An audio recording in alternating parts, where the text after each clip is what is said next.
Gildan Media presents Your Coach in a Box, affordable, life-changing audio programs.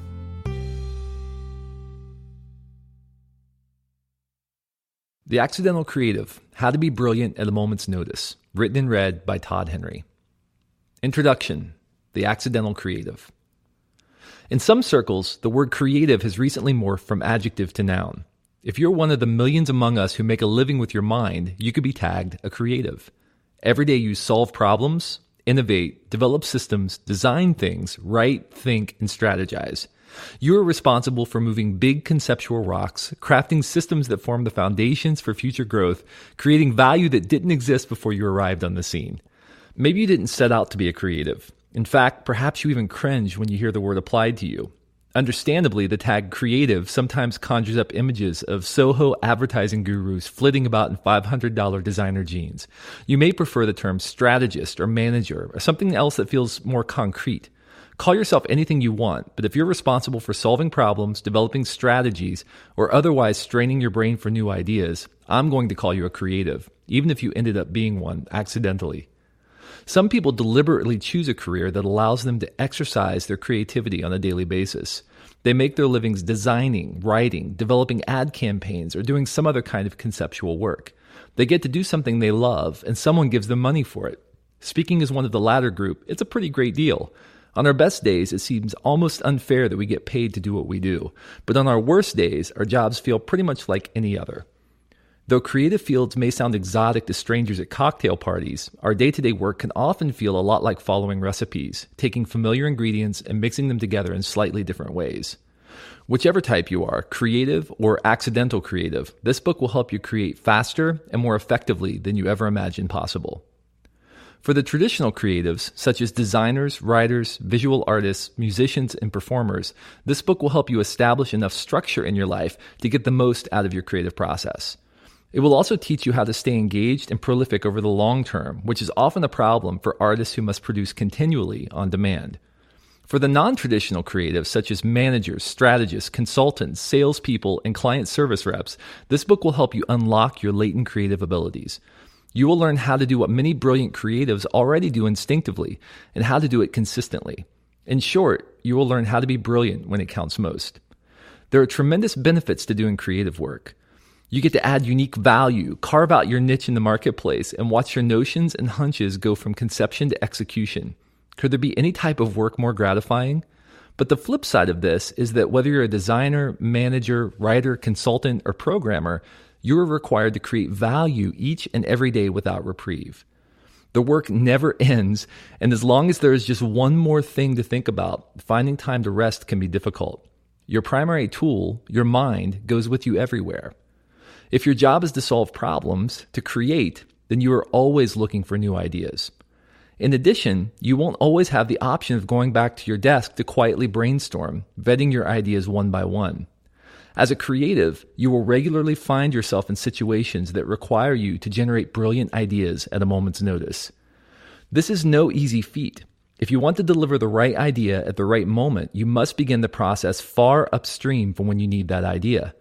You need to build practices into your life that will help you focus your creative energy.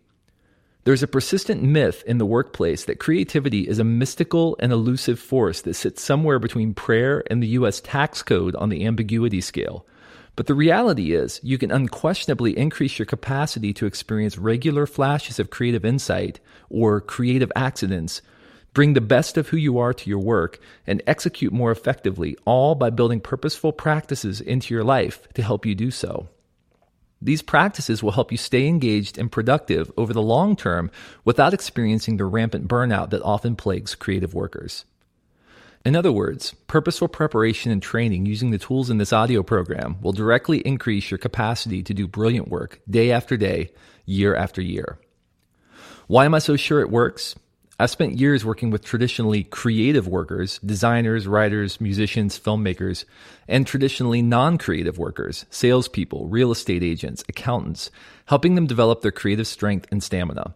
In addition to this work with my company, Accidental Creative, and my experience as a leader of creative teams, I've also conducted countless interviews with creative thinkers, productivity experts, and organizational leaders such as David Allen, author of Getting Things Done, Seth Godin, author of Linchpin, Tribes, Purple Cow, Ricardo Crespo, Senior VP and Global Creative Chief of 20th Century Fox FCP, Richard Westendorf, Executive Creative Director of Landor Associates, Scott Belsky, CEO of Behance and author of Making Ideas Happen, Tony Schwartz, The Way We're Working Isn't Working, The Power of Full Engagement, and Keith Ferrazzi, Never Eat Alone and Who's Got Your Back, among others. Astonishingly, I found little difference between the pressures experienced by these diverse groups of people. They each use a different set of specific skills in their work, of course. While a designer will solve a problem visually, a manager may solve it by developing a new process. But they're both employing the same creative tools and wrestling with many of the same obstacles. The good news is that regardless of role, you can improve your ability to generate good ideas consistently if you're willing to be a little more purposeful in how you approach the creative process. It won't be easy, but in the end, your work will be more satisfying, more productive, and more fun. How to listen to this audio program. This program is divided into 2 sections. Chapters 1 through 3 deal with many of the pressures faced by creatives in the workplace and why doing brilliant work day after day can be so challenging. Chapters 4 through 10 offer some practices that you can implement to help you experience higher levels of creative insight on a daily basis. While you may be tempted to skip ahead to the later portion of this program, I would recommend that you begin with the first chapters. Some dynamics that affect the everyday experiences of the creative are painfully felt but are seldom diagnosed and can have a dramatic effect on your ability to do your best work. Before you dive in, however, there are a few critical ideas to digest. It's not what you know that matters, it's what you do. Regardless of what others may promise, there are no quick fixes or easy steps to supercharge your creativity. You will unleash your latent creative ability through regular, purposeful practices of the principles in this audio program. There are most certainly insights and aha moments to be found, but knowledge alone won't do the job any more than knowledge of the fundamentals of how to exercise will keep you physically healthy. You must be purposeful and intentional. The results are worth it. You own your growth. Regardless of your circumstances, you are the ultimate owner of your creative growth. It's not your manager's responsibility or your HR director's or your mother's. It's yours. Many people waste years of their life pointing fingers at other people for their own problems. No doubt there are some very unhealthy organizations and managers out there, but at the end of the day, playing the victim is a loser's game. Own your growth. It's going to take time and short-term results may vary. As with anything worthwhile, restructuring your life in concert with the dynamics of the creative process will take time and dedication. In addition, there will always be circumstances beyond your control that affect your engagement from time to time. Because of this, the results of implementing these practices may vary during a specific period. Your eye should be on increased performance over time, not on snapshot productivity. Don't lose heart. Stay engaged. This is about more than just your work life. It's more and more difficult in today's world to segment your life into buckets like work, home, relationships, hobbies, and so on. Every area of your life affects every other, and the lack of engagement in one area will quickly infect the rest. As you implement these practices, you will find that your newfound creative energy will infiltrate not just your work life, but all other areas of your life as well. A rising tide raises all boats. I believe that your best work is ahead of you. Remember, no one lies on their deathbed wishing they'd had time to reply to one more email, but a great many people express regrets about having not treated their life with more purpose. By applying the principles and practices in this book, you will be poised to get moving on things that previously seemed unattainable. Now, let's get started. Part 1, The Dynamics. Chapter 1, The Dynamics of Creative Work. Creative work comes with a unique set of pressures. We're compensated for the ideas we generate, the value we create, and the problems we solve. And though we may be good at what we do, many of us feel at least a little out of touch with the mysterious process by which any of this happens. On some days, ideas spring forth effortlessly, and we feel poised to attack any problem that comes our way. On others, we struggle with a single obstacle without any significant momentum. It can be frustrating to be held responsible for something we feel we have so little control over, especially in the marketplace, where our career success is directly tied to our ability to generate great ideas consistently. Many of us assume that our creative process is beyond our ability to influence and pay attention to it only when it isn't working properly. For the most part, we go about our daily tasks and everything just works until it doesn't. We treat our creative process like a household appliance. It's just expected to work quietly in the background, and we lose sight of how much we depend on it until one day we're stuck with dirty socks. Adding to this lack of understanding is the rapidly accelerating pace of work. Each day we are faced with escalating expectations and a continual squeeze to do more with less. We are asked to produce ever-increasing amounts of brilliance in ever-shrinking amounts of time. There is an unspoken or spoken expectation that will be accessible 24/7, and as a result, we frequently feel like we're always on. And because each new project starts with a blank slate, we feel like we have to prove ourselves again and again. No matter how successful we've been in the past, each new project elicits the question, do I still have it in me? Life in the create-on-demand world. A few years ago, my company, Accidental Creative, coined a term to describe this workplace dynamic, create on demand. You go to work each day tasked with inventing brilliant solutions that meet specific objectives by defined deadlines. If you do this successfully, you get to keep your job. If you don't, you get to work on your resume. The moment you exchange your creative efforts for money, you enter a world where you will have to be brilliant at a moment's notice. No pressure, right? No matter whether you are leading a team, developing marketing strategies, running a small business, or writing copy, when you are compensated for creating value with your mind, the pressure to perform is palpable.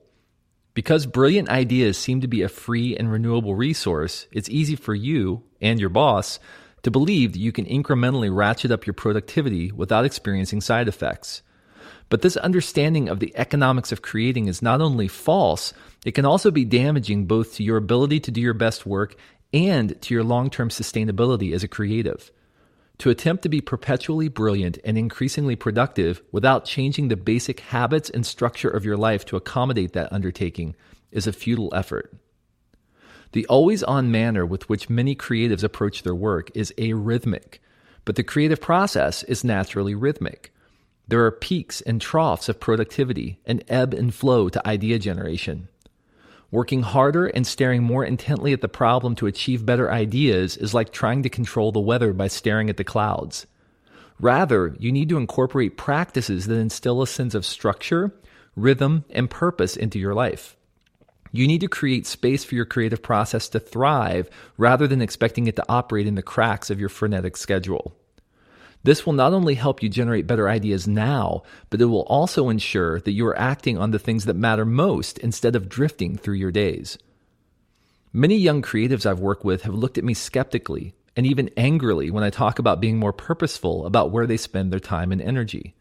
To them, creativity flows freely from a spigot, and they can work 15-hour days with little reprieve and no apparent side effects. But eventually, this kind of behavior catches up to you. When you violate the natural rhythms of the creative process, you may initially produce a very high volume of work, but you will eventually find that you're not producing your best work.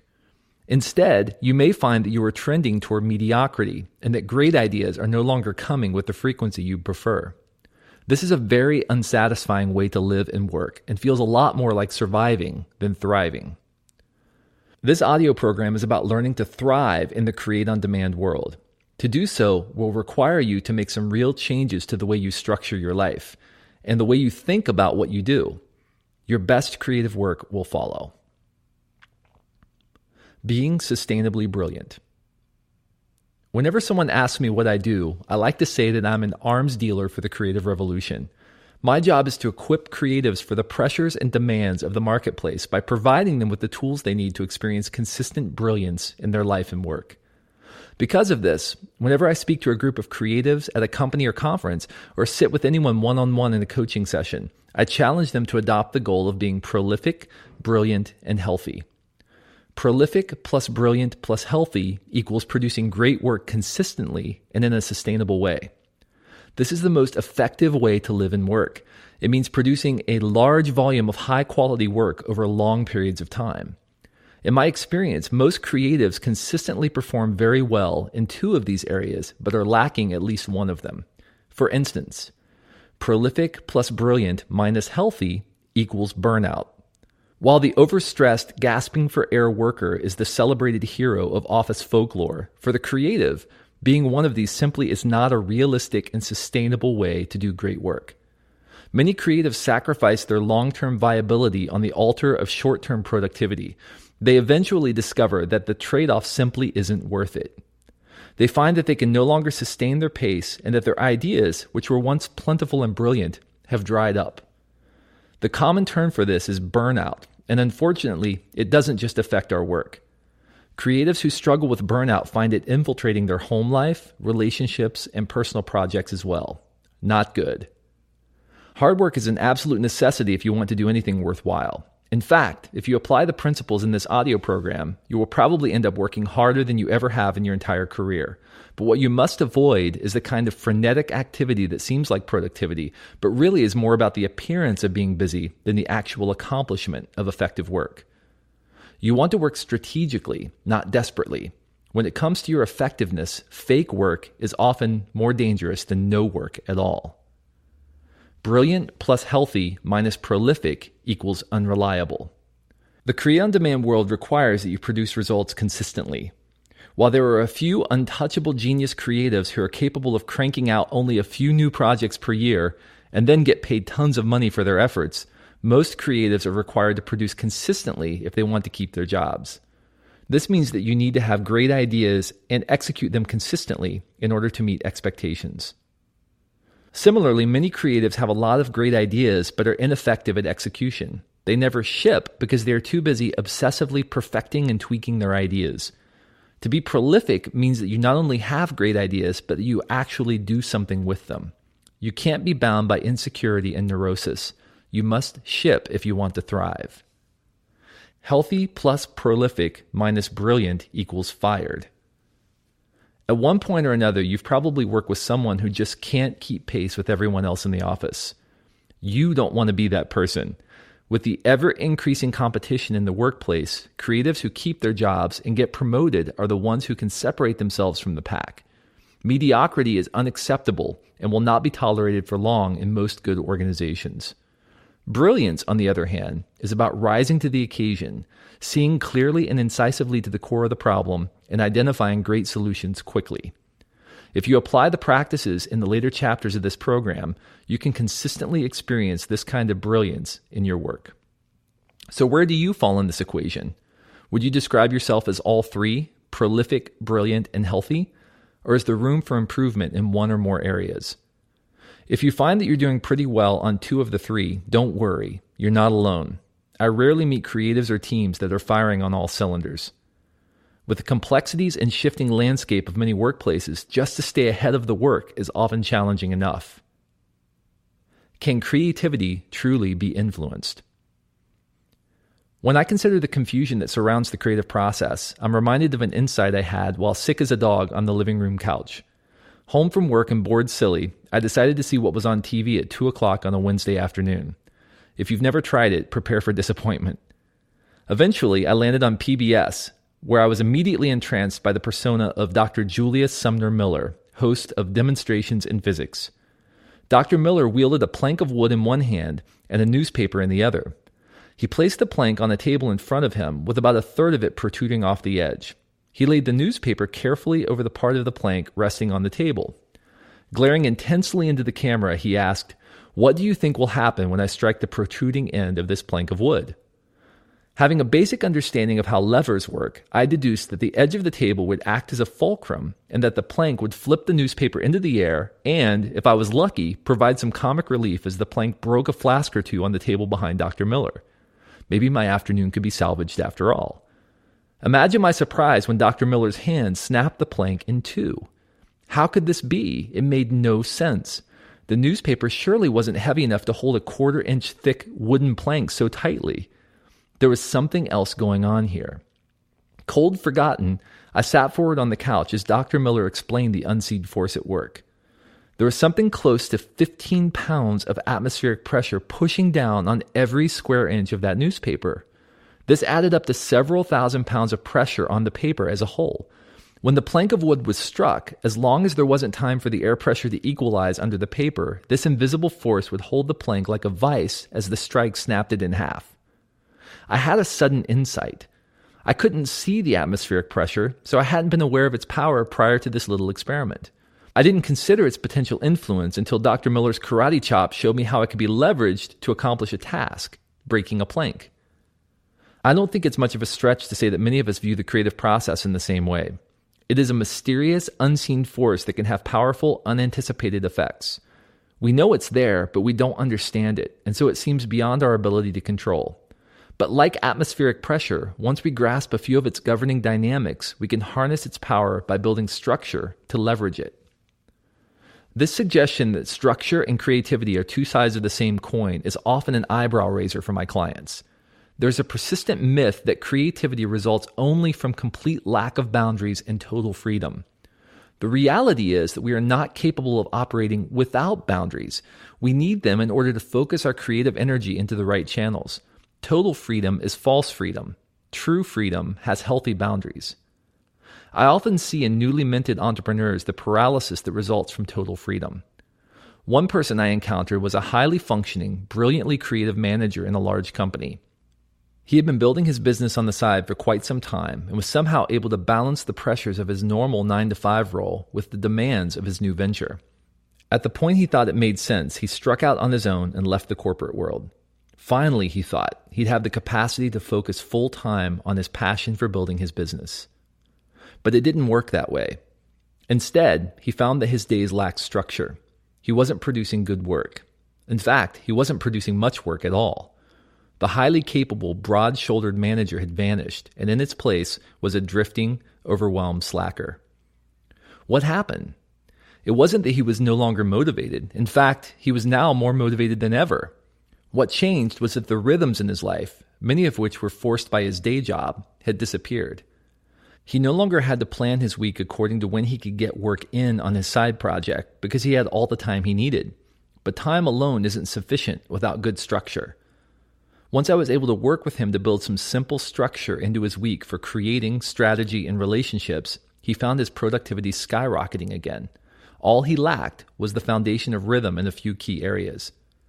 You must not confuse structure with formula. They are not the same. A formula is something you apply to get a predictable result on the other side. There is no formula for effective creating. Structure, on the other hand, is the undergirding platform that gives you enough stability to feel free taking risks. It gives you a sense of mastery over your process. Mastery over your creative process is critical in today's workplace. Unfortunately, when you fall into a pattern of reacting to everyday pressures in your work, you may unknowingly do things that cause serious damage to your creative muscles. When you feel no control over where and when your next good idea will arrive, you may compensate by working harder and staring more intently at the problem in the hopes that the extra effort will cause brilliance to flow. But this always-on approach works against you. Amos, the accidental creative. Meet Amos. He is a manager at a Fortune 100 company, and though he's not a typical creative, he faces all the pressures that accompany creative work. Amos is a brilliant, accomplished, and fast-rising leader who is currently helming 5 major projects for his company. He manages the communication and marketing needs for his department, gleans consumer insights that can be applied to new projects, and coordinates product development input from R&D. In addition, Amos is responsible for developing his direct reports and ensuring that the organization that reports to him is in alignment with the company's priorities. There are several constituencies to please at multiple levels in the organization, and Amos spends a lot of his time just trying to identify his true objectives within the barrage of input he receives from his superiors. Amos has several meetings over the course of a typical day.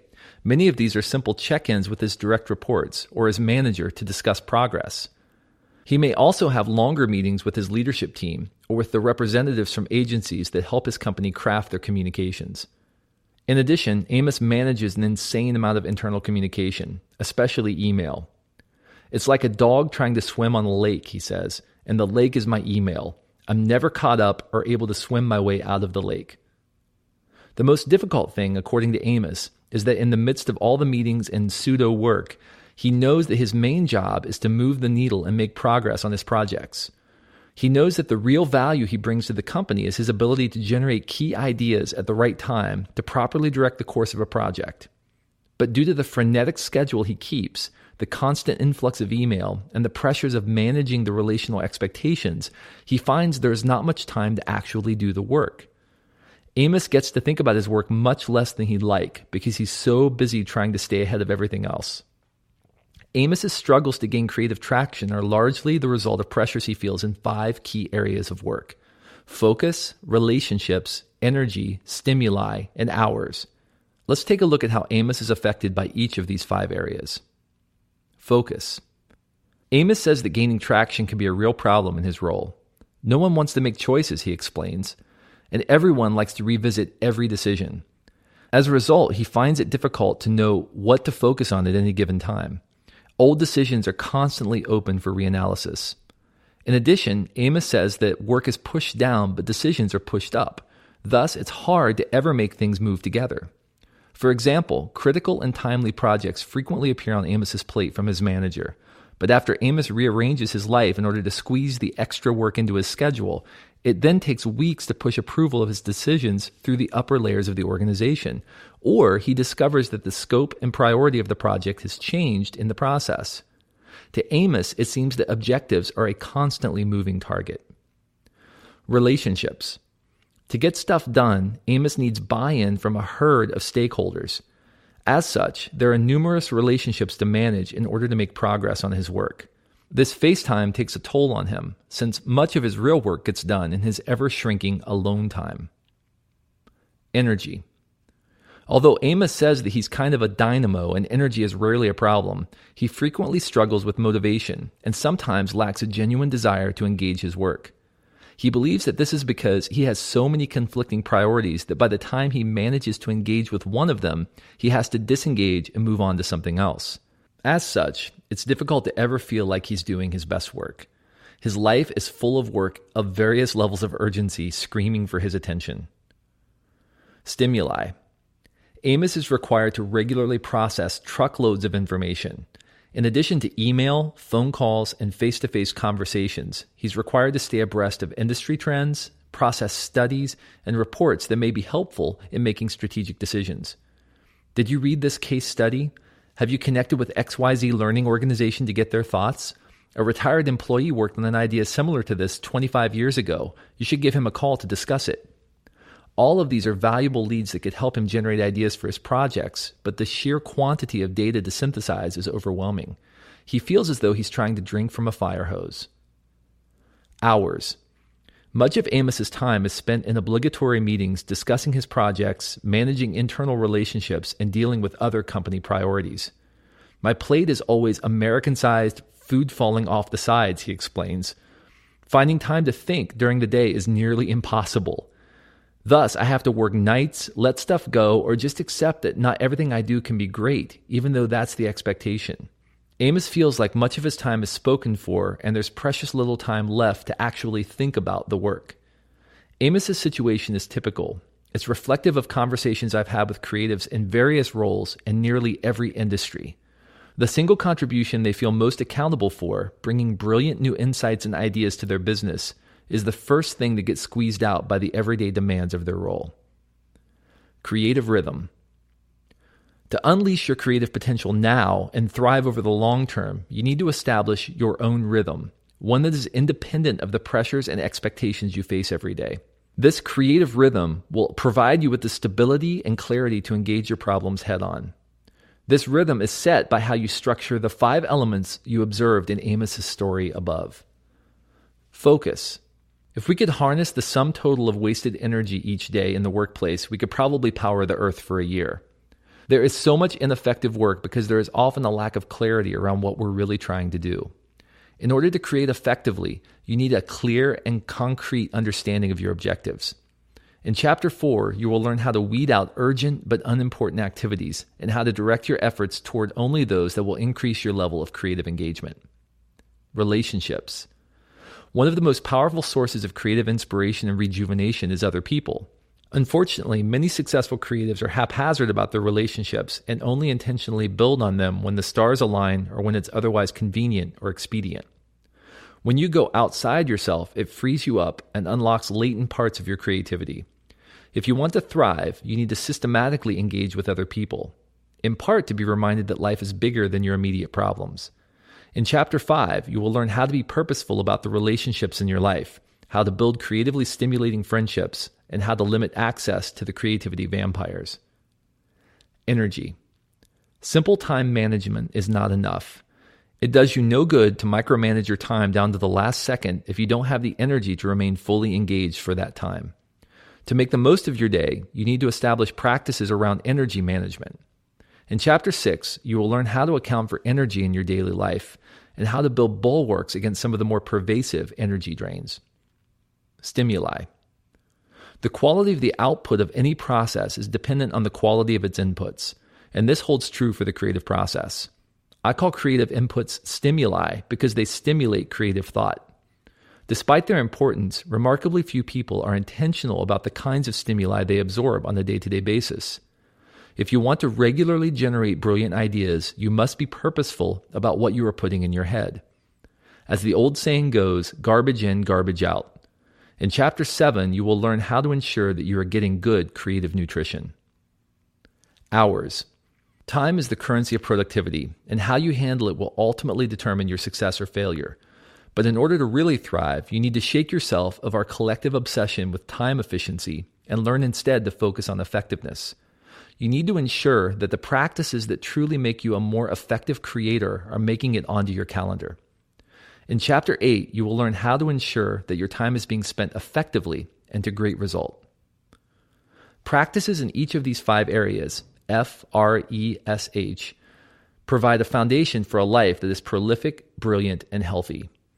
In later chapters, we will dive deeply into each of these, but there are obstacles we face on the road to everyday brilliance. Often these pitfalls are the result of organizational tensions that inevitably emerge whenever there is an attempt to organize the creative process or to instill systems around creative work. Possibilities versus pragmatics. To create is to explore possibilities. There are a nearly infinite number of possible solutions to any given problem, and if you explore long enough, you will almost always uncover another one. In many ways, the creative process is the never-ending chase after the possible. You have permission to think big about your projects, to dream and to innovate. You are told to really stretch yourself and to try to come up with something truly new. This creates a kind of race to brilliance with each new project. But no matter what is said, the reality is that your work life is full of constraints. You have deadlines, budget limitations, and client requirements to deal with. The result is that you probably feel pulled back and forth between possibilities and pragmatics. On the one hand, the lure of another conceptual breakthrough is seductive, but on the other, you must deal with the reality that your work is being both timed and judged. The pull between possibilities and pragmatics has us serving 2 masters at once.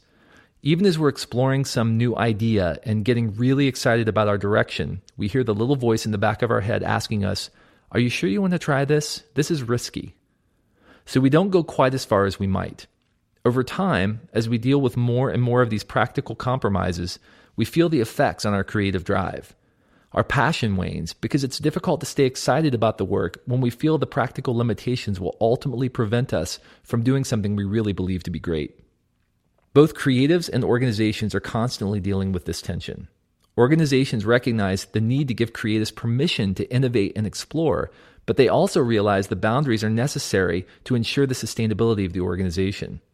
No one is to blame here. It's just a reality, but it can feel very frustrating. Creatives are hired because of their capacity to create value for the organization, yet they frequently feel they must navigate a series of hurdles in order to do their best work. How does this affect your creativity?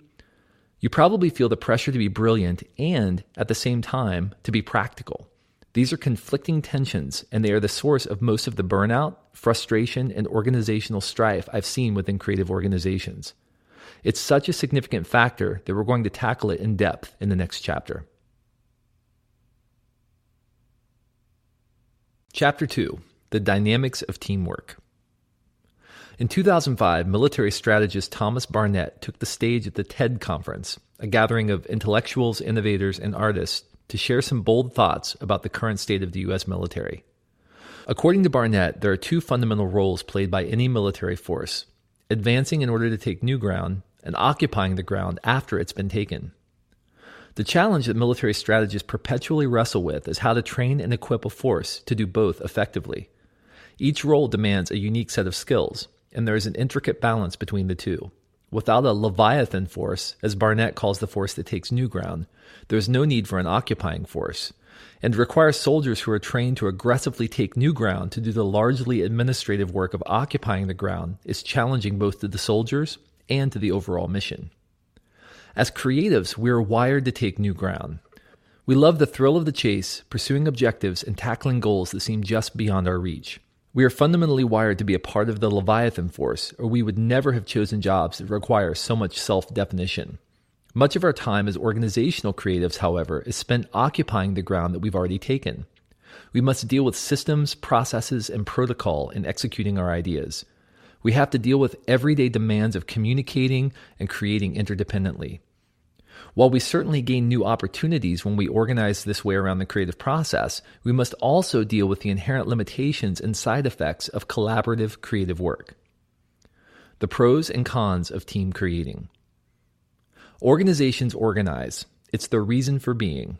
An organization is good because it allows groups of people to leverage assets more efficiently and scale in ways that aren't possible for individuals.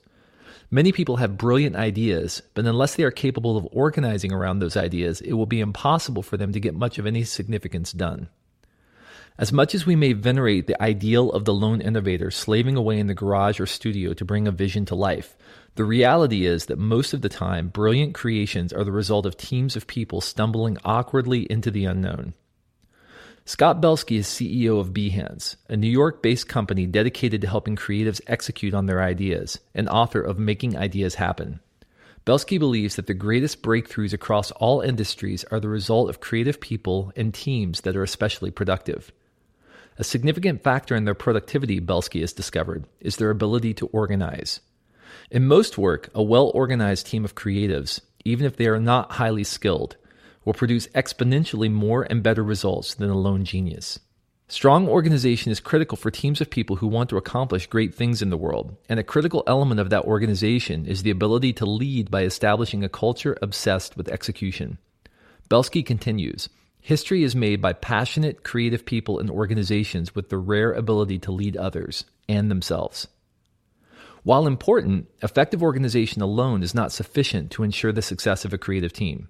An environment must be established that offers sufficient resources, fosters the right organizational mindset, and allows the natural ebb and flow of the creative process. Because creative productivity is naturally rhythmic, and there will always be periods of incredible productivity followed by periods when it seems like we can't think our way out of a paper bag. For those of us who work primarily on our own, this is not much of a challenge because we have the flexibility to adjust our work life as needed. But for those of us who work in a team context, this can really be a lot more challenging. We don't have the luxury of having an off day, and when we do have one, the entire team suffers. None of us are machines, and there will always be an element of unpredictability about our work. There are a few creativity-draining tensions that result from any attempt to organize creative work. Some of these tensions have become so ingrained in our workplace experience that they just seem like the natural order of things, but once we learn to spot them, we can establish practices to counteract them. In this chapter, we're going to examine the dynamics of organizational creative work and how they affect our ability to be consistently brilliant and effective. Contradictory expectations. Creative teams face two conflicting pressures: to produce timely and consistent work and to produce unique and brilliant work. The pull between these two expectations creates a tension, like two people pulling on a rope. When this pull between possibilities and pragmatics becomes too strong, the rope is taut, eliminating the peaks and troughs of productivity required to do our best creative work. We are constantly forced to choose between striving to improve the quality of our work and driving it to completion. This dynamic manifests itself in three tensions: the time versus value tension, the predictable versus rhythmic tension, and the product versus process tension. The time versus value tension. The traditional model of compensation is based on time. A worker exchanges a certain number of hours per week for a fair wage. If you are a good worker, you work hard all day long for your paycheck, and then at quitting time, you go home and forget about your job for the evening. As a creative worker, you're not really paid for your time, you're paid for the value you create. Just showing up and doing a set of tasks every day doesn't cut it. you are required to perpetually create new value in order to prove your worth to your employer, your peers, and even yourself. And though many creatives have more flexibility than ever regarding how and where they do their work, this flexibility introduces a new kind of performance pressure, completion anxiety. Because we're capable of working at all times, our minds go with us everywhere after all. We continue working on projects for as long as we possibly can. We're never really certain when we've done enough. In order to pacify this insecurity, many of us find that we're working even when we're supposed to be off the clock. Just a little more research, just one more brainstorming session, just a few more minutes tweaking the proposal. It is a never-ending pursuit of value creation. In spite of the increasing flexibility that many workplaces are introducing and the growing number of freelancers, many of us are actually working more hours than ever because it's difficult to draw the line between work time and non-work time. And because we're not just doing repeatable processes, each project we're working on requires something new from us. The pressure to keep the momentum going on our projects can feel a little bit like pushing a rock up a very steep hill. We might stop to sit and to catch our breath, but we still have to exert a small amount of effort at all times to keep the rock from rolling back down the hill. There are a few questions that this time versus value tension forces us to wrestle with. Am I proving my worth? This question keeps performance-driven people up at night. We wonder if we could have done more or if we will be recognized for what we did. We wonder if our career is on track, and we think that perhaps if we just do that one more thing, it will push us over the top for our next promotion. And now that we have technology to keep us connected to our work and to our peers at all times, there is always one more thing that we can do right now to move the ball forward. We have eliminated the off switch. We're on all the time. One creative director often found himself up at very early hours checking email, sometimes even turning on his phone, which he kept next to his bed, in the middle of the night just to check if anything noteworthy was going on. Additionally, responding to email was typically the last thing he did before going to bed each night, making it difficult to slow his mind and rest. This perpetual inbox obsession wasn't an organizational expectation. Rather, it was fueled by a deep insecurity that something important was going to happen and that he wouldn't respond in time to contribute meaningfully to the conversation. He admitted that it was rare that this behavior had actually increased his performance, but that it was really just a kind of pacifier to help him feel wired in and needed. He was always concerned about whether he was adding enough value to the company. He implemented some of the techniques in the forthcoming chapters on focus and energy, including setting dedicated but frequent times for checking email and buffers before bedtime to allow his mind to slow before sleep. Gradually, he felt his energy level and creative performance rise as a result. While there are certainly career-related factors that drive this insecurity, the drive to produce goes beyond the desire to be a good employee. We want to know that what we're doing matters. We want to know that if we were to disappear tomorrow, someone would notice. In a sense, we feel like we define our space in the world as we create value. Unhealthy? Probably, but often true nonetheless. What kind of value should I create? As a creative, you probably have latitude in defining your course of action on your projects. You may have a general sense of direction or some objectives, but you continually face the question, what do I do next? This introduces the pressure to get it right each time, because there's tremendous opportunity cost associated with getting it wrong. It's possible to spend hours or even days heading down the wrong trail if you make one bad choice about where you should be spending your time and energy. This pressure can be paralyzing, especially when you're working on critical and timely work. I was once involved in an off-site team building session designed to teach better methods for collaboration. For one exercise, we went out in the woods for a little orienteering. We were broken into teams and tasked with finding an object hidden in the woods using only a compass and a set of instructions unique to our starting position. Pride was on the line as my teammates and I hurriedly worked our way through the first few instructions. 45 degrees northwest, 20 paces. Due south, 35 paces. We practically ran through the first several steps before realizing that we were a significant distance from everyone else. Our initial thought was that perhaps we were the only geniuses in the bunch, but we quickly came to realize that we were actually the ones who had messed up, in a big way. As we backed our way through the previous instructions, we realized that we'd been off by a few degrees in the first few steps. Now that we were several instructions down the list, the compounding effect of that one mistake had led us significantly off course. In a similar way, one wrong decision early in a project can significantly affect the end value of your work. As a result, the pressure to determine the right kind of value to produce can become paralyzing to your creative process. Who is responsible for what? Collaboration gives you the opportunity to accomplish more than you could alone, but it also introduces new complexity into the work. You must deal with the distribution of responsibilities across the team and with minor or major disagreements about the kind of value that's being created. There's a lot of overlap in highly conceptual creative work, which can result in redundancy, confusion, and disagreement.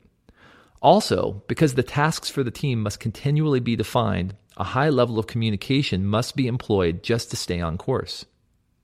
If it's difficult for you to answer questions about the value you're creating as an individual, it becomes vastly more difficult for teams to do so. Each member is wrestling with the same questions of how much value he should create and which tasks he should choose. Everyone is also rightly concerned with his own value to the company and whether he's doing enough to justify his continued employment. In unhealthy teams, this can result in a lot of posturing or blame shifting throughout the project, depending on whether it's going well or poorly. No one wants to be left without a chair when the music stops. The effects of the time versus value tension. It can be very difficult to fully engage in your work when you aren't certain how to know when you're finished.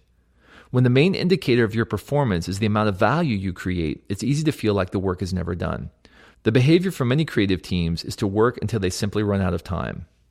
One team I encountered had become addicted to last-minute change. They would continue to tweak and change a project right up until it was delivered, often discarding weeks or even months of thought and preparation.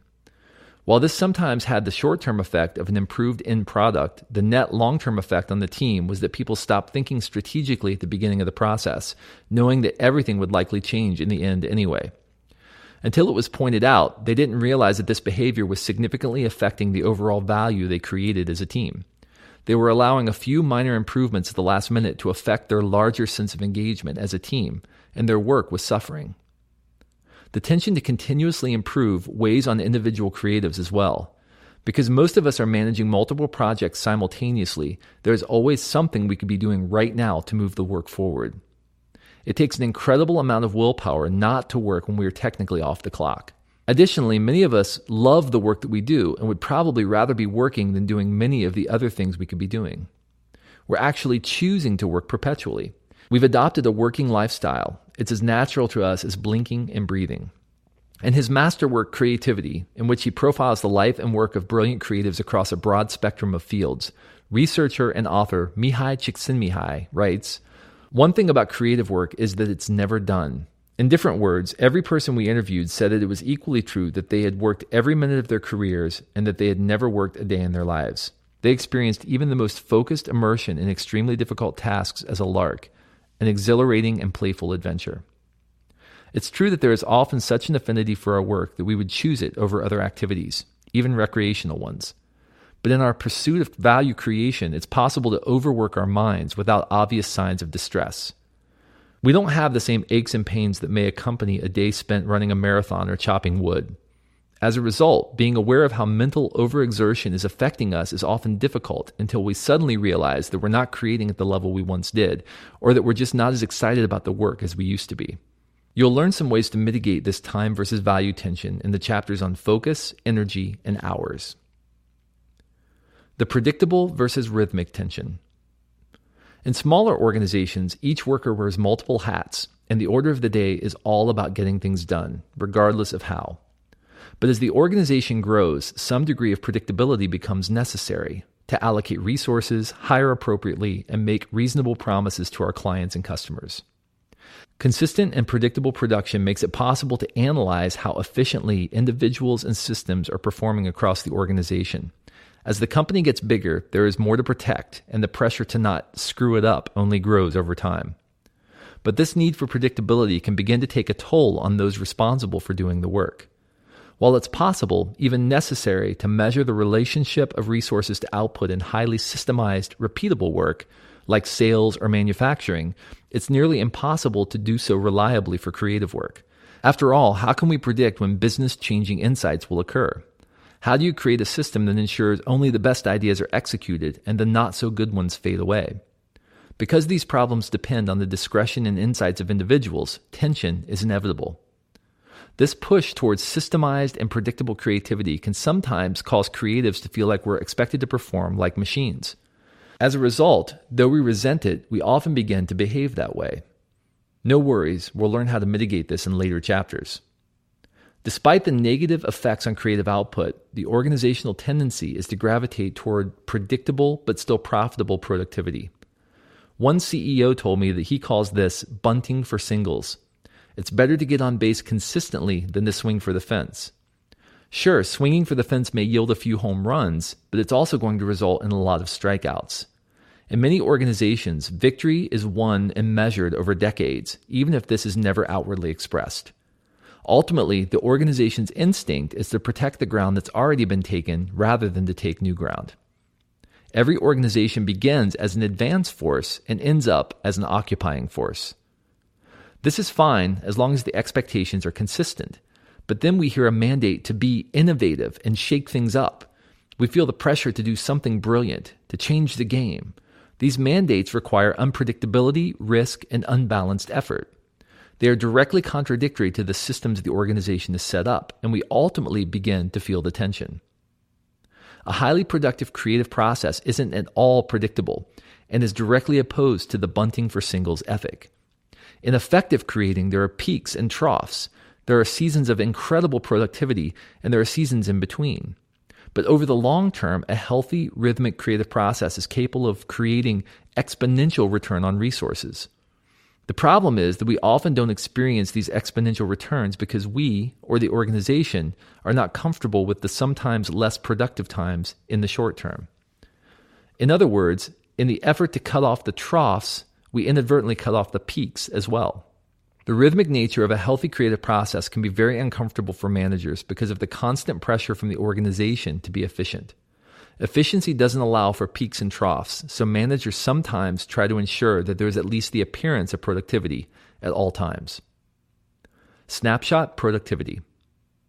Imagine that at some point in the next week, I show up randomly at your workplace and take a photo of you working.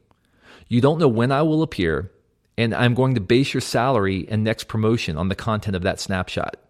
If I catch you at a time when you are especially productive, things will work out well for you. If I happen to catch you on a coffee break, you might want to start packing your things. Does this sound a little silly and arbitrary? Of course, but a very similar thing happens within organizations. Because of the drive toward predictability and efficiency, there is a constant and worried eye toward the productivity of employees. But the way many organizations measure the productivity of creative workers often has more in common with how they would measure the productivity of a copier than a person. As I was standing in the back of a room after speaking at a conference, a design manager for a software company spotted me, got up from his seat, and made a beeline in my direction. From the look on his face, my reaction was that he was angry about something I'd said. As he got closer, I could see that he wasn't angry, just emotional. He expressed that this machine-like expectation was the norm within his organization, but that he previously hadn't been able to put words to it. He had felt many times that the appearance of busyness was more important than the actual work that was getting done. Preservation and predictability had become the norm, and expectations were set upon very recent performance versus contribution over time. He was excited to apply the practices I'd just taught in my keynote as a way to mitigate these pressures. His experience is not unique. Many managers subconsciously take a snapshot of how someone is doing right now and use that as the metric for the worker's overall performance. What is potentially devastating is when the organization catches the creative at a peak of productivity. From that point forward, there is an unspoken expectation that he will predictably produce at this high level of output. Everything he does in the future will be compared to this high point, and if he doesn't hit this mark, he will be deemed to be in a slump. For organizations, managers, or individual creatives to expect these kinds of peaks continually is to violate the very dynamics that allowed for this kind of high-level productivity to begin with. The effects of the predictable versus rhythmic tension. Because of the predictable versus rhythmic tension, expectations continue to rise. In the effort to make productivity predictable to the organization, our current work is benchmarked against our previous work. Over time, as a matter of self-protection, creatives begin to conserve their energy and take their shots where they seem most effective rather than pouring themselves fully into their work, because they don't want to have to sustain such a high level of output over time. As a result, they plug along, meeting their objectives, but knowing deep down that they could do better work. This can cause them to feel disconnected from their work, from their co-workers, and from the organizational mission. They may even begin to feel a contempt for the organization and feel used or entitled. A word of caution: this is not the organization's fault. Organizations are made of people, and the people involved are typically doing what they think is the right thing for the overall organization. It's not personal, though it can feel intensely so.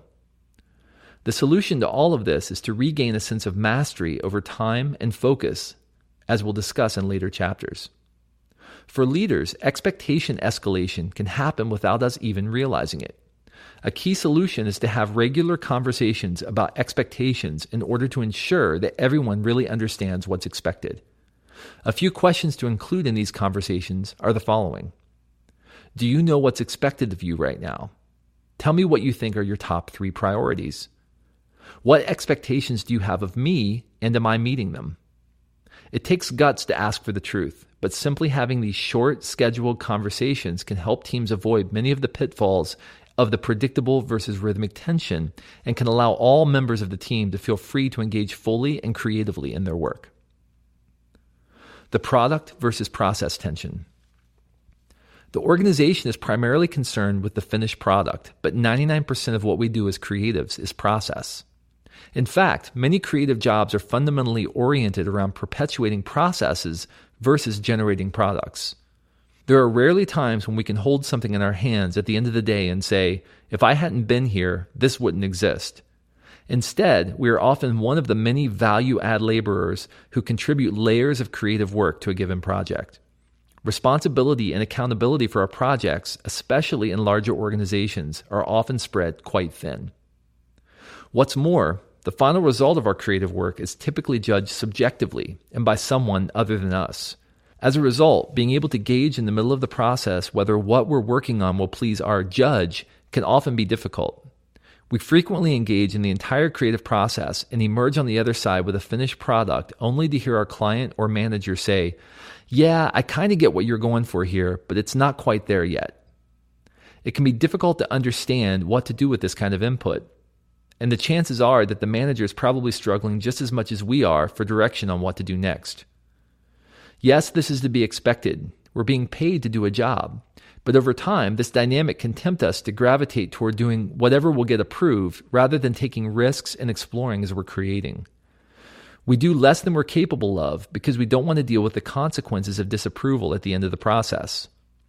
One editor described this as never knowing what's over the next hill. She said that she's more than willing to work hard, but it's difficult to expend herself creatively when she's not certain that her work will result in approval, especially when objectives are less than clear. As a result, she tended to ignore her own creative discretion and would instead just do whatever she thought was likely to make the cut. I was able to help her build specific conversations about objectives with her manager into her weekly rituals to ensure that the manager was staying in touch with her process, rather than just checking at the beginning and end of each project. These simple checkpoints helped her engage more fully and in confidence, knowing that the project milestones and objectives were clear. In many ways, this process of developing ideas is similar to the childbirth process. First, there is a brief and ecstatic moment of conception. We have a flash of insight when 2 or more idea fragments combine to form a new and better one, the creative accident. Although this is typically the most attractive part of the process, it is only the very beginning. The idea hasn't really taken form yet. It's just an impression in our mind. Many ideas never get past the moment of conception because they aren't acted upon. Assuming that we decide to move forward with our idea, there will next be a period of gestation in which the idea takes form. This is the real work of creating. We gradually develop the idea, building on the initial inspiration, refining it through multiple iterations. We will often collaborate with others. This can be a very challenging time. There will be highs and lows. We may go through periods of alternating excitement and loathing for our work. Success depends on our persistence and our willingness to keep refreshing and refining and iterating, even when we feel like moving on to something new.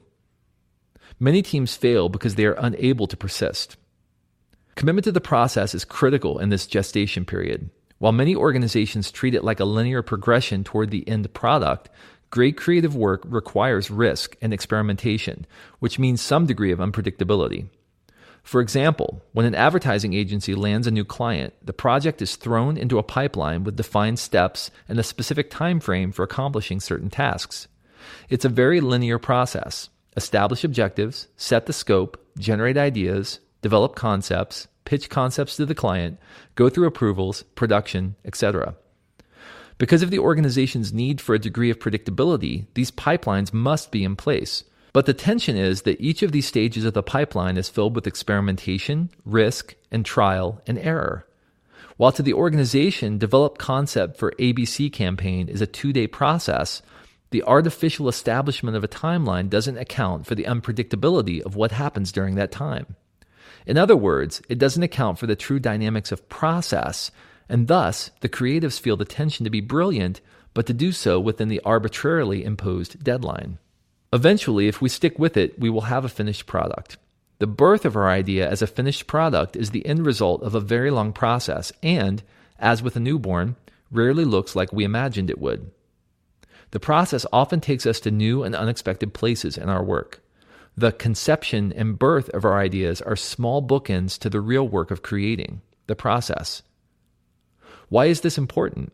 Because many organizations spend a lot of energy both on generating ideas and vetting the finished product, but very little time and effort creating healthy systems and expectations around the bulk of the work, which is the long process between idea and product. This is why accidental creatives spend so much time working with creative teams to help them establish an idea culture, meaning a culture that values the process of perpetual idea generation and development rather than one that's driven solely by the end product. The effects of the product versus process tension. It can be very challenging to spend days or weeks in a process only to have your finished work judged in a 35-minute client review or a sit-down meeting with your manager's manager. There are many decisions you had to make in order to arrive at the finished product, but most of those decisions are invisible to your judge. The only results they experience are the finished product and whatever words you can use to justify why it ended up that way. This is, of course, what you're being paid for, but the experience of having weeks of work judged in a matter of minutes is demotivating, to say the least. One friend relayed to me that the internal creatives in his company call the decision makers vampires because they tend to suck all the creative energy out of the room. In a project review session, there is a defined review process from junior most to senior most in rank order when offering opinions on the finished product. By the end of these sessions, creatives are often left with a lot of feedback on their finished product, but little understanding of the mindset that led to the feedback. In other words, the conversation focuses more on product than on process, which contributes significantly to the tension between the two in this particular organization. The tension between product and process is a natural tension within any kind of organized creative work, so we can't ignore its effects. We can, however, learn to mitigate them by applying principles related to time, focus, and relationships, which we'll discuss in later chapters. There are a few side effects that result from working in the 3 tensions discussed in this chapter. In order to do your most effective work, you must understand how these side effects derail your creative process and how to spot them before they take root. That's the subject of the next chapter. Chapter 3. The Side Effects, dealing with the assassins of creativity. Imagine that one day you hear a knocking in your car's engine. Even though it's annoying, there seems to be nothing mechanically wrong with your car. It still drives, stops, and turns just fine, so you choose to ignore it. But one day, while on a busy highway, your car suddenly breaks down in the fast lane, and there's no median to navigate to for safety. You're unexpectedly in a very precarious situation. Though it seems to have happened all of a sudden, it all began when you chose to ignore the obvious warning signs several weeks before. Similarly, when we choose to ignore the warning signs that we are violating the natural rhythms of the creative process, either by choice or because of our work environment, there will be unhealthy side effects.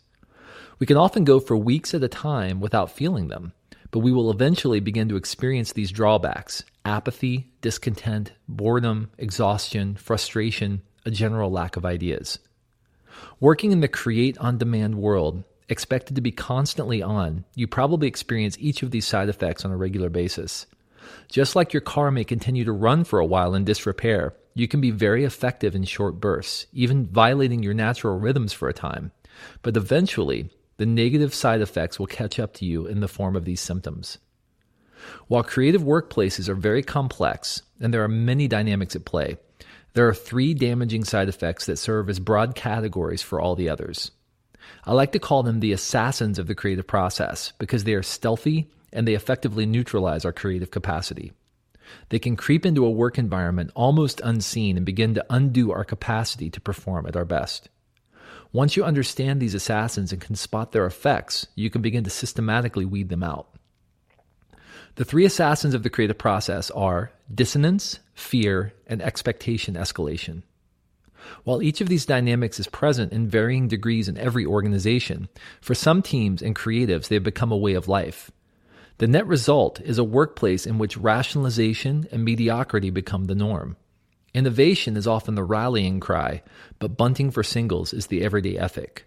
So, let's meet the enemies. Dissonance. It just doesn't add up. While watching a movie, have you ever had a sense that something bad is about to happen to the character on the screen? Often, this sense of impending doom has little to do with the visual cues of the film and more to do with the soundtrack. The subtle music playing throughout the scene sends cues that something isn't right. One of the tools that film composers use to create this effect is dissonance. Dissonance is a musical term used to describe when 2 notes are played simultaneously that seem like they don't belong together and don't resolve. This creates a kind of musical tension, and because the human mind craves resolution of unresolved patterns, it waits expectantly for that resolution, which never comes. If used effectively, dissonance can make an absolutely benign scene of a woman walking down a hallway into an edge-of-your-seat thrill ride. Resolving dissonance is one of the main functions of creative thought. We are quick to notice when things don't add up. But while it's usually helpful when used to solve creative problems in your life and work, this ability to recognize and resolve patterns can also provide unwanted distractions to your creative process. You have only so much capacity to process data, and when there's a high amount of dissonance in your environment, it can rob you of some of that capacity. You can spend a lot of time spinning your wheels trying to resolve things that are ultimately unresolvable. Organizational dissonance is rampant within many creative workplaces. The most significant dissonance within organizations exists when the why of our work isn't lining up with the what of our day-to-day activity. When this happens, our minds go to work to try to resolve these misalignments. Now, much of our creative problem-solving bandwidth is hijacked by our mind's need to resolve these environmental incongruities. These points of dissonance cause us to feel perpetually uneasy and make it difficult for us to know how to engage in our work. For example, we deliver innovative solutions to clients, but just give the clients whatever they ask for. We value team and collaboration, but really just do what we tell you to do and don't ask questions. We value our people, but we're going to have to ask you to work again this weekend. In his book, How the Mighty Fall, author and researcher Jim Collins claims that one of the first signs of the decline of many great companies is when they fail to recognize the why behind their day-to-day activities. Once an organization has lost sight of this important connection, it inevitably gravitates toward mediocrity.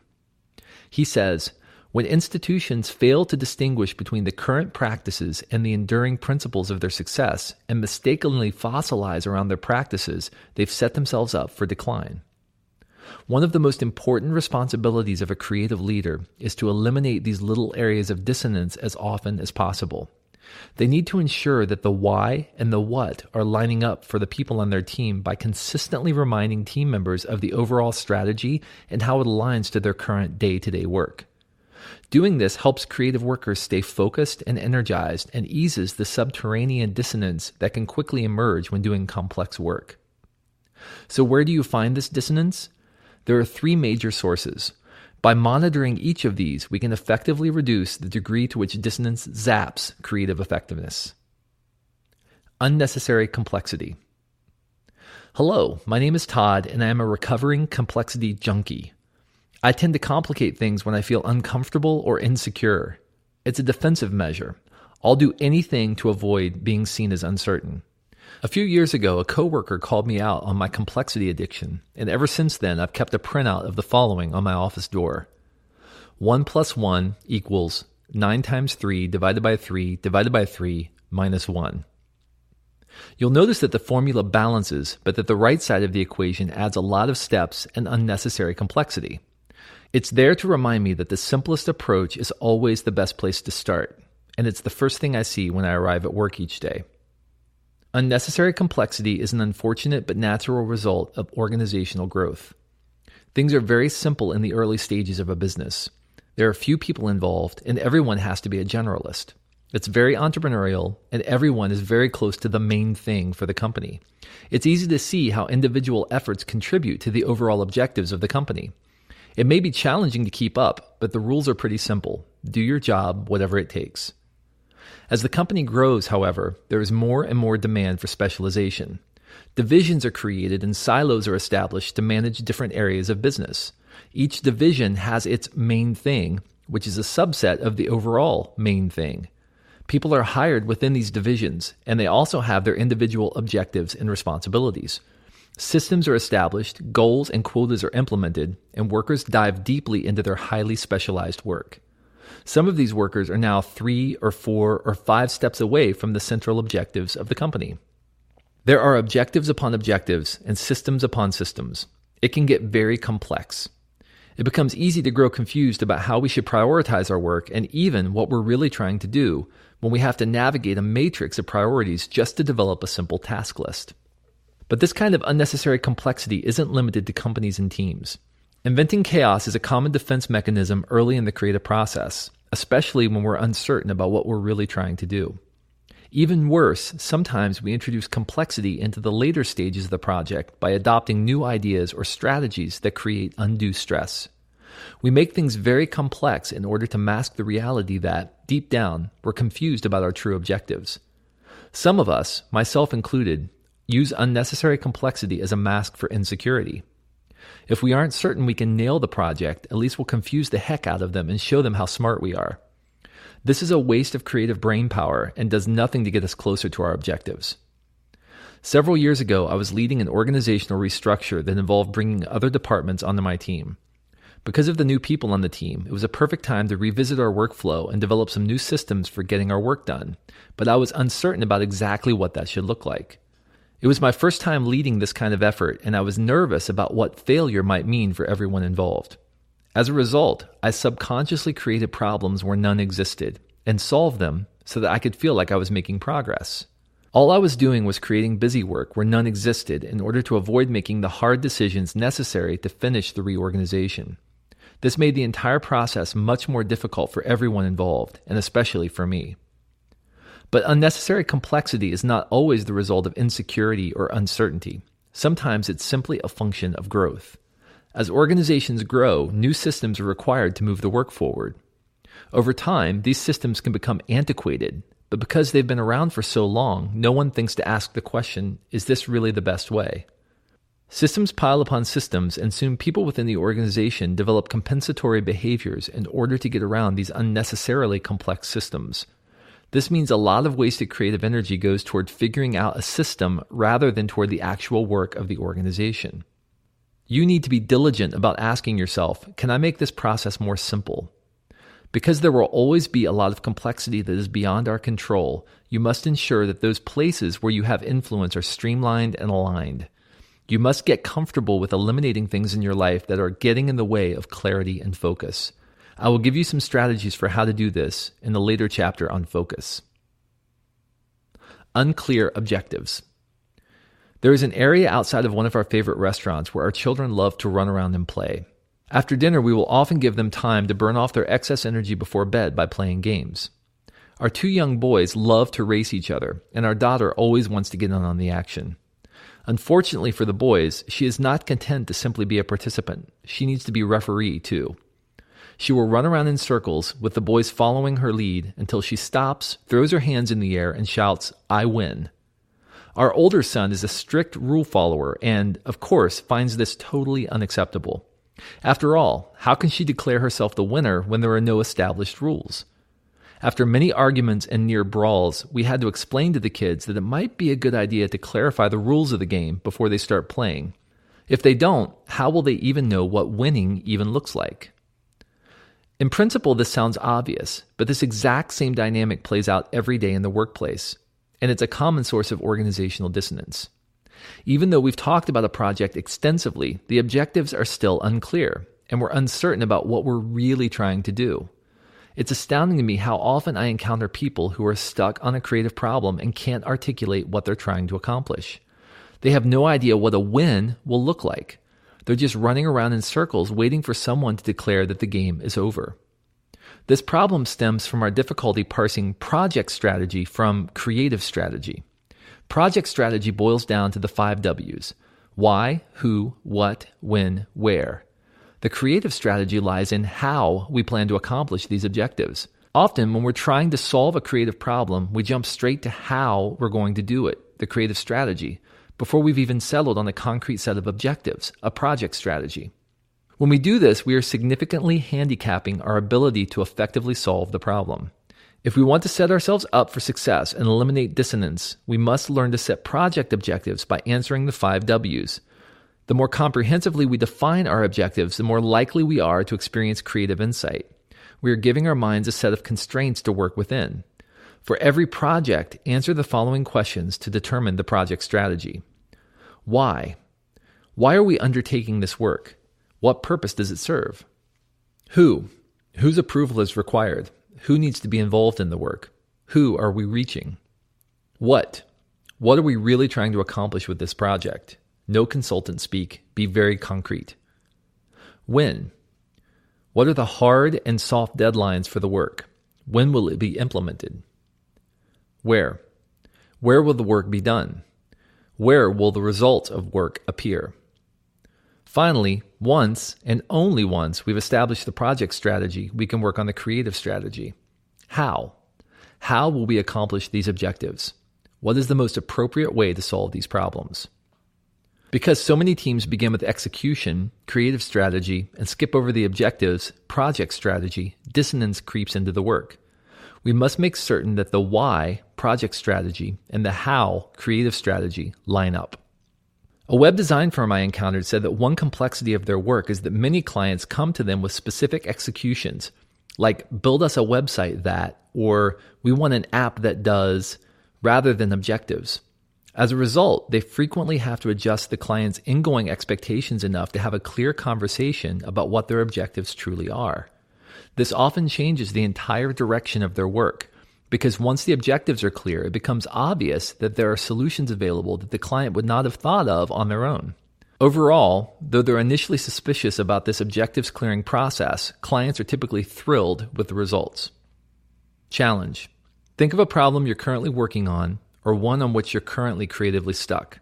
Can you effectively and concretely answer the 5 W's? Why, who, what, when, where?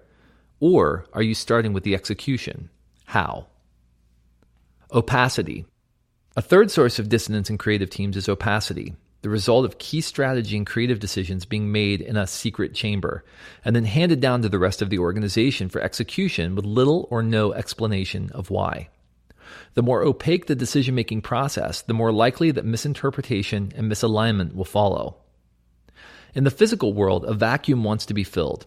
In the same way, when there is a lack of explanation of why things are a certain way, we will often fill that vacuum with whatever makes the most sense to us. That doesn't mean, however, that our understanding of why we are doing something lines up with our manager's why. As a result, we can spin our wheels trying to solve a problem without a true understanding of what we're really being asked to do. These little incongruities affect our creating, clouding our thinking. One design firm had concentrated much of its client interactions in the hands of a very few people. This isn't atypical, but in this case, the firm's creative leaders were not very good about communicating client expectations or key decisions about the direction of the project to those actually doing the design work. Rather than explaining the reasoning behind the decisions, there would often be vague and unsupported requests to clean this up or make that element slightly more dominant. This created a lot of dissonance for junior designers as they attempted to do the work without understanding why they were being asked for specific changes. I help these leaders understand that being more specific about the reason for their direction, for example, the client thinks this design is too busy, or the client wants this to draw more attention to itself, would help clarify the objectives and allow their designers to introduce other potential solutions. While there are certainly reasons to keep sensitive information under wraps, the clearer the organization can be about why decisions are made, the better. Challenge. Take a minute to look at your organization's current priorities. Can you explain why these priorities are currently the most important, or is there a lack of alignment between the why and the how of the work you're doing? Although the examples previously described are largely organizational, the principle of dissonance as a creativity assassin plays out in every area of our life. If you can better align the why and the how in your life, you will experience more creative accidents. For example, there may be many activities that you continue to engage in long after they have ceased to be effective to your current work. They are artifacts from old goals, projects, or relationships, but they have nothing to do with what's currently important to you. You are simply doing them as a matter of habit. The result is that your daily activity isn't aligned with what is really important to you right now, and it creates complexity that you must navigate in order to do your best work. We will be addressing how to eliminate these misalignments and ensure that your efforts match your objectives in the next chapter. Question: are there systems that you're still using that are ineffective for your current work, but that you're using as a matter of habit rather than by purposeful choice? Fear, the invisible ceiling. Humans have evolved with a set of traits that made it possible for our ancestors to form social groups, develop new technologies, and outwit their enemies. Unfortunately, these are the same attributes that can inhibit our creativity. The most damaging of these hardwired traits is fear. In some circumstances, fear is undeniably a useful tool. For example, if I'm standing on the edge of a 100-foot cliff, I should feel a little fear and take a step or two back. I also want my kids to have a healthy respect for traffic so that they avoid the street when playing. These types of fear are and always have been crucial to our survival. But there are other kinds of fear that, when allowed to dictate our behavior, can cause us to perform at significantly lower levels than our true capabilities. We project negative consequences to our behavior and limit our engagement out of a fear of what might happen, no matter how unlikely. In his book, The Now Habit, about fighting procrastination, Dr. Neil Fiore describes an experiment he performs with his patients to help them identify when they are behaving irrationally because of fear. He asks them to imagine that there is a wood plank lying across the floor, 20 feet long, 6 inches wide. He asks them if they would be able to walk across this plank without falling off. Inevitably, the patients respond that walking across this plank would be no problem. Fiore then asks them to imagine that the plank has been elevated to a height of 100 feet in the air and is suspended between two buildings. He again asks the patients if they believe they could walk across the plank without falling off. This time, however, very few of the patients are willing to walk the plank. What has changed? Certainly not the technical skill required for the task. It's the same plank. But for some reason, the respondents are now hesitant to walk across it. The only thing that has changed is the consequence of making a mistake. Suddenly, a slight misstep will mean death, or at least several broken bones. The perceived consequence of a mistake caused the respondents to choose not to engage in an activity that, only moments before, they had deemed easy. Sound familiar? It's often the case that because of a fear of what might happen if they make a mistake, creatives play it safe. They elevate the potential consequences of making a mistake to unhealthy and unrealistic levels and, in order to avoid those consequences, do mediocre work. For some of us, this fear is a natural result of our environment. I have worked with a few creatives who have been told point blank, if you screw this up, you're fired. But in my experience, that is a rare exception. For the most part, our fears are largely exaggerated. Few of us can point to a person who lost his job because of a reasonable idea that just didn't pan out. More often than not, we simply don't want to stand out, whether positively or negatively, because of the fear of being ostracized by our peers or our manager. This kind of fear can be corralled into two categories: fear of failure, and even worse, fear of success. Fear of failure. When we think of fear, this is probably the kind that comes to mind. We become risk-averse because we don't want to come up short. We have been doing what we do for a long time, and we understand how to do passable work in a risk-free way, so why take the chance on doing something more? But brilliant creative work is always the result of risk. In order to succeed, we must reach beyond our present circumstances and take chances that our work might fail. Peter Block, author of The Answer to How is Yes and Community, told me in an interview that we must grow comfortable living in the margins rather than in the center. What are we really risking when we create? We might fear losing our job, but more often we're concerned about being perceived as inadequate or ineffective. We're afraid that no one will want to work with us on future projects. We're worried about our reputation. This fear is not completely unfounded. If we push ourselves to go beyond the tried and true, others will inevitably think some of our ideas are bad. But in the end, the consequences of never taking creative risks will be significantly greater than some of our peers thinking we have poor taste. A lifetime of mediocrity is a high price to pay for safety. Paranoia undoes greatness. You need to push through those places where it's easier to gravitate toward comfort instead of aggressively pursuing your best work. Ricardo Crespo, Senior Vice President and Global Creative Chief for 20th Century Fox FCP, told me that his best advice for creatives is to know your comfort zone and work hard to stay out of it. Sharing from his personal experience, he said that a desire for comfort is the single biggest factor that causes many creatives to shrink back from opportunity, and the biggest block to creative growth. When we curtail our creative engagement out of a fear of what others will think, we are elevating the plank. We're exaggerating the potential consequences of a mistake. So rather than doing something that we're wired for, something we're passionate about, or something that we believe could really make a difference, we back away from the ledge. We settle. We accept mediocrity. It's conceivable that none of this is new information. We know that it's unlikely we're going to be fired for a bad idea, but we're still reserved and often hold back from bringing ourselves fully to the creative process. Fear can have a strong hold over our engagement.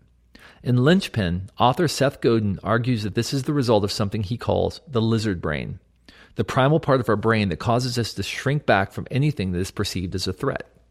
We are hardwired to stay close to the herd and blend in as much as possible. After all, in the animal world, the members of a tribe that stand out are often eaten first. But we must learn to identify and circumvent the impulse of our survival instinct. To do so requires both awareness and discipline to take calculated creative risks. We must practice taking risks when the stakes are lower so that we can perform when the pressure is on and it really matters. We'll talk about this more as we discuss best practices. Question: where is fear of failure causing you to curtail your creative engagement? Where are you refusing to take risks in your work? What are the perceived consequences that are holding you back? And do you think they're real or imagined? Fear of success.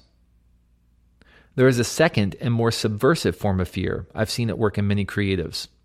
In your head, it sounds something like this. Do I really want to knock this one out of the park? Do I really want to set myself up for that kind of future expectation? What will everyone else think? Will I be able to continue to sustain that pace?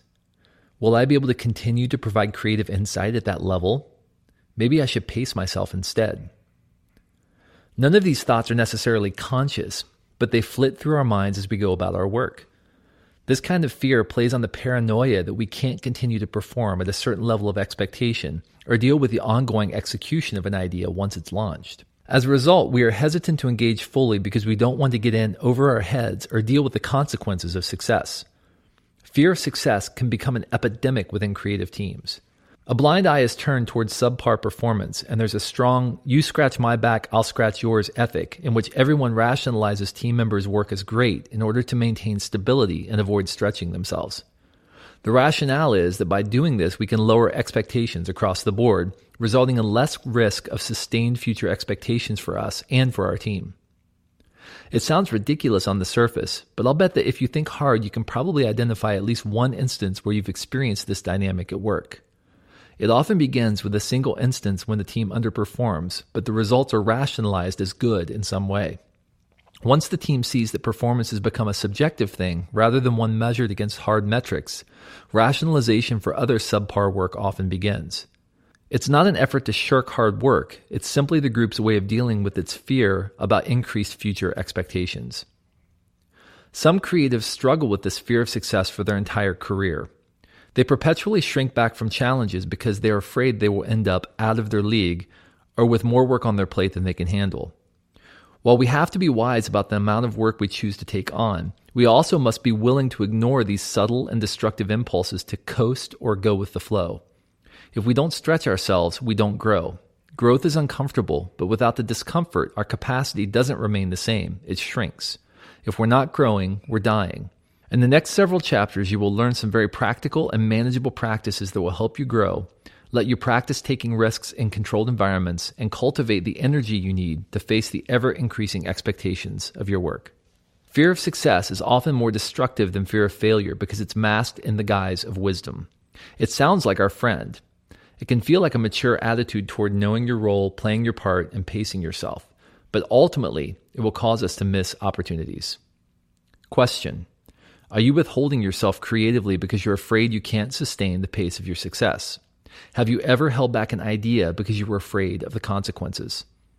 Do you, in any way, feel unworthy of success in your life or career? Expectation escalation and the inhibiting nature of comparison. The final assassin of creativity is expectation escalation. We allow comparisons to affect our current creative engagement. The moment we place concrete expectations on the end results of a project, this upgrade is going to double last year's sales figures. We begin closing off potential executions and helpful thoughts because we deem them not useful enough in accomplishing our escalated expectations. Doing this too early in the creative process can seriously derail brilliant ideas and prevent them from ever seeing the light of day. The result of all this is a phenomenon I call expectation escalation. As our perceived expectations escalate, we become almost paralyzed with concern about not measuring up. We want our ideas to be fully formed from the beginning rather than giving our creative process time to play out. If we don't see the idea as stacking up against the best of the best, then we don't spend time on it. But this ignores the reality that all brilliant creative executions began as infant ideas and had to be tweaked and developed. I've witnessed 3 sources of unhealthy expectations, and each affects our creating in the same fundamental way. Expectation escalation causes us to self-limit as a result of comparison. Our past work. Have you ever had difficulty getting started on an idea because you were afraid it wouldn't measure up to something you'd previously done? Sometimes our expectations of our own work can get in the way of full creative engagement. It's unfortunate we are often our own worst critic, and that we often criticize and deconstruct our work well before it's ready. You have a great idea, and at first you're very excited. Soon, though, you begin to think back to previous work you've completed, comparing those final products with the seed you're currently nurturing. Even though your current work is still in its infancy, and so, of course, can't stack up to a fully formed and executed idea, you're not willing to give yourself that grace period. Instead, you do a quick assessment of whether the work is worthwhile based on nothing more than these artificial expectations. As a result, you don't give the idea time to develop. When you do this, you fail to realize that 1, all your past work was once unformed and in mid-process, and that 2, you always remember past work more fondly than you felt about it at the time. In hindsight, recalling how a project succeeded is easy, but in mid-project, there is always a lot of doubt and confusion involved. We tend to forget the angst and uncertainty we feel while doing the work and instead look only at the end results. I don't mean to imply that all comparison is bad. There is both good and bad in playing this comparison game. You want to continue growing in your skills, and comparing your current work to past work can help you benchmark your growth. But you don't want to fall into a trap of shrinking back from engagement simply because you're afraid of not measuring up. The key to using comparison effectively is to withhold it until later in the process. When you are in the early stages of a project, you need as many possibilities in front of you as possible. There are enough limitations in place thanks to your organization, your peers, and your client. You don't need to limit yourself too. Question: do you find yourself frequently putting past work on a pedestal? Do you think this limits your current ability to creatively engage in any way? Our managers and peers. In the same way we can experience escalated expectations for our work based upon our own past work, we can be tempted to artificially escalate the expectations of our managers and peers when they are not communicated clearly. Because of the already complex nature of creative work and the time versus value tension discussed in the previous chapter, a lack of clarity around organizational expectations will sometimes result in our going overboard in our work as we try to cover our bases. But this means that we often do extra and unnecessary work and waste energy that could have been more effectively applied to the creative problems at hand.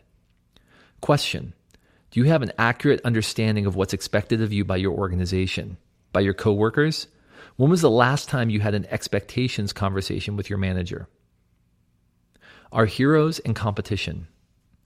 I love to read industry trade magazines and blogs. They can be a wonderful source of inspiration and information about what's happening in the wide world of business. But they can also lead to a sinister side effect. It's very easy to let the work of others paralyze us. This is a real problem in the design world. I've spoken with many designers and creative directors who feel the constant pressure to measure up to the work they're seeing on the cover of industry magazines. Some companies will cut these pieces out and hang them on the wall as a form of inspiration for the team. But these displays can sometimes feel more like, "Why can't you be more like your older brother?" talk from your parents. While you certainly need to be willing to learn from the competition and from your own creative heroes, don't let their influences cause you to condemn your own abilities. In his book, Free Play, improvisational violinist Steven Nachmanovich writes, "It's great to sit on the shoulders of giants, but don't let the giants sit on your shoulders. There's no room for their legs to dangle." In other words, there's a form of oppression that emerges when we allow the work of our influences or competitors to drive our creating in an unhealthy way. The creative process is a personal assault on the beachhead of apathy and a push to explore and break new ground, even when we are uncertain of a successful result. The more we try to force a successful and derivative result, the less likely we are to see a true breakthrough. It's only when we are free to abandon our need to measure up and instead simply trust our abilities that we'll begin to see real creative brilliance emerge. Question: are you in the habit of comparing your current work with the finished work of your heroes? Does this affect which ideas you are willing to explore or cause you to condemn your own abilities? Tim Seneff, director of Reach Out at Crossroads Church in Cincinnati, regularly leads trips of people to travel to other countries to participate in service projects. Some of these trips draw hundreds of participants. Tim finds that rigid expectations stand in the way of good experiences for these groups. His advice to participants: we want to be expectant, but without expectations. In other words, expect that great things are going to happen, but don't place parameters on what those things will be. Inevitably, they will lead to disappointment or cause you to miss opportunities simply because you're not looking for them. I think this is a wonderful description of what a healthy and productive creative process looks like. We want to be expectant without expectations. We want to be able to engage in the creative process without requiring concrete results too early. When we do this, we neutralize the effects of unhealthy expectations and allow ourselves the full freedom that is required in order to take creative risks and see our infant ideas to completion. While dealing with the specter of expectation escalation within an organization can be difficult, doing so is critical to doing your best work. Concrete objectives and a clear path to completion are key, but you need to be careful to suspend your judgment until later in the project. You can't become paralyzed by other people, by your past work, or by an unclear understanding of organizational expectations. Any one of these can cause you to perform at less than your best. The assassins of the creative process will creep up on us and invade our life. It's possible to spend days, weeks, or years trying to recover the clarity and passion we once had for our work. The only way to counteract them is to establish practices in our life that keep us focused and engaged. That's where we're headed in the next section. The practices. We often reject ideas that seem too simple or too obvious out of hand. If something is simple, the thinking goes, it must be ineffective. But the greatest performers across a wide spectrum of fields understand that the most basic and fundamental practices ultimately lay the foundation for brilliant results. Vince Lombardi was unarguably one of the greatest coaches in NFL history. As each new season began, he would gather his team together on the first day of practice for his opening pep talk. In the circle were NFL legends such as Paul Hornung, Bart Starr, and Jim Taylor, as well as numerous other veterans and returning Super Bowl winners. As the players leaned in to hear the great coach's opening words, Lombardi would begin his pep talk by thrusting a ball in the air, declaring, "Gentlemen, this is a football." How insulting. These players were some of the greats of the game. They had accomplished more in their time than many of today's top players would hope to accomplish in their entire careers. Why not begin by talking about the offense, or about why last season was so successful, or about the strategy for the first game? Coach Lombardi understood that the foundation of every great work is a solid grasp of the fundamentals. He was sending a message to his team that no matter how great their accomplishments and no matter how talented they are, the only path to consistent, long-term success is to maintain focus on the basics as a foundation for everything you do. Though the framework for how we'll look at them is unique, some of the practices we'll discuss in upcoming chapters have been implemented by many creatives to great success for centuries. My goal is simply to help you establish them and find a foundation of stability and rhythm that will allow you to experience creative accidents in your everyday life. Remember that common sense is not common practice, and that people who succeed are often those who do the little, everyday things that others won't. Part 2, Creative Rhythm. Chapter 4, Focus, zeroing in on what's critical. If you want to thrive in the create-on-demand world, you must develop the capacity to focus deeply. Though broad and shallow engagement may feel necessary because of the number of priorities on your plate, to be truly effective, you must cultivate the ability to do quick, focused dives into the depths of a project and emerge with useful ideas. More important, this must be done in spite of the increasing pressure to do things faster, better, and cheaper. Because we tend to gravitate toward possibilities, many creative people wrestle with focus. We can quickly become fascinated with new ideas or bounce from unsolved problem to unsolved problem without really solving any of them. This priority ping pong prevents us from engaging in the kind of deeply focused thinking that facilitates insight and moves the needle on our projects. As the number of unresolved creative problems in our work increases, we can become overwhelmed or generally discouraged by all that's left undone. The only solution is to stop living reactively and to instill a new practice for thinking deeply about your work. Lock in on the heart of the problem quickly, define, establish your game plan to center your activities around your most crucial priorities, refine, and organize your work so that you're minimizing distractions and staying on course, cluster. Developing these practices will increase the number and quality of spontaneous insights you experience. Two key factors which largely stem from dissonance affect our capacity to focus: unhealthy assumptions and the ping. Unhealthy assumptions. A few years ago, my family visited Lake Erie for a long 4th of July holiday. As evening approached, we were beginning to walk to the pier to watch the fireworks when our 5-year-old middle son started getting nervous. We explained that fireworks are fun and that there was no reason to be afraid, but he was having none of it. We finally convinced him to make the trek to the lake, but he protested all the way. When we arrived at the perfect vantage point and began setting up our blankets, his protests grew frantic. "Owen," I said, "fireworks are perfectly safe. They're not going to fall on you." "I'm not worried about them falling on me," Owen replied. "Fireworks make my feet fuzzy." "They make your feet fuzzy?" I replied, puzzled. "Yes, like at Disney World." We had taken a vacation to Disney World the previous year, and because his short legs prevented him from keeping up, Owen had ridden on my shoulders around the park. At one point, an unexpected plume of fireworks startled him. At the time, he had been sitting on my shoulders for an hour or so, and his legs had fallen asleep. Shaken out of his reverie by the fireworks, he realized that he had lost all the feeling in his feet. His 4-year-old mind assumed that it was the fireworks that had made his feet fuzzy. For more than a year, I realized, Owen had carried this assumption with him and had lived in terror of feet-zapping fireworks. I was eventually able to convince him that fireworks have absolutely nothing to do with what he felt in his feet when he was on my shoulders, but to this day, he is still a little nervous around them. What my son experienced is something we must guard against in our creative work. Our minds are excellent at solving problems and forming patterns. It's the primary reason we're able to survive past the age of 2. We learn from our experiences, and some of those lessons keep us from making mistakes that could significantly harm us, like touching a hot stove or punching someone bigger than us. But this ability to connect the dots can also cause us to adopt false assumptions about cause and effect. For example, it's easy to assume that because something has always been done a certain way, that it must be the one and right way to do it. We sometimes develop the assumption that because a system or method brought us success in one instance, it will always do so. Or we may assume that because something didn't work in one instance, it will never work under any circumstances. Any of these assumptions can, over time, be disastrous to our creative process because they limit how we look at problems. A theory advocated by brain scientist and founder of Palm Computing, Jeff Hawkins, in his book On Intelligence, contends that our minds function by constantly predicting what will happen next and then comparing these predictions with what we actually experience.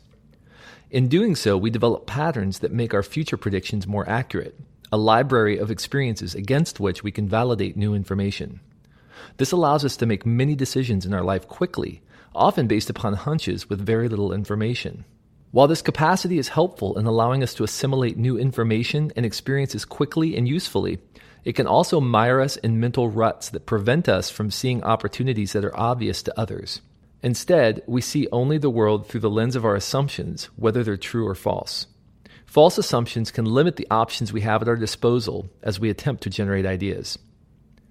Any good statistician differentiates between causality and correlation.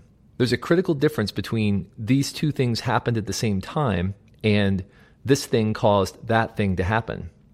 But this distinction is often lost in the hustle and urgency of our daily activities. We're often so busy that we fall into habits that prevent us from focusing on the real issues, or that cause us to ignore opportunities simply because we're not looking for them. Because the method by which ideas emerge often seems beyond our control, the temptation to develop rituals around behaviors that have proven successful in the past is real. For example, if we had a creative breakthrough in a meeting attended by a certain group, we might establish a standing meeting between those people.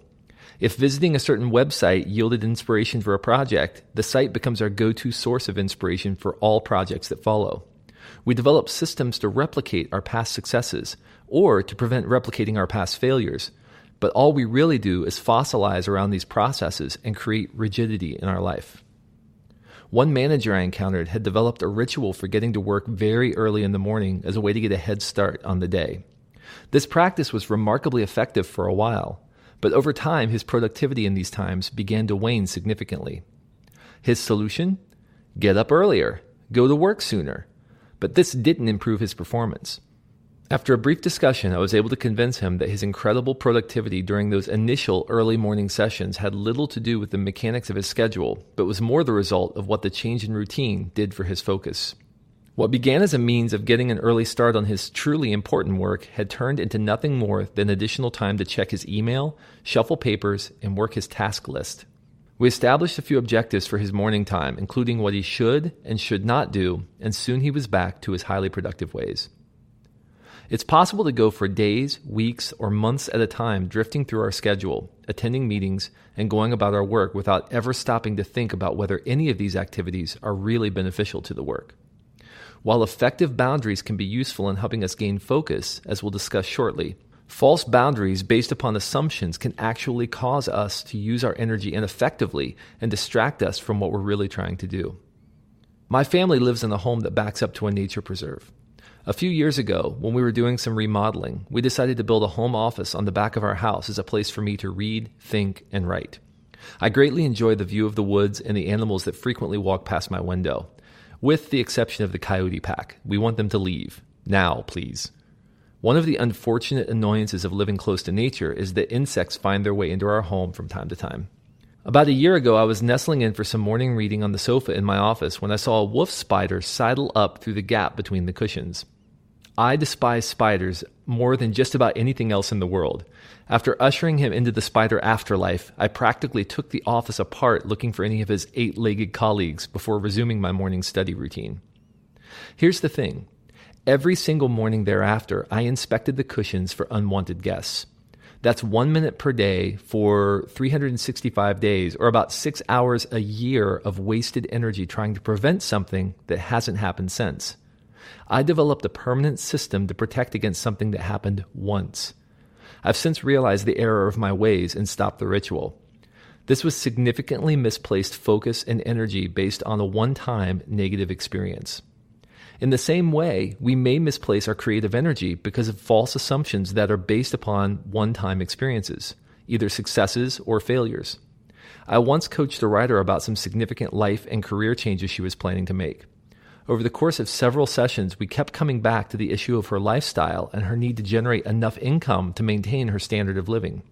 As I prodded her to question whether her multiple residences and all her other expenses were really indispensable, she came to realize that many of her life decisions over the past several years had been based upon the assumption that her lifestyle and spending habits were non-negotiable. This assumption led to a kind of creative stasis because she was able to take on only work that would pay well enough for her to maintain her lifestyle, and as a result, she had little time available to take on the kind of work she loved. She had lived with a self-limiting false assumption, and the result was that many excellent options weren't even on the table as she planned her career. Over time, this had devolved into creative block, career confusion, and procrastination. Once she was able to break through these assumptions, she was able to see how she had many more options than she'd originally thought, and she found new energy for her work. When you allow false assumptions to creep into your life, you become inflexible, less capable of focusing on the issues at hand. The key to overcoming them, as we will explore shortly, is to effectively define the creative problems you're really trying to solve. Question: are there assumptions you're making about your current projects that are artificially limiting your options? These could be the result of what's worked or failed in the past, something your manager once said in a meeting, or the way in which you're trying to avoid the worst-case scenario. Take a few minutes to list assumptions that may have crept in and are causing you to lose traction or do less than optimal work. The ping. We live in an age of unprecedented access to information. If we want to know something, we can gain access to that knowledge within a few keystrokes. I'm old enough to remember the days when doing a research project meant hopping in the car and making the trip to the library to crack open the encyclopedias or, God forbid, attempt to find something on microfiche. Many people under 20 years old have never had to leave their home to gain the information they need. With the ubiquity of cheap internet access, a world of information is now at our fingertips. While technology is the great equalizer with regard to information and communication, there are also some unique pressures that accompany its newfound place at the center of our life and work. Technology is an extension of our capacity to accomplish our will. If we desire to do something, technology can help us do it cheaper and faster. But not all the things that we want are necessarily beneficial to us. We are often willing to sacrifice long-term gain for the sake of a little short-term satisfaction. And for many of us, this tendency is seriously affecting our capacity to focus and be present in the moment. We have almost limitless options at our disposal to cure even the slightest case of boredom. It's human nature to crave entertainment, and if that's our will, then technology serves it very well. Entertainment doesn't necessarily mean games or movies. It can be anything that gives us a charge or provides us some kind of distraction from our work, even email or random web surfing. More than ever, we have the capacity to live in a state of perpetual entertainment. A few years ago, I noticed a disturbing pattern in my life. It was a tiny sensation, a little pinprick in my gut every so often. I called it the ping. The ping is that little sensation that occasionally prompts me to check my email or my social media accounts. It's the impulse to mindlessly surf news sites instead of doing something productive. And as my number of options grew, turns out there is an app for that, the pull of the ping became even more powerful. The ping wants to be my master. It wants to own me. It wants me to serve it. The ping even has a life philosophy for me. Something out there is more important than whatever is right here. If a meeting gets even the slightest bit boring, I reach into my pocket to check my email. If I have a few minutes in line at the store, I check my feeds on Google Reader. Rather than being heads up and actually paying attention to what's happening in front of me, the ping tells me, hey, you don't have to be bored. You have options. The net result? It's more and more difficult for me to be fully in one place, to focus on what's in front of me. I'm losing the capacity to think deeply about whatever I'm experiencing because I tend to gravitate to whatever feeds the ping. I default to whatever will entertain me right now. Neil Postman's 1985 work, Amusing Ourselves to Death, is more relevant than ever in the era in which we are fiber optically wired to our every desire. Postman argued that our obsession with television is ruining our culture's capacity to think and engage in important societal issues. But now, with smartphones, netbooks, and tablet devices connected 24/7 to anything and everything we could want, we have unprecedented capacity to be in a state of perpetual distraction. Our work demands make it difficult to be in one place at one time. We feel the weight of our overflowing inbox, or we feel the need to break away in the middle of writing a presentation in order to check the text message that just came in on our phone. But in order to do our best work, we need to learn to pay attention to what's in front of us and to develop the capacity to stay focused on our objectives. The ping slowly eats away at our effectiveness. Author Linda Stone coined a term for the way many of us are living: continuous partial attention. We're always kind of here and kind of somewhere else. We've had to pass laws to prevent people from text messaging while driving with their knees at 65 miles per hour. This divided focus prevents us from bringing our full energy and skill to the work that we're doing. Some of us slip in and out of zombie-like engagement with our work as we scan the horizon for something more appealing to feed on. Can we really do our best work this way? Productivity blogger Merlin Mann calculated that if we on average work an 8-hour day and check our email every 5 minutes just to see if anything is there, we check our email 24,000 times per year. That's not responding to emails, and that's not doing anything about what's actually in these emails. That's not even thinking about the contents of the emails. That's just checking to see if the little mail icon is bouncing in our dock. Let's take this a little further.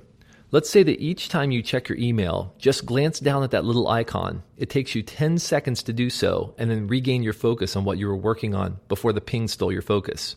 That's pretty conservative, given that many experts would say it takes anywhere from 30 seconds to 3 minutes to regain concentration after even a momentary interruption. This means that over the course of the year, you spend 66.6 hours just checking to see if there's anything that would be more stimulating than what you're doing right now. What could you do with 67 hours per year of focused, concentrated time? Do you think you could get something done? Do you think you could get moving on a project or generate a few business-changing ideas? When we allow the ping to rule our life, we allow it to rob us. And we don't even notice it's happening because the ping is robbing us of our focus 10 seconds at a time. Fortunately, the right practices can refine our focus and keep us deeply engaged in our work for longer stretches of time. You don't need to get rid of technology. You just need to use it in a way that increases your capacity to do what matters to you. You need to set priorities and home in on them rather than living in a state of continuous partial attention. You can't do your best and most insightful work when you allow the ping to rule your life. Question: where do you find the ping at work in your life? Do you find it difficult to maintain your focus on what's in front of you because you're always scanning the horizon for something more entertaining? List a few ways you think you could mitigate this in your life.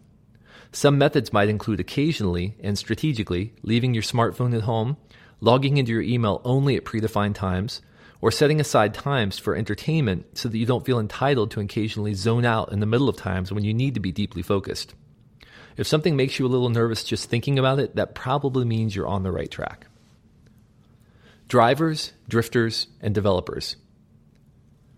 As you strive to gain focus, there are 3 modes you can fall into in your work. In order to work effectively, you must broaden your focus enough to allow you to see potential connections, but not so much that everything seems random and you are unable to gain traction. A drifter is someone who does whatever work they feel like from moment to moment. In this mode, a creative floats from objective to objective and task to task without really thinking about how any of them connect. You might be answering emails one minute, writing a few words on a proposal the next, and then making a phone call or two. Your work is fragmented. While you might get things done, there's no overarching sense of purpose behind how you approach your work, and you don't really have a prescribed plan for how you will get things done. To the drifter, finishing a project feels a lot like pushing a wall forward because you have no priorities. Your efforts and attention are spread thin across everything you need to do. You waste effort on task switching and may have a difficult time deciding what to do next. This is not to say you're not productive. Drifters can accomplish quite a lot, but your approach is so scattershot that you aren't able to leverage critical opportunities. While no one wants to think of themselves this way, many of us stumble into drifter behavior from time to time. When we realize we're drifting, we sometimes overreact and slip into the second mode, the driver. This is when you become very focused on outcomes. From the moment you receive an objective, you map out a workflow, break the larger goal into tasks and subtasks, and structure your work schedule in order to get it done as efficiently as possible. You become driven by checking tasks off lists and probably carry a tons of data with you just in case it will come in handy. Drivers have a very strong sense of what they're trying to do and typically follow a prescribed system for accomplishing their work. But in their effort to drive to the end objective, they often overlook or discount opportunities. Drivers have a narrow focus horizon. They are too microscopically focused on the objective, as they saw it from the beginning, and they are often reluctant to redirect their energy when new opportunities emerge in the course of their work. They're simply too busy trying to get through the project to respond to new insights that, they fear, could lure them off track. The third and most desirable mode is the developer. Developers have a strong sense of the overall objective and have a sense of purpose and priorities in navigating there. But instead of just plowing through the work with their nose down, they purposefully approach each task or element of a project as an opportunity to develop new connections or potential ideas. Developers are world makers. They are able to take a lot of disparate seeming elements in their work and weave them together into something useful because they are not too hyper-focused to recognize the patterns around them. They have cultivated the skills necessary to focus intensely for a period of time, then release their focus in order to assess the lay of the land. This allows them to iterate rapidly and quickly redirect their efforts. They also treat their work activities like investments. They are trying to maximize return rather than simply get through the work as efficiently as possible. The more you can cultivate a developer mindset, the more likely you are to experience unexpected creative insights that move a project forward. Developers lock in on the heart of the problem quickly, define, establish their game plan and center their activities around their most crucial priorities, refine, and organize their work so that they're minimizing distractions and staying on course, cluster. However, unlike the driver, they are able to occasionally take a few steps back and redirect their efforts as needed rather than simply following the predefined plan. For the remainder of this chapter, we will look at a few practices that will help you cultivate a developer mindset. Define, using challenges to lock in on the problem. Despite the lip service that managers pay to the importance of setting good objectives, I frequently encounter creatives and teams who are unclear about what they're trying to accomplish. While the general direction of a project may be apparent, the specific objectives are significantly less than clear. For example, many managers will throw out meaningless objectives such as increasing our client's market share or refreshing the brand identity without giving any concrete examples of what that means in practice.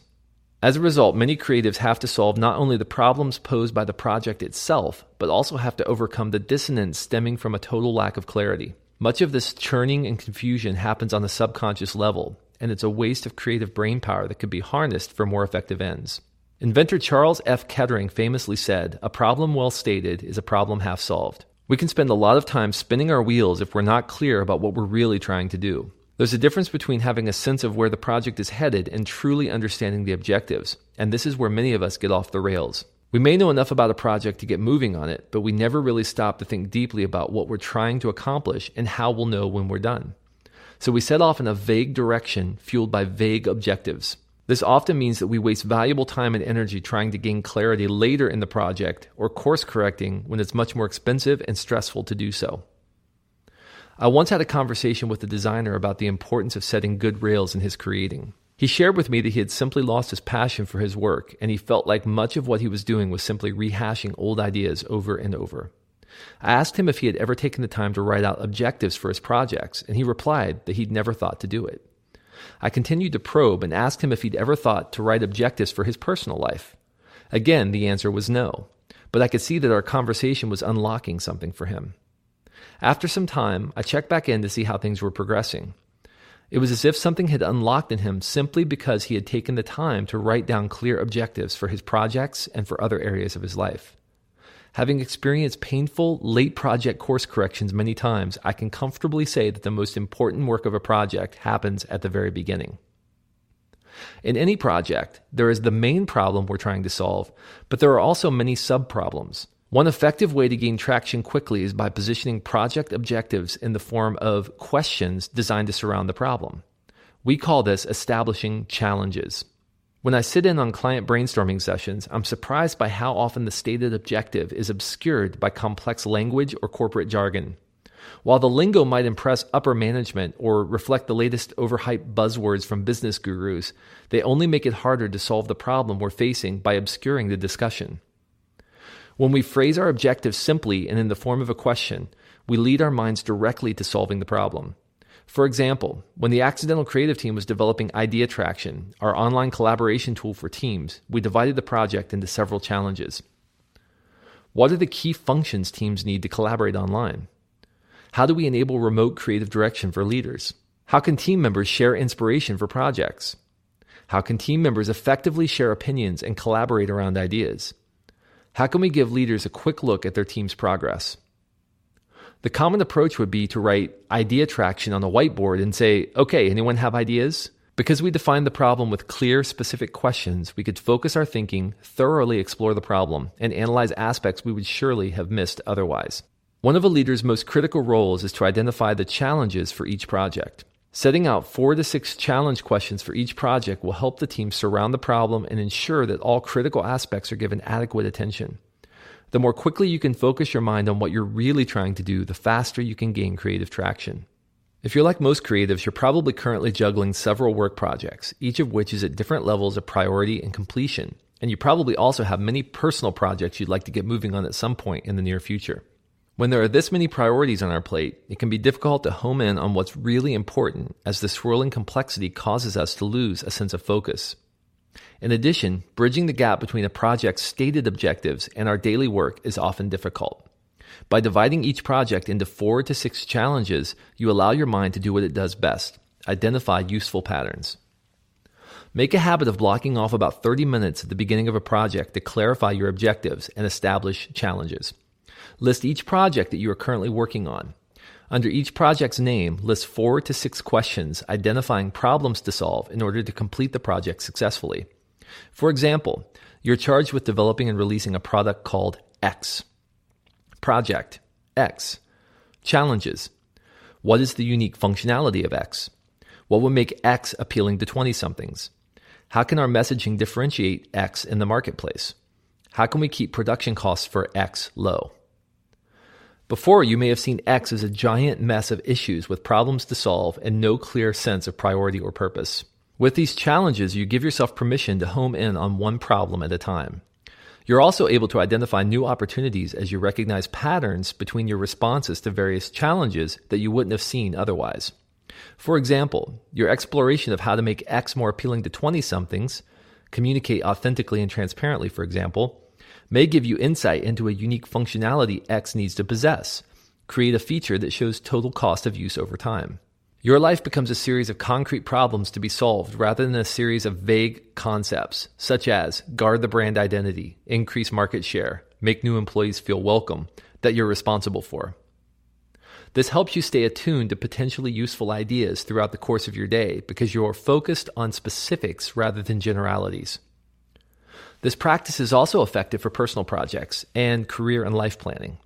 You can use the practice of establishing challenges to identify opportunities in your life and to help you work more effectively on personal creative projects. We'll talk more later about how to use challenges to pull all of the practices together and get moving on what matters most. Refine, the big 3. On my office whiteboard, you will see the big 3 followed by a short list of my current creative priorities. The big 3 refers to the 3 things I need to gain creative traction on right now. They aren't necessarily my biggest projects, though they often are. Rather, the big 3 is best described as the 3 most important open loops in my life and work. They are the 3 most important items that I'm still looking for critical insight on. The big 3 is a constant reminder of where I need to dedicate my creative bandwidth. While I may have other projects on my plate, the list is a reminder of the more important creative problems that are still outstanding. When I read a book, I'm looking for connections or concepts that are relevant to my big 3. When I have a conversation, I check it against my big 3 for potential new insights. When I watch a movie, I'm on the hunt for anything relevant to my top priorities while hopefully enjoying the flick. When I meet someone new, I stay open to how they may be able to help me with my big 3. Many times I've glanced at the big 3 and 5 minutes later had a conceptual breakthrough simply because my creative priorities were top of mind. If they hadn't been, I may have missed those insights because I wasn't looking for them. Your mind is a wonderful servant, but a terrible master. If you don't refine your creative priorities on a regular basis and focus in on a few things at a time, your mind will go into full retreat and you will be overwhelmed with all that's left undone. By choosing what you're going to focus on, you're relieving your mind of the pressure to resolve every creative problem simultaneously.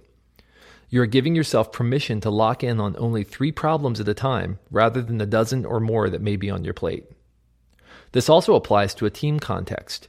Clarifying the top creative problems yet to be solved helps the team know where to put its energy and eliminates the guesswork often required to establish priorities. One of the greatest gifts any creative leader can give their team is to regularly refine focus by utilizing the practice of establishing the big 3. It's important to note that the big 3 is not necessarily determined by level of urgency. Some items are urgent but are chugging along just fine and don't require top-of-mind focus. Others may have a long horizon but require traction sooner rather than later in order to do your best work. A few things to keep in mind. The big 3 is not a to-do list. In other words, it's not the place where you put your urgent daily items or overdue projects. It's the place for your open conceptual loops, projects where you're still looking for a key insight, like the name of a new product or a new marketing strategy. The big 3 is not a wish list. You don't put your lifelong dreams and vague ambitions on it. It's a practical tool to help you focus on your current work. The big 3 is not your project list. There will always be other things you're working on. This is just intended to be a way of prompting your mind about your most important creative priorities right now so they're top of mind to help you identify potential connections. How to establish your big 3. Begin by listing all the projects in your life, both work and personal. There's no difference between the two. If something is on your mind, it's on your mind. Then go through the list, asking yourself which require some kind of conceptual breakthrough in order to move forward. Which are in stasis until you set the strategy. These are your candidates for the big three. Of the remaining candidates, which three are the most pressing? Which weigh the heaviest on your mind, keep you up at night, or incite the most conversations among members of the team? Keep the list in front of you as much as possible. I've developed the habit of writing my big three on an index card and keeping it in my notebook or in my pocket. As I mentioned before, I also write them prominently on the whiteboard in my office as a reminder of the projects that are still missing a creative breakthrough. Seeing my big three on a regular basis reminds me of what's most critical right now and helps me to filter the stimuli I take in each day through the lens of my most important creative priorities. One member of our online coaching community, AC Engage, relayed that simply having her big three regularly in front of her had markedly increased her productivity.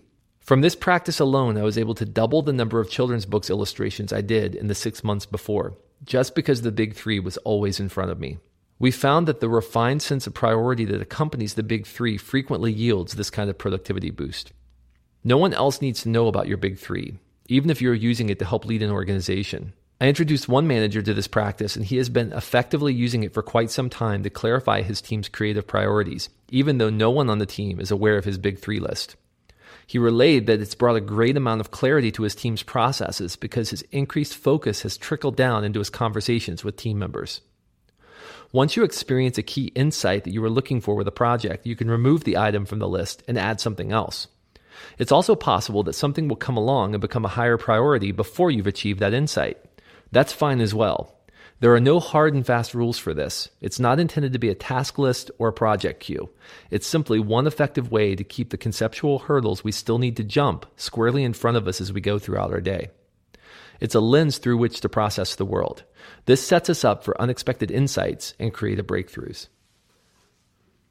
Cluster, chunking similar tasks. There's a practice in retail management known as intelligent adjacency. It means putting complementary items next to each other, like toothbrushes and toothpaste, so that when a consumer finds one, the proximity of the complementary item makes it more likely they'll buy both. Many of us reflexively place items according to intelligent adjacency all the time in our own lives as well. We place items in convenient proximity to one another in our workspace and in our homes in order to save our time and energy in some way. As I sit here typing, most of the tools I would need for working on this chapter are within my reach, such as my research, pens, notebook, index cards, and a stapler. I make sure I don't waste time getting up and walking across the room each time I need to take a note or check something. It's natural for us to think about basic usability when it comes to our physical surroundings, but how often do we think about how conveniently our workflow is structured? Have you ever considered clustering work projects that require similar kinds of thought into the same blocks of time? Many of us don't do this, with the result being that we waste precious focus shifting gears between different kinds of tasks. For example, we may spend all day on email, jumping in and out of our inbox, or even checking email when we're in the middle of doing some other kind of work. But each of these little mental breaks causes us to lose creative traction and can ultimately add up to less than optimal work. The practice of clustering is about finding intelligent adjacencies within your work and clustering your efforts to keep you engaged and focused more deeply and for longer periods of time. By doing this, you minimize the psychological cost of switching tasks and constantly having to refocus your efforts. There are several benefits to clustering your work. Limiting focus shifts. Each time you break from what you're doing to focus on something else, you lose traction, and regaining it takes more time than you may think. If you cluster similar kinds of work into blocks of time dedicated to the work, the penalty for these focus shifts is minimized. For example, clustering all your email into one session or several sessions broken up throughout your day prevents the focus shift that occurs each time you leave your creative work to see what's in your inbox. Unexpected breakthroughs. As you cluster similar work, you will begin to notice recurring patterns and areas of potential overlap. You may also find that there are similar issues you're facing on different projects that stem from the same source. As a result, clustering can lead to conceptual breakthroughs. For example, a discarded idea for one project may be perfectly appropriate for another, or research that you're doing for one client may yield unexpected insight for another client. These breakthroughs may never have occurred if your workflow was fragmented rather than clustered. Improved flow. Since you are focusing for longer periods on similar work, you will experience a greater sense of immersion in the work, making it more likely to have a breakthrough and more likely that you'll enjoy the work. You can dive deeper with an oxygen tank than if you have to resurface every few minutes for air. The net result is that you will spend more concentrated time thinking deeply about the problems you are facing and will be more likely to get the brilliant ideas that often take time to emerge. Here are some ways I've seen clients apply this practice to great effect. Set aside time in your day to do strategic thinking and plan your projects. It's much easier to maintain a conceptual, strategic mode of thinking than it is to try to regain it once you've switched over to more concrete tasks. Cluster meetings as much as possible, making sure to leave large blocks of uninterrupted time open each week. People tend to spread their meetings throughout the day with maybe 15 minutes to a half hour between them. This practically eliminates your ability to engage in deep thought. To immerse yourself in a problem requires stretches of time, and if you're only allowing for small pockets of time to think creatively, you're probably wrapping up just when you're getting to a place where you're likely to start experiencing insights. In addition, you may want to schedule your strategic thinking time ahead of meetings if possible to avoid the energy lag that often happens in their wake, and so you'll have the time to think ahead about the issues you'll be discussing. Set aside dedicated time each day for responding to email. Rather than living perpetually in the inbox, cluster all of your communications in dedicated blocks of time. This will help you focus more deeply throughout the day rather than being constantly interrupted by the demands of others. If you need to do frequent email checks throughout the day, that's fine too. You can schedule 10 minutes at the beginning of each hour to address your inbox. While there are certainly exceptions, there are very few emails that will cause our world to come crashing down if not addressed within an hour. The same advice goes for phone calls and face-to-face encounters. Whenever possible, try to chunk these together so that you avoid the energy drain required to gear up for and gear down from personal interactions. Separate your conceptual, creative time from your concrete task time. When you fragment your day with 15 minutes for design or writing, 10 minutes for invoicing and time tracking, 5 minutes for email, etc., you are paying a significant task switching penalty. Try to give yourself as much as you are able, no less than a half an hour of uninterrupted time whenever you are doing design, writing, or largely conceptual work, and an hour is preferable. If the projects don't require that much time, try to cluster a few together. Not only will this help you stay focused longer, you will also regain a significant amount of time wasted switching programs, moving windows around on your screen, and quickly checking that funny little headline that caught your eye. This is not an exhaustive list, and I'm sure that there are many other opportunities you can see for how to cluster your own work. Regardless of the level of flexibility in your schedule, there will always be small ways you can more effectively structure your work so that you're minimizing task switching cost. Gaining focus and quickly establishing a game plan gives us a significant advantage in our creative work. The better we become at weeding out irrelevant information and staying alert for potential insights, the more likely we are to experience creative breakthroughs. Similarly, the better we are at defining and refining the problems we're trying to solve, the more likely our minds will do what they do best: identify potentially useful insights. Chapter 5. Relationships. Being brilliant together. Creative work isolates you because a substantial amount of it must be accomplished alone. But your relationships with others are some of your most valuable creative resources. If you neglect these relationships, you are starving yourself of substantial and potentially game-changing influence on your creative work. When you neglect your relationships, you limit yourself to your own experiences. But when you approach your relationships with purpose, you will be able to draw upon many lifetimes' worth of experience for insight and inspiration. Many of us don't think much about whom we invite into our lives or how we manage those relationships. Instead, we treat the connections we form with others as something that happens naturally as a matter of circumstance or convenience. Co-workers and family are the only people many busy creatives take time to connect with. And though they love their family and they like their co-workers, this can quickly lead to a situation where relationships feel more like obligations than anything else. Our relationships will eventually grow stale unless we are diligent about directing and cultivating them. Investing in healthy, thriving relationships yields long-term benefits for everyone involved and can be especially beneficial in allowing you to see the world from new perspectives, exposing you to unexpected creative insights, and helping you stay inspired. In his book, Where Good Ideas Come From, Stephen Johnson states that many of the brilliant and innovative ideas throughout history have resulted from networks of creative people sharing, collaborating, and challenging one another to explore the adjacent possible. He says, "The trick to having good ideas is not to sit around in glorious isolation and try to think big thoughts. The trick is to get more parts on the table. Johnson says that a key way to get more parts on the table is to put yourself in networks of creative communities who are striving for the same thing. He continues, what kind of environment creates good ideas? The simplest way to answer it is this.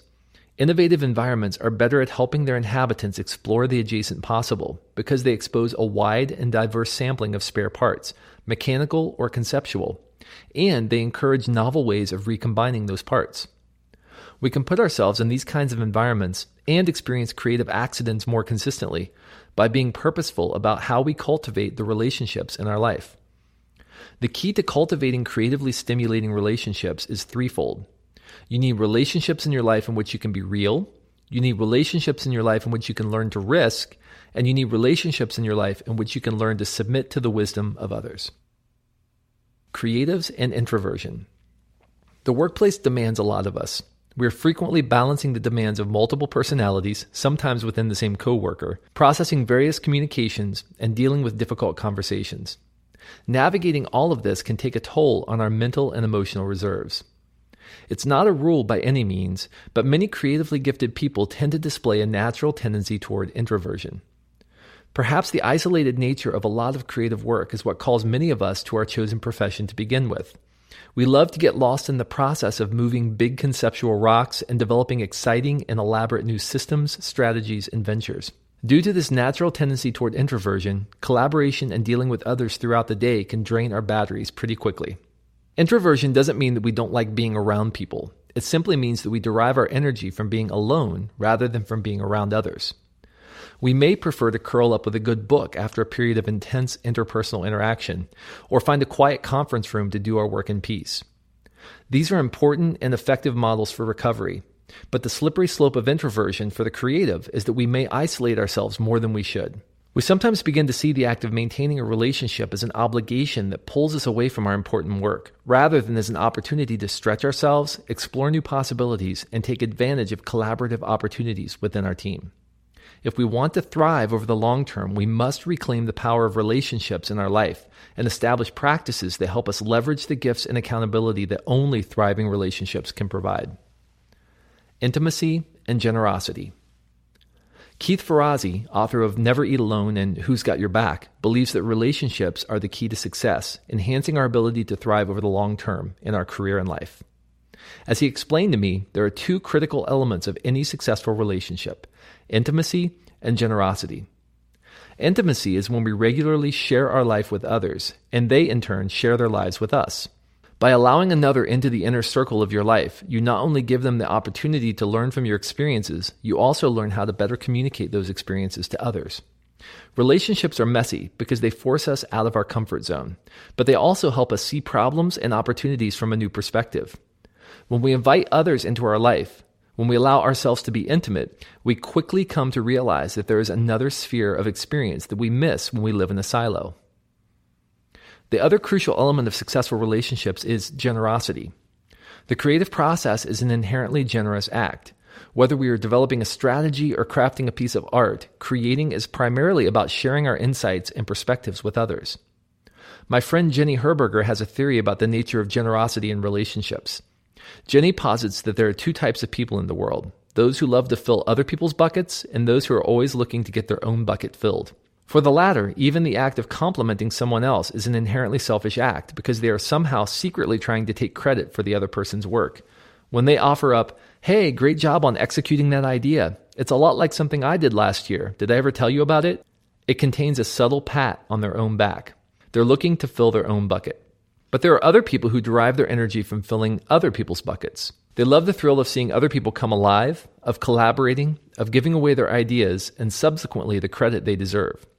They recognize that more ideas will always come, but investing in relationships and maintaining an ethic of generosity yields results that we can't gain when we hold tightly and selfishly to what we think we deserve.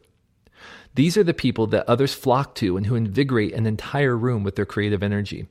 They thrive because they make it their mission to help others thrive. I agree with Jenny. These people are the meaning makers, and in my experience, they eventually come out on top because everyone wants to work with and for them. When we obsess over getting our own buckets filled, we not only find ourselves disappointed with the results, we also regularly disappoint everyone around us. Our best creative work comes from a mindset of abundance and generosity rather than one of scarcity. When we clamor for credit and fight over resources we perceive to be scarce, it infiltrates every area of our life and work. 3 strategies to enrich relationships. There are 3 strategies that can help you be more purposeful about your relationships. Each is designed to help you achieve more interdependence, inspiration, and accountability in your work. We are not wired to do life alone. The more we can network ourselves with others, the better. In his book, The Neuroscience of Human Relations, professor and clinical psychologist Louis Cozolino says that without mutually stimulating interactions, people and neurons wither and die. In other words, we need others as much as they need us. He continues, from birth until death, each of us needs others who will seek us out, show interest in discovering who we are, and help us feel safe. Thus, understanding the brain requires knowledge of the healthy, living brain within a community of other brains. Relationships are our natural habit. Relationships give us perspective on our unique strengths, on which of our ideas are more likely to gain creative traction, and on how we can benefit the world around us. Our relationships play a vital role in helping us understand how we can get moving on and devote our best effort to the work that really matters. Start a circle. Many of the greatest creatives throughout history have gathered in small groups to stay focused and engaged, and the practice continues to benefit those who go to the effort to instill it. It's something that I've done for years, and it's been an immeasurable source of inspiration and accountability for the work that I'm doing. These small group meetings can stoke your passion, help you stay aligned with what matters most, inspire and give you new ideas or directions for projects, and simply feed you emotionally in ways you may be lacking. The size of an ideal circle varies. Some people prefer a smaller circle for the increased level of intimacy it provides, while others prefer to have a larger group in order to leverage a greater diversity of thought and experience. While the composition of your circle can vary, you want to invite people whom you think you will have the ability to connect with in a meaningful way and who will also want to do better creative work. Examples of circles I've seen work very well include the following. A circle of aspiring entrepreneurs who gather to discuss their work, share tips on what seems to be working, and provide much-needed encouragement to one another. There is one such, called Continuous Web, that was a source of encouragement that even helped me find a few collaborators for early projects I was launching. A circle of visual artists who gather to share their latest creations and discuss their ideas. Artists often struggle to find good feedback for their work, and I've frequently seen that artists go into especially productive periods upon finding a circle of like-minded peers to bounce things off of. A circle of creative pros who gather to talk about the pressures they're facing in their professional life and to talk about the productivity tips and cultural trends they're noticing. These are just a few examples. I'm certain that you can think of a few types of circles that could benefit your work. Though they are designed to be social gatherings, these circles facilitate the sharing of insights. They aren't just about getting together for drinks and a chat. If you are organizing a circle, you should invite members you think will inspire you with their vision, their strategic thinking, and their track record of executing great ideas. Your group can gather anywhere, of course, but ideally, choose a place offering quiet and privacy. The back corner of a coffee shop, someone's deck, a small studio space, a living room. You're looking for a place that affords space, comfort, and intimacy. If you're looking for a tool to help you find other like-minded people, we've created a way on our website to form a circle with other creative pros in your city. For more information, visit accidentalcreative.com/circles. Your circle get-together will revolve around each member answering 3 questions. In the first few meetings, someone in the group should play moderator. But as your circle grows more comfortable, there will be less need for directed conversation, and gatherings will likely flow much more smoothly. Here are the 3 questions. What are you working on? In other words, with regard to your work, what is at the top of your mind right now? The answer to this question will give everyone in the group a sense of the scope and nature of the work that each is presently charged with. It also provides context for the rest of the conversation and may yield relevant creative insights from the group. Granted, there are always certain confidential matters that can't be discussed outside work, but it's usually possible to speak in generalities to get to the heart of the creative problem. This question doesn't apply only to our on-demand work. These small groups are a great place to find inspiration for our personal projects. We should also share initiatives related to our passions and hobbies because it's a great way to gain accountability and creative traction on them. If you have a personal creative project that you've been toying with or something that you've been wanting to do for a while but aren't sure how to approach, your small group is a fantastic way to get motivation and ideas for first steps. Sometimes others can give you perspective on projects or show you potential solutions that you've overlooked. You may have blind spots due to a strangling degree of complexity, or because you're simply too immersed in the work to see the obvious. Simply describing your work and the challenges you're facing to others who aren't immersed in the same level of intricate detail can often offer obvious new paths to explore. In his book, A Whack on the Side of the Head, Roger Von Oak shares a proverbial story about a Native American medicine man. Whenever the tribe was having difficulty finding new game, he would take a dried animal skin, crinkle it until deep lines appeared, then mark it with some reference points to orient them. He would tell the hunting party that this was an ancient tribal hunting map, and that the crinkled lines were the ancient game trails. Armed with this new map, the hunting party would set out on an expedition, which, surprisingly, would lead to abundant capture of game. The map was nothing but randomly created lines on the dried animal skin. Why did it lead the hunters to success? The answer is, it forced them to look in places they had unknowingly left unexplored. It got them out of their rut. This is just like the power of community when it comes to your creating. Your circle can give you perspectives and insights that are akin to the lines on a crumpled animal hide, pushing you to look in new places you might otherwise miss. What is inspiring you? The second question is valuable in any conversation, but it can be transformative in a small group. I find it incredibly enlightening to hear what is inspiring the hearts and minds of those I admire. This question is the one that generates the most additions to my list of items to read or experience, because each time I ask it, I end up with at least a few or a few dozen books, magazine articles, and movies to experience. When you explore inspiration in the context of community, you get to see not only what influences the creative decisions of others, but also to explore the mechanics of how others bring their inspiration to life. This can be valuable in helping you find new methods of approaching your own work and in ensuring that you're not falling into overly familiar or stale patterns. It's always encouraging to hear stories of those who are getting things done. It kindles the fire we feel for our own work. There are many times when I've been itching to get out of a group meeting just so I can go home and get started on an idea that arose as a result of a conversation. Often you will hear someone acknowledge that they read a particular book and then applied some of the newfound knowledge to a project. This is a powerful reminder that the best work we accomplish is frequently the result of being inspired by someone else. You shouldn't be ashamed of drawing inspiration from other resources and applying them to your own work. At the heart of it, that's the crux of innovation. Innovation is the collective grasp for the next, and it's always built on the work of those who went before. At the same time, you should have some ground rules in your circle that there will be an overall respect for the ideas of others, and that it's a safe place to share newborn ideas without the fear that they'll be hijacked by someone else. Group accountability can be a powerful motivator to keep everyone honest, especially in circles where there are only loose previous relationships. What would you like prompting on? This final question is designed to help you cultivate group accountability for the work that you're doing. It's likely that each member in the circle has a few projects they want to get moving on, but can't seem to find the requisite time or energy. Having a small group around to occasionally poke and prod us into action can be a really helpful tool to that end. It's a good practice to end each group session with a check-in on the projects that need action. This can be anything from an unwritten novel to an undeveloped business plan, but it should be something that you'd like to do and would like the group to help you stay focused on. Keep it simple, choosing one project that the group members will ask you about whenever they see you. Hey, how's that business plan coming? Hey, how are the new designs you're developing? Have you written the chapter outline for your novel yet? When you have specific accountability, it gets you moving on the things that may otherwise continue to sit on the back burner. Once you discuss an idea with others, it's a lot more difficult to remain at a standstill. You feel the pressure to do something about it because you know you're going to have to give a report of your progress next time. For example, one aspiring writer I met was concerned that he wasn't producing good enough work and that he was instead just cranking out drivel. As a result, he found that he wasn't writing as often as he should have been, in spite of my advice to write no less than 1,000 words a day, every day. When I confronted him about his lack of consistent writing, he expressed that he didn't feel that his writing was good enough to be shared with others. It doesn't have to be, I replied. You just need to write until you come to the end of yourself, your fear, your anxiety, your inhibitions.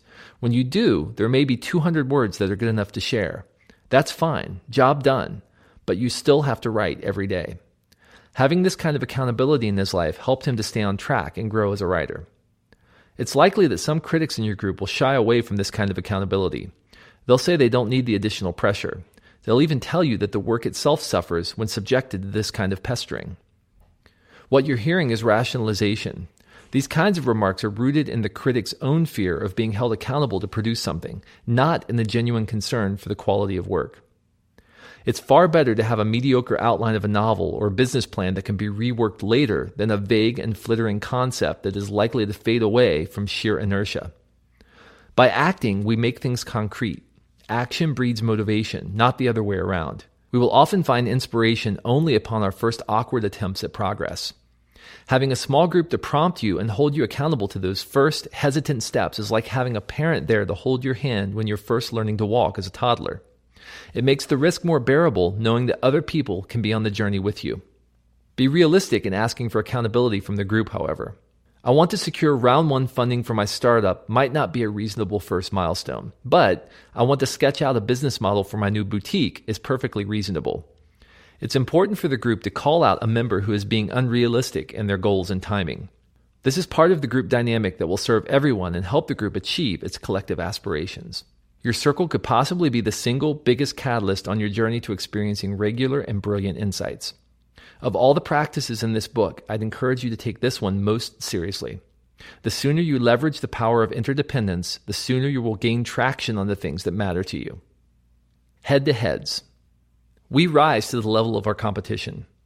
Athletes frequently talk about the importance of competitors who challenge them to push beyond to new levels of accomplishment. The same sentiments are often shared by business leaders and media personalities. Television personality Diane Sawyer is said to have remarked, "Competition is easier to accept if you realize that it is not an act of oppression or abrasion. I've worked with my best friends in direct competition." We need others in our life to help us stretch and grow. We need to be challenged. When you play one-on-one in basketball, you're competing head-to-head with the other person. The same applies to running. Many runners have experienced the benefit of having someone else alongside them to help them keep the pace. Simply knowing that slacking off means letting the other person down causes us to push ourselves to the limit and beyond. In essence, this kind of competition is not with the other person, but with yourself. But what about your creative life? Do you have anyone in your life who is helping you keep pace and stay on a trajectory of creative growth? One way to cultivate the benefits of friendly competition in your creative life is to establish the practice of head-to-heads. In a head-to-head meeting, 2 people get together, and each party is responsible for sharing new insights and new resources they've encountered since the last meeting. The discussion could be on any topic, a book you're reading, a seminar you attended, something you made, but the idea is to share something that will be both intriguing and challenging to the other person, and that will stimulate discussion. In some ways, the head-to-head provides accountability for you to maintain regular times of study and purposeful experience because you know that you will be required to share something you've done since the previous meeting. I have multiple people in my life with whom I've practiced these head-to-heads. One of them, Keith, is a neuroscientist, and though both our jobs require us to travel, we try as often as possible to get together to share our latest insights about creativity, science, and the brain. I have had numerous eureka moments sitting on Keith's porch as we shared what we were learning from the latest book we read, the latest research paper we'd seen, or the latest conversations we'd had with others in our network. Many of our conversations have been formative in how I understand the creative process and have helped me significantly in my day-to-day work. Here are some principles for effective head-to-heads. 1. Set a time and be consistent. Agree to a date, time, meeting place, and frequency for the meetings with the other person. Choose someplace quiet and comfortable and make it a priority in your calendar. Once a month is a good frequency because it leaves enough time between meetings for each of you to have experienced something new to share and to have generated fresh new insights that would make for an interesting conversation. 2. Vary your subject matter. Don't harp about the same topic month after month. The idea is to challenge one another with new insights and to spark conversations about things that may otherwise never show up on the other person's radar. 3. Choose someone you respect and admire, preferably someone within your area of expertise. This will enhance the conversation when you get together, leading to ideas and insights more appropriate to each person's context. Ask yourself, if I could see inside anyone's notebook right now, just to see what they're currently thinking, who would it be? 4. Prepare about 15 minutes of content. Don't just show up with a sandwich. Spend time putting together materials to discuss. Build them around a topic or insight that you're presently working on or just fascinated by. Again, choose a topic of potential interest to both of you. What subjects should you address? That depends on you and your creative goals. Here are some questions that may help you determine appropriate topics. What are you currently interested in or curious about? What have you read recently or experienced that you think the other person knows very little about? What new insights or thoughts have you had that are ripe for application? These are all good topics for your head-to-head time. The idea behind these head-to-heads is to challenge and stimulate yourself with new thoughts and insights that could be potentially useful in your life and work. Give your best to these relationships and you will get the most out of them. The best relationships are one in which there is a give and take, when both parties feel a sense of respect and admiration for the other. We want to root for the other person's success, even as we are competing against them to share the best or most thought-provoking insights. Establish a core team. Do you have others in your life who help shape your decisions and career choices? That sounds like a strange question, right? We don't like to think about the subject of authority because we are wired and often told in many ways from our youth that we need to question anyone in a position of power. This is unfortunate because when we discount and distrust others in this way, we miss out on some of the key blessings that accompany putting ourselves in a position of learning and submission to others. We also lose the opportunity to allow others to help us navigate through difficult waters. In his book, The Culture Code, psychologist and consultant Clotaire Rapaille argues that this deep bias toward rebellion is still at the heart of American culture and behavior. The cultural reasons for this seem to be twofold, argues Rapaille. Partly because we are an adolescent culture with an adolescent attitude. We don't want people telling us what to do and holding us to their standards. We want to discover things and learn how to do things our own way. It's true that many of us like to do things our own way, making our own rules and following our own course. Many of the cultural icons we celebrate are self-made people who have achieved great things against the odds and without the help of others. These stories help us believe that we can, in fact, accomplish our goals if we persist over time. But sometimes these stories also reinforce a misperception that to submit to authority or to closely follow the advice of others, especially when it goes against our instincts, is a form of weakness. Contrary to this cultural belief, to remain humble and curious and to bend our life to the advice of those farther along the journey is actually a sign of strength. My children are currently studying the martial art Taekwondo, and it strikes a special chord in my heart each time I hear them respond to their instructor with a hearty, "Yes, sir." This sharp sign of respect tells me they clearly understand who is the boss and that they are there to learn, not to lead. They couldn't gain anything from the class if they weren't willing to trust and submit to the greater experience and wisdom of Mr. Lewis, their instructor. Is there anyone in your life to whom you bend your life and choices? Someone in front of whom you take the posture of a student? Some of us think that our student days end when we leave school, but many of the most accomplished professionals have maintained this posture of lifelong learning at the feet of others. Some call this mentoring, but I'm often concerned that this word doesn't communicate the weight of the other person's role in my life. I'm not just there to learn some interesting tips and tricks, some of which I may apply and some not. I am there to submit to wisdom and practical advice from someone who is a little farther down the path and much more likely to see things that I'm currently blind to. I give quite a bit of latitude to certain people in my life to speak truth to me. Sometimes it stings, but the temporary sting of unwanted truth is much easier to bear than the harsh sting that comes after a prolonged period of living in a world of imagined invulnerability. I would much rather have friends inflict these wounds than cynics, critics, or competitors, all of whom want me to fail. There are 3 people in my life who have full permission to speak anything they want to me, and whom I regularly meet with in order to review my goals and my progress. I consider them my core team, and they are always my first email when something good happens or when I need advice. In fact, when I was offered the deal for this book, my first instinct was to send an email to share the news with them. Even though I was inclined to accept it, I wasn't going to make a move until the people I respect the most in my life had weighed in on the decision. Many of us have blind spots, especially as it relates to our creating. We will never be the most objective judges of our own work, and we will always have difficulty weighing big life decisions without bias. It helps to have people you respect and admire to shine light into dark places and help you see angles of a problem you may have otherwise overlooked. Whom can you trust to speak the truth to you, no matter how hard it may be? Whom do you trust to say things that no one else will say? You must have these people in your life if you want to continue improving in your work. It's critical to choose your core team wisely. You want people who have significant experience in areas where you may be lacking and with whom you have a degree of personal rapport. You also want people who are likely to be vested in your success and who are willing to spend time to help you achieve your goals. Right now you may be asking, so how does this help me with my creative work? We discussed earlier the importance of focus in gaining creative traction. When you have others in your life with more experience and a larger perspective, you can gain focus more quickly and get moving on what really matters. By learning from their experiences, you can avoid some of the mistakes that they made early in their lives and careers. Having a core team in your life will help you prune your options and avoid the paralysis that often accompanies having too many choices in life. It's much easier to redirect once you are moving, but often you may not move at all if you are overwhelmed with options. You sometimes need other, more experienced friends to help you focus on the right data points. Here are a few tips with regard to meeting with members of your core team. If you're meeting for breakfast, coffee, or drinks, you should always pick up the bill. There are people in my core team who make much, much more money than I do, but I always pay expenses related to our meeting. Why? Because I need to remind myself and them that I see this as an investment in myself and in our relationship. By picking up the check, I am ensuring that I maintain the mindset that my core team's time is valuable and that my time with them is an investment.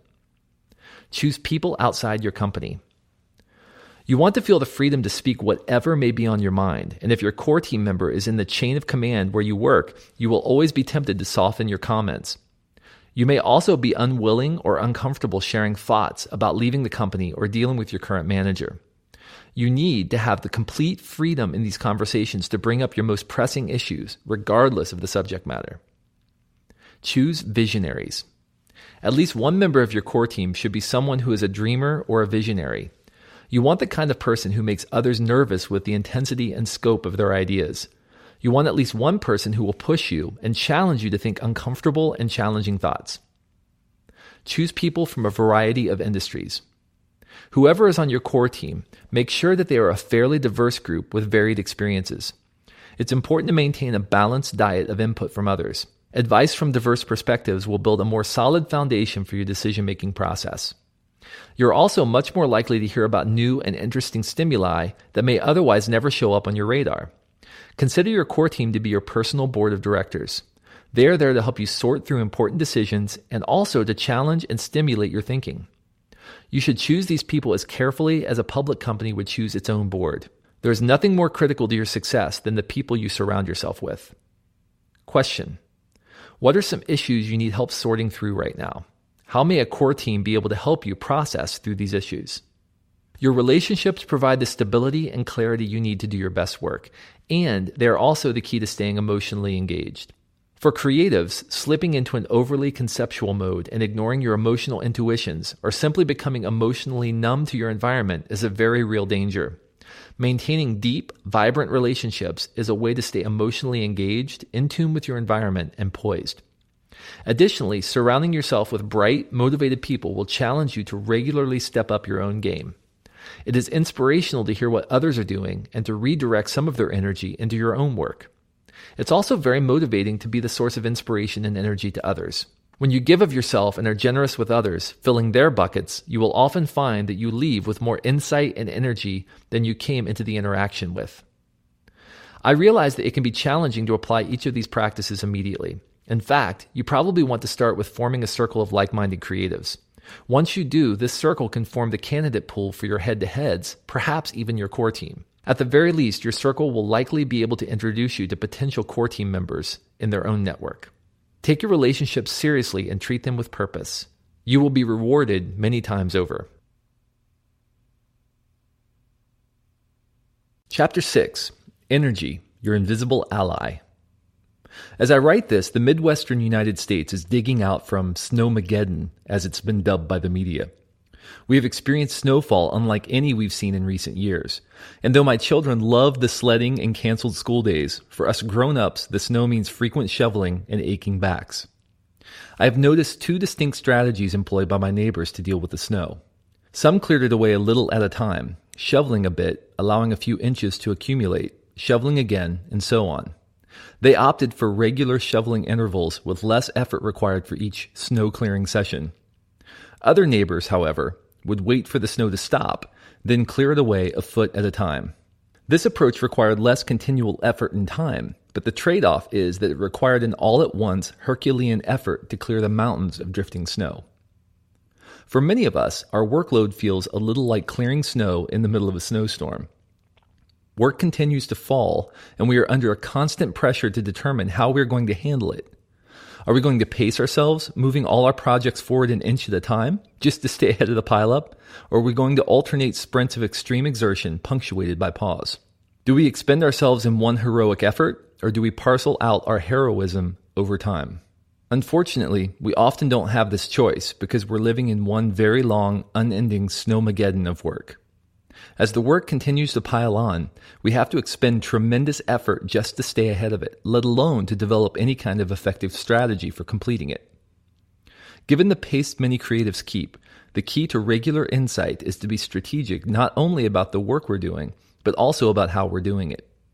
According to recent key research, the solution may rest in how well we learn to manage our energy. In this chapter, I will share some specific strategies that can help you stay engaged and energized when your creative work demands your best. Imagine the perfect device, one that is maximally efficient and does precisely what it's supposed to do with the smallest effort imaginable. It is truly a marvel of engineering. Unfortunately, no matter how well designed the system is, it is useless without energy. No energy, nothing happens. Every system requires energy to function. Whether it's a plant turning sunlight into sugar or your car burning gas on your daily commute, nothing functions without energy. But many of us overlook this fundamental law of nature when it comes to our creative work. Because the energy we expend shaping ideas is invisible, we fail to realize that there is a very real cost associated with every project we take on and every mental commitment we make. Our brains are wonderfully efficient systems, but they require energy to forge ideas, memories, and thoughts. Tremendous amounts of energy, actually. Although the brain is only about 2% of our body weight, it consumes about 20% of available oxygen and glucose. This means that when we are tired, our mind is less capable of functioning at its maximum potential. We are less likely in these times to forge connections and experience conceptual breakthroughs simply because our brain doesn't have the basic energy required to perform the complex tasks required to generate ideas. In his book, Be Excellent at Anything, Tony Schwartz argues that energy management is at least as critical to success as time management. The real issue is not the number of hours we sit behind a desk, but the energy we bring to the work we do and the value we generate as a result, he writes. A growing body of research suggests that we're the most productive when we move between periods of high focus and intermittent rest. Instead, we live in a gray zone, constantly juggling activities but rarely fully engaging in any of them, or fully disengaging from any of them. The consequence is that we settle for a pale version of the possible. What Schwartz articulates so well is that even if we effectively manage our time and resources but neglect our energy level, our effectiveness will decrease over time. Today's success begets tomorrow's success. So for the creative worker, when you lack the energy to generate ideas today, it takes a toll on tomorrow's creative effectiveness. The longer the energy drain continues, the more you dig yourself into a hole. I've spoken with many creative leaders over the years who have felt this dynamic in a significant way. One man, a successful consultant who spent years building an innovative boutique consultancy, had simply lost all desire to generate new ideas for his business. In our conversation, he told me that he was in a rut, but as I probed deeper, I discovered that this rut was really just an aversion to innovating that stemmed primarily from his lack of energy management. Over time, he had grown weary of being the sole standard bearer for his organization and its chief innovator, because he recognized that any idea he generated was going to fall onto his shoulders to execute. As a result, he unconsciously avoided forming creative solutions to problems because he knew deep down that he lacked the energy to see the idea through. Because he had not been careful in choosing new initiatives and managing his own energy and expectations over a period of several years, he had dug a hole for himself and his organization. And as time passed, imagining a way out of the hole became more and more difficult for him, because any new potentially business-saving ideas would be his responsibility to implement. It seemed nearly impossible to generate any kind of momentum for the business. Energy management is critical to staying out of ruts. Like a gambler who falls behind and needs to wager bigger and bigger amounts to get back to even, the creative in the risky habit of ignoring energy puts himself into a seemingly impossible situation. But it's never too late to build healthy practices around energy management. We can start making wise choices now about how and where we spend our energy to ensure that we're not neglecting the important things in our life for the sake of what's convenient. As productivity guru David Allen says, mosquitoes ruin the hunt for big game. It's all too easy to waste the energy we need for important creative objectives on unproductive or unfocused behaviors. Isn't energy renewable? Few of us think much about how our energy level affects our ability to create. Energy consumption is more difficult to measure than time management and other markers of productivity. Also, our energy is a renewable resource, so many of us think that it's perfectly acceptable to race through our week until we crash, spend the weekend recovering, then start the cycle all over again. But this mindset is deceptive. Creative work requires that we stay ahead of our work. Tomorrow's ideas are the result of today's intentions. When you rely on just-in-time workflow, you will quickly find it difficult to do quality work, and you'll also find yourself lacking the drive to do anything about it. What happens at that point? Many of us panic.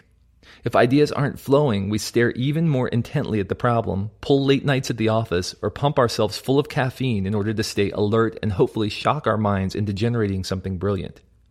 This unhealthy cycle is the unfortunate reality for many creatives, and making the break from this type of lifestyle can be difficult. For some, this cycle is broken only when they lose their job or suffer some sort of mental or emotional breakdown. For others, it results in a helpless compromise, which could mean months or years of settling in and continuing to trudge along, cranking out mediocre work while feeling like they are betraying the best part of themselves. They have the energy to do only what they need to do in order not to get fired, but they have no excess energy for innovating or tackling personal creative projects. This lifestyle and its effects on our creativity are cumulative. Creative insight is frequently the result of conceptual momentum, and the most difficult thing to do in the early stages of a project is to gain traction. Building momentum requires excess energy. When we lack the energy necessary, mobilizing around insights can be difficult. In fact, sometimes we overlook the small clues and stimuli that may yield insight simply because we lack the energy to pay attention to the non-essentials. This is no way to live, especially when there's something we can do about it. While I don't believe that energy management alone is sufficient to set us up for creative brilliance, it is certainly the most neglected of the 5 areas of creative rhythm, and for many of us, energy management will require the most discipline if we want to change our habits and restructure our life in a healthy way. Striking the right balance when instilling practices around energy management will feel a little uncomfortable, perhaps even painful at first. But experiencing the results of effective energy management makes these practices worth all the temporary discomfort. Renata is a paralegal by day, as well as a wife and mother. She had always wanted to do something with her passion for art, but couldn't seem to find the energy to do it because of the multiple roles she would be juggling. After applying some of the practices explored in this chapter, she was able to find new resources to help her pursue her dream. In an email to me, she wrote, "I have come to accept that creativity has a rhythm, what I like to think of as an ebb and flow, much like the tides. Rather than expecting to do everything at once, she began to put some practices into her life to help her consistently and over time work toward her goals with a keen eye on energy management.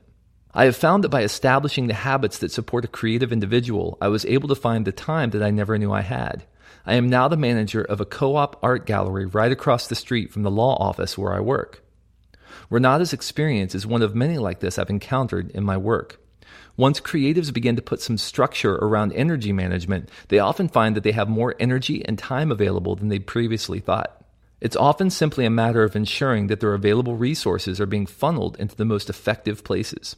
While there are many practices I could include here that relate to managing energy through a physically healthy lifestyle, such as adequate sleep, a healthy diet, and abstaining from harmful substances, I'm not going to directly address these here, because there are plenty of books and articles on the subject. Here's the short version. Eat a healthy and balanced diet, include lean proteins and lots of vegetables, sleep 7 to 8 hours a night, steer away from too much caffeine and sugar to avoid accompanying crashes, don't abuse alcohol, and no, other than pharmaceutical, drugs. For a comprehensive treatment on these suggestions, I recommend Tony Schwartz's book, Be Excellent at Anything. I've also listed additional articles and resources at accidentalcreative.com/book. Instead, I'm going to address 2 often overlooked but highly effective practices that can set you on the path to having enough energy to generate brilliant ideas. Whole life planning. Each and every second, we encounter millions of stimuli in our environment, but we are conscious of only a few at any given time. Right now, you are likely feeling the pressure of the ground on your feet, the pressure of your seat on your rear, and the temperature of the air around you. But chances are you weren't thinking about any of these before I called them to your attention. That's because the only way you're able to survive as a human is by selectively ignoring stimuli that aren't immediately relevant. Selective attention is incredibly beneficial to us in that it allows us to focus on what matters in a complex and dangerous world. But for creatives, this kind of behavior can also cause us to lose sight of the big picture and what's really going on in the grand scheme of our life for the sake of what's immediately urgent or pressing. Often we unconsciously compartmentalize data as relevant or irrelevant to the problem at hand, conceptually dividing our life into various airtight chambers that don't interact with one another. We like to think that the various areas of our life are like a file folder that we can pull out of a cabinet, explore, and then replace without affecting the other folders in the cabinet. We examine the various areas of our life and work, make commitments on them, and generate ideas for them in isolation. To reinforce this, the preponderance of self-help literature over the last few decades has focused on effectiveness in various areas of our life. There are books on managing work, managing home life, and effectively managing time by dividing responsibilities into categories. But this kind of divide and conquer technique is destined to fail because it ignores the interconnectedness of all areas of our life and the effects that a commitment in one area has on another area. We need to build the practice of occasionally stepping back to examine our life as a whole and establishing a rhythm around energy that accounts for all the commitments in our life. This will help us avoid the energy drains that zap our capacity for regular insight. The fallacy of compartmentalization. Because we tend to divide our life into buckets, we talk about things like our work life and our home life as though we can somehow slip out of our skin and assume another identity when transitioning between them. But trying to compartmentalize the various areas of our life can take a toll. Every area of our life is hardwired to every other area. It is impossible to perform a task in one sphere and not have it affect another. Energy we put toward a work task is energy we can't put toward a personal project. Similarly, every personal commitment we make, even if it's just a commitment to think about something, requires energy that will not be available when it's time to focus on our work. How does this affect our ability to generate ideas?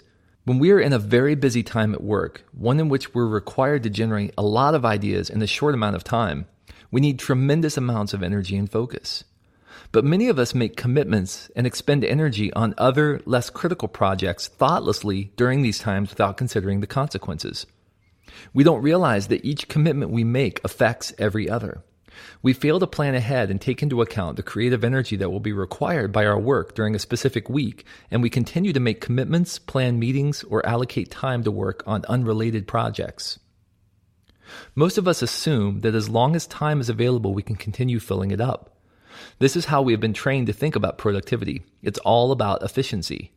But mindlessly stacking unrelated activities and projects into a week where we expect creative breakthroughs on important projects only drains our energy and fractures our focus. This goes for personal commitments too. We will miss critical insights that could lead to conceptual breakthroughs simply because we are operating at less than optimum capacity. However, if we take into account the season we are in at work and at home, along with the associated demands, we'll be able to make commitments wisely rather than by instinct. I've met and worked with many people who blow right past this principle at great cost. In fact, I used to be one of them.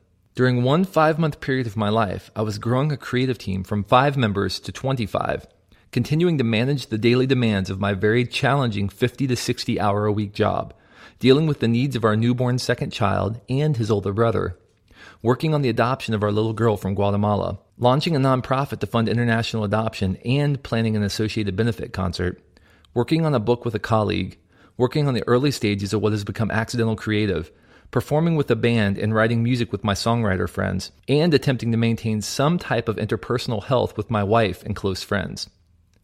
At the time, I remember feeling like I was being quite productive. I was accomplishing more than I ever had, seeing success across every area of my life, and feeling pretty good physically. Until I hit bottom. Hard. Because I technically had the time I needed to focus on each of these projects, I didn't think there was any problem with pursuing them with full guns blazing. I would stack hour after hour with project activity and creative demands, but unknowingly, my creative engine was burning oil. One day, I realized that though I was technically working on all these projects, I was gradually becoming less effective in each of them. I stopped having ideas for the book I was working on, and I was straining my relationship with my co-author. Team and organizational leadership priorities became fuzzy, and my team was suffering badly. Ideas weren't flowing for our most important initiatives. My interpersonal relationships, including with my wife, were strained. Most surprising of all, everything that I was once quite excited about felt like an obligation rather than an opportunity. I was spent. I was a shell of myself. I wasn't able to bring the best part of myself, my creative insight and leadership, to anything that mattered to me. I had to take time off from work just to reground myself in what I was really trying to do. I had to trim several initiatives out of my life at the expense of the personal relationships involved just to get my head above water. The worst part was that my family had been feeling the effects of my overextension for a very long time, and I'd not even noticed. My wife and I had to have some frank conversations about setting boundaries in my work, including the amount of hours I could put in. The principle that I'd blown right past in my pursuit of creative invincibility was that each commitment I made and each project I decided to take on required something more of me than just my time. Each required my energy. And because I was not being strategic and purposeful about the number and nature of the simultaneous commitments I was making, I soon found myself in energy debt. I was creatively inverted and no longer had enough energy to generate the ideas I needed just to keep my head above water. When you are planning your life, you need to account for every commitment you make in every area. This means that when you are in a busy season at work, you need to be disciplined enough to trim back the numbers of personal commitments you make. Similarly, when you are entering a busy season in your personal life, you need to be purposeful about the extra commitments you take on for work. While you can't always choose what you work on, you can be careful and strategic about where you focus your energy outside of those core commitments. Question: can you think of a time in your life when the convergence of your personal commitments and your work commitments have caused you to feel overwhelmed and ineffective? The 3 horizons of whole life planning. There are 3 horizons of whole life planning that I recommend to clients: weekly, monthly, and quarterly. It is critical to get ahead of your energy commitments and examine them objectively. Saying no to a new opportunity is very difficult in the moment, but if you have been strategic in your planning and know what a new commitment will truly cost you, then you can refuse new opportunities with confidence. Once you understand your limits, you will be able to manage your energy more effectively. Remember, this is about setting yourself up to have conceptual breakthroughs in the areas of your life and work that matter most. Weekly. As part of your weekly checkpoint, which we'll discuss in Chapter 9, analyze the demands of the coming week. As you look at your calendar, don't focus on work-related commitments alone. Remember, your personal commitments affect your energy just as much as your work ones do. In fact, I'd strongly encourage you to keep only one calendar with both work and personal commitments in the same place, or use 2 calendars in the same place that could be selectively shown or hidden, such as Google Calendar. It's difficult to look at multiple calendars in multiple places and get a good sense for how overcommitted you really are. If you can't keep your personal and work commitments in the same calendar, at least have both calendars available as you do your weekly checkpoint. Pay attention to those activities that you find invigorating, such as meetings with clients, brainstorming sessions, or strategy sessions, versus those you find draining, such as follow-up calls, invoicing, or weekly status update meetings. As much as you are able, try to space out the energy-draining activities throughout your days and week rather than stacking them together. If you have multiple difficult conversations on the agenda for the week, try not to put them back to back on your calendar, or you're guaranteed to be fairly useless the rest of the day. Instead, try to space them out and create buffers. For example, if you have multiple draining phone calls to make back to back, try taking a short walk or spending 5 minutes with headphones on listening to music in between. While on the surface this may appear to be slacking, you are actually restoring your energy and making sure you will be able to give your best effort to the next call. You can also apply this method to other draining back-to-back activities as a way to cleanse your palate and recuperate a bit before diving into your next exertion of energy. Buffers, or quick energy-building activities, can also be helpful in managing energy as you shift between various roles throughout your week. One practice that I've effectively built into my life is to establish a buffer between work and home life so that I don't carry the angst and pressure of work home to my family. During my weekly planning time, if I see that I'm going to have an especially busy week, I plan to arrive at work 15 to 20 minutes early so that I can leave early at the end of the day. With that extra end-of-day time, I will stop off at a bookstore and browse new titles. I find that this is a quick way of renewing energy and rebooting my system before interacting with my family.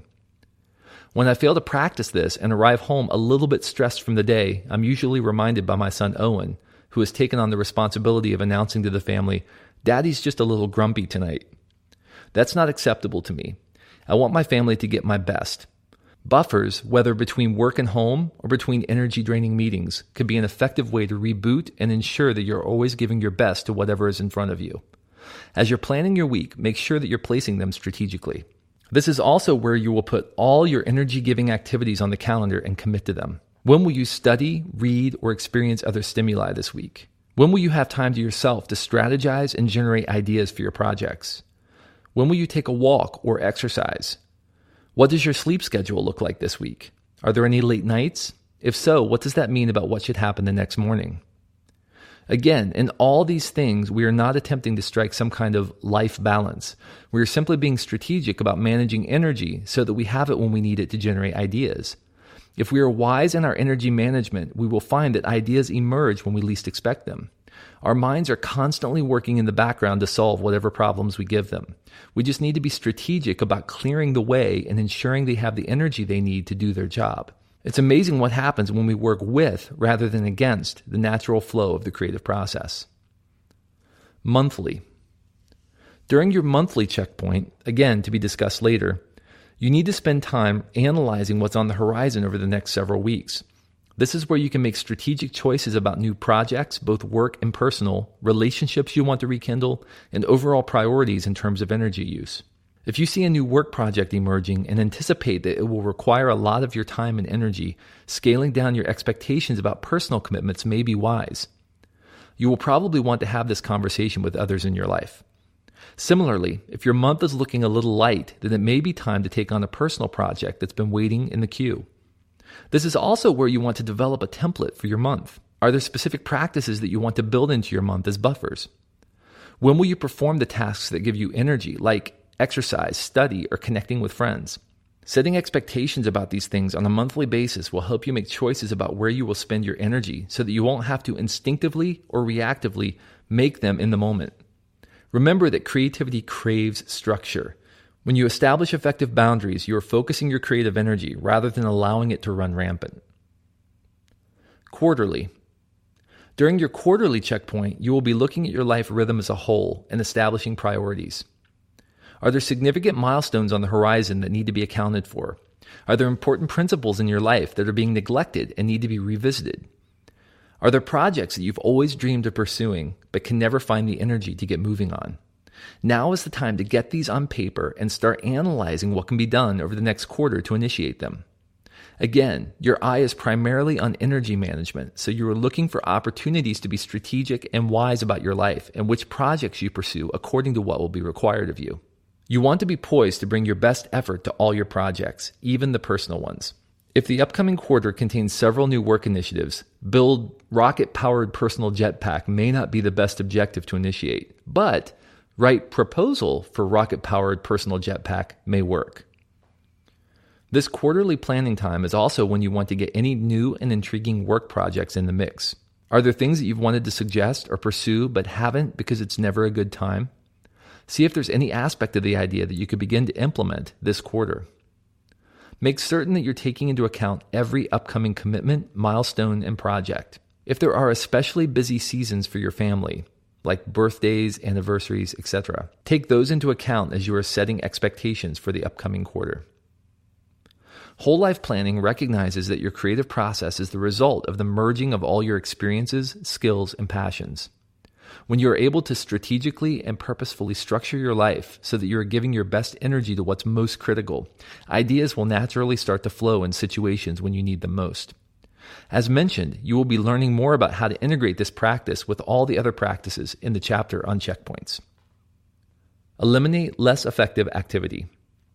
A second energy management practice closely related to whole life planning is pruning. We all live with the illusion that we can have it all. This illusion is sold to us in the media. We are bombarded by ads and on the news with images of people who accomplish superhuman feats of work without sacrificing anything in the process. And it doesn't help that when we look around, it seems like many people around us are living this have-it-all dream as well. They take a significant role at work, lead a few charitable initiatives, are active in their family life, and always seem to have a story about some weekend project they've been tinkering with on the side. If we're honest, encountering these people can make us feel like we're simply not pulling our weight as a human being. Do you want to know how these people are capable of accomplishing so much? It's likely because, 1, they are projecting the image of extreme productivity that really doesn't match reality. 2, they are overextending themselves and are about to crash. Or 3, They've learned the secret of energy management, and especially the practice of pruning. They are concentrating their energy and creative efforts on a select group of activities that provide them with the maximum amount of productivity.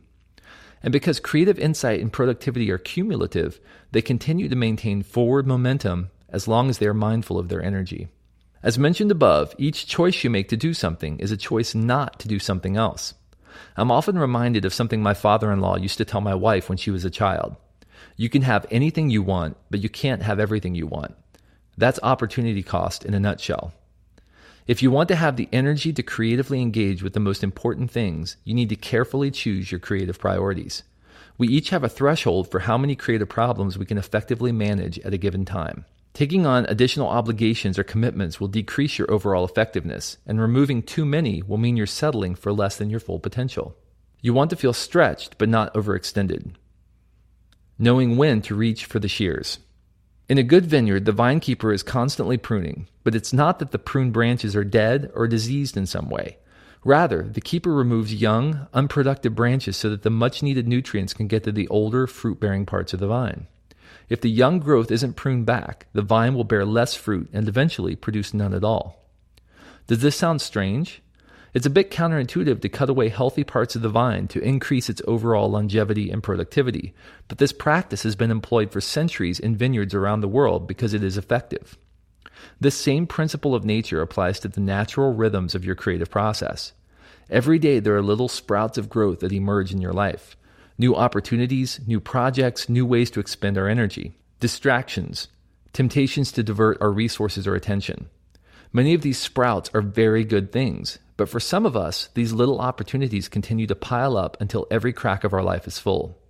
Soon, these very good but non-essential distractions are diverting our energy away from the tasks that are really crucial to our productivity and momentum. This is the beginning of a downward spiral of productivity, and it stems from a lack of discipline around where we choose to expend our energy. Pruning can be painful. Beyond obvious time wasters like excessive TV watching or internet browsing, which can be pruned without much of a struggle, some of the things we need to prune from our life are very good things. They are projects we enjoy, new ideas we are excited about, or relationships we would prefer to continue. It can be difficult to eliminate things from your life that are giving you immediate joy and seem to be doing no harm. In fact, it can seem downright sadistic to deny yourself the pleasure of working on a project that you love and to which you can add unique value. But just as the young, fruit-bearing branches on a vine must be pruned back in order to provide needed resources to the critical sections of the whole plant, you must learn to identify the activities in your life that seem to be providing good results in the short run, but will eventually decrease your effectiveness in the most critical areas of your life. Many people don't realize how strangling the cumulative effect the semi-productive activities can have. Lewis, a lifelong financial planner working to reinvent his career, went through one of our courses about establishing creative rhythm. A few months later, he relayed that, after being painfully choosy about what to work on, he had already begun to see a lot of new opportunities emerging. I've realized that this is really about the long term, like my whole life. While before Lewis was a bit paralyzed because of the vast opportunities in front of him, after establishing some guidelines for how he would engage, he says that he found increased focus and experienced life-changing results. Once he chose to say no to some opportunities, others began to grow. In many ways, you are defined by what you say no to. In design, they call this negative space. It's the part of the composition or sculpture that contains nothing. This negative space is what balances a work of art and gives it visual continuity. Similarly, music is defined as much by the silence as by what is actually played. Without the spaces in between the sounds, music would be one deadening roar. As you craft your life and make decisions about what you want to act on versus what to abstain from, you must recognize the importance of negative space in developing creative ideas. The time between your active moments is when ideas are formed, insights are gained, mental connections are forged. If your life is a constant blur of activities, focus, obligation, then you are likely to miss critical breakthroughs because you won't have the benefit of pacing and negative space. What's not there will impact your life as much or more than what is. Identifying your red zone activities. In American football, the red zone is the area on each end of the field inside the 20-yard line. What happens in this area is a key determining factor in a team's success or failure. Teams that easily advance the ball down the field but can't score in the red zone will lose games. Teams that play great open field defense but can't prevent scores in the red zone will lose. Performance within this very small sliver of the field often determines the overall success or failure of a team. As you examine your life, and especially your creative work, it's important to be able to identify red zone activities that will really make a difference and generate forward momentum during the particular season you're in. Some qualities that mark red zone activities are the following. Activities that you can uniquely do or add value to because of your position or expertise and that move the project forward. While there are a lot of ways you could be spending your time, there are a certain number of activities that you're probably the best person for. Maybe it's because of your experience or because you were the one most familiar with the situation, but there are certainly a few situations that are mostly dependent on you to move them forward. Activities that increase your personal capacity to generate ideas, such as study, purposeful ideation, or intelligence gathering. These are typically the first activities to go during a busy season, but you must ensure that they find a place in your game plan. If you neglect them for too long, you will find that your effectiveness is decreasing across the spectrum of your life and work. Activities that provide cohesion or creative traction for your team in such a way that it increases future capacity. For leaders, these activities include such things as regularly clarifying the objectives and organizational priorities, clearing obstacles for your team, or taking time to celebrate when the team experiences a success. Activities that feed your energy, such as adequate sleep, exercise, or spiritual practice. While these should be obvious inclusions in every season, they are often significantly neglected during the busy times, but these are just the times when we need them the most. This is like a football team's deciding not to block because they're so close to the goal line. It's self-destructive to ignore the fundamentals when you're at your most busy and critical times professionally. Your red zone activities are likely to be made up of some combination of these qualities. Really pouring your energy into them not only increases your immediate productivity, but it also generates momentum in your life and work. Similarly, it's important to identify the activities in your life that could be described as ineffective, unnecessary, or damaging to your overall productivity and prune them out of your life. These can be time wasters such as needless shopping, relentless gaming, and, as mentioned previously, excessive internet browsing or TV watching. Or they can be tasks that you're doing out of obligation, habit, or routine. It's not that these activities by themselves are bad or wrong. It's simply that each of these activities is taking the place of something that could be more effective in helping you generate ideas or move your work forward. Getting started with pruning. Pruning is best practiced in your monthly and quarterly checkpoints. You're looking for projects or commitments that you believe are inhibiting your ability to effectively perform the red zone activities in your life. These commitments may be very good things that you took on with the best of intentions and sincere optimism, but that are now beginning to become more obligation than opportunity. They may also be brand new ideas or opportunities that you feel a strong urge to act on, but that are ill-timed because of the lack of hours or resources to devote to them.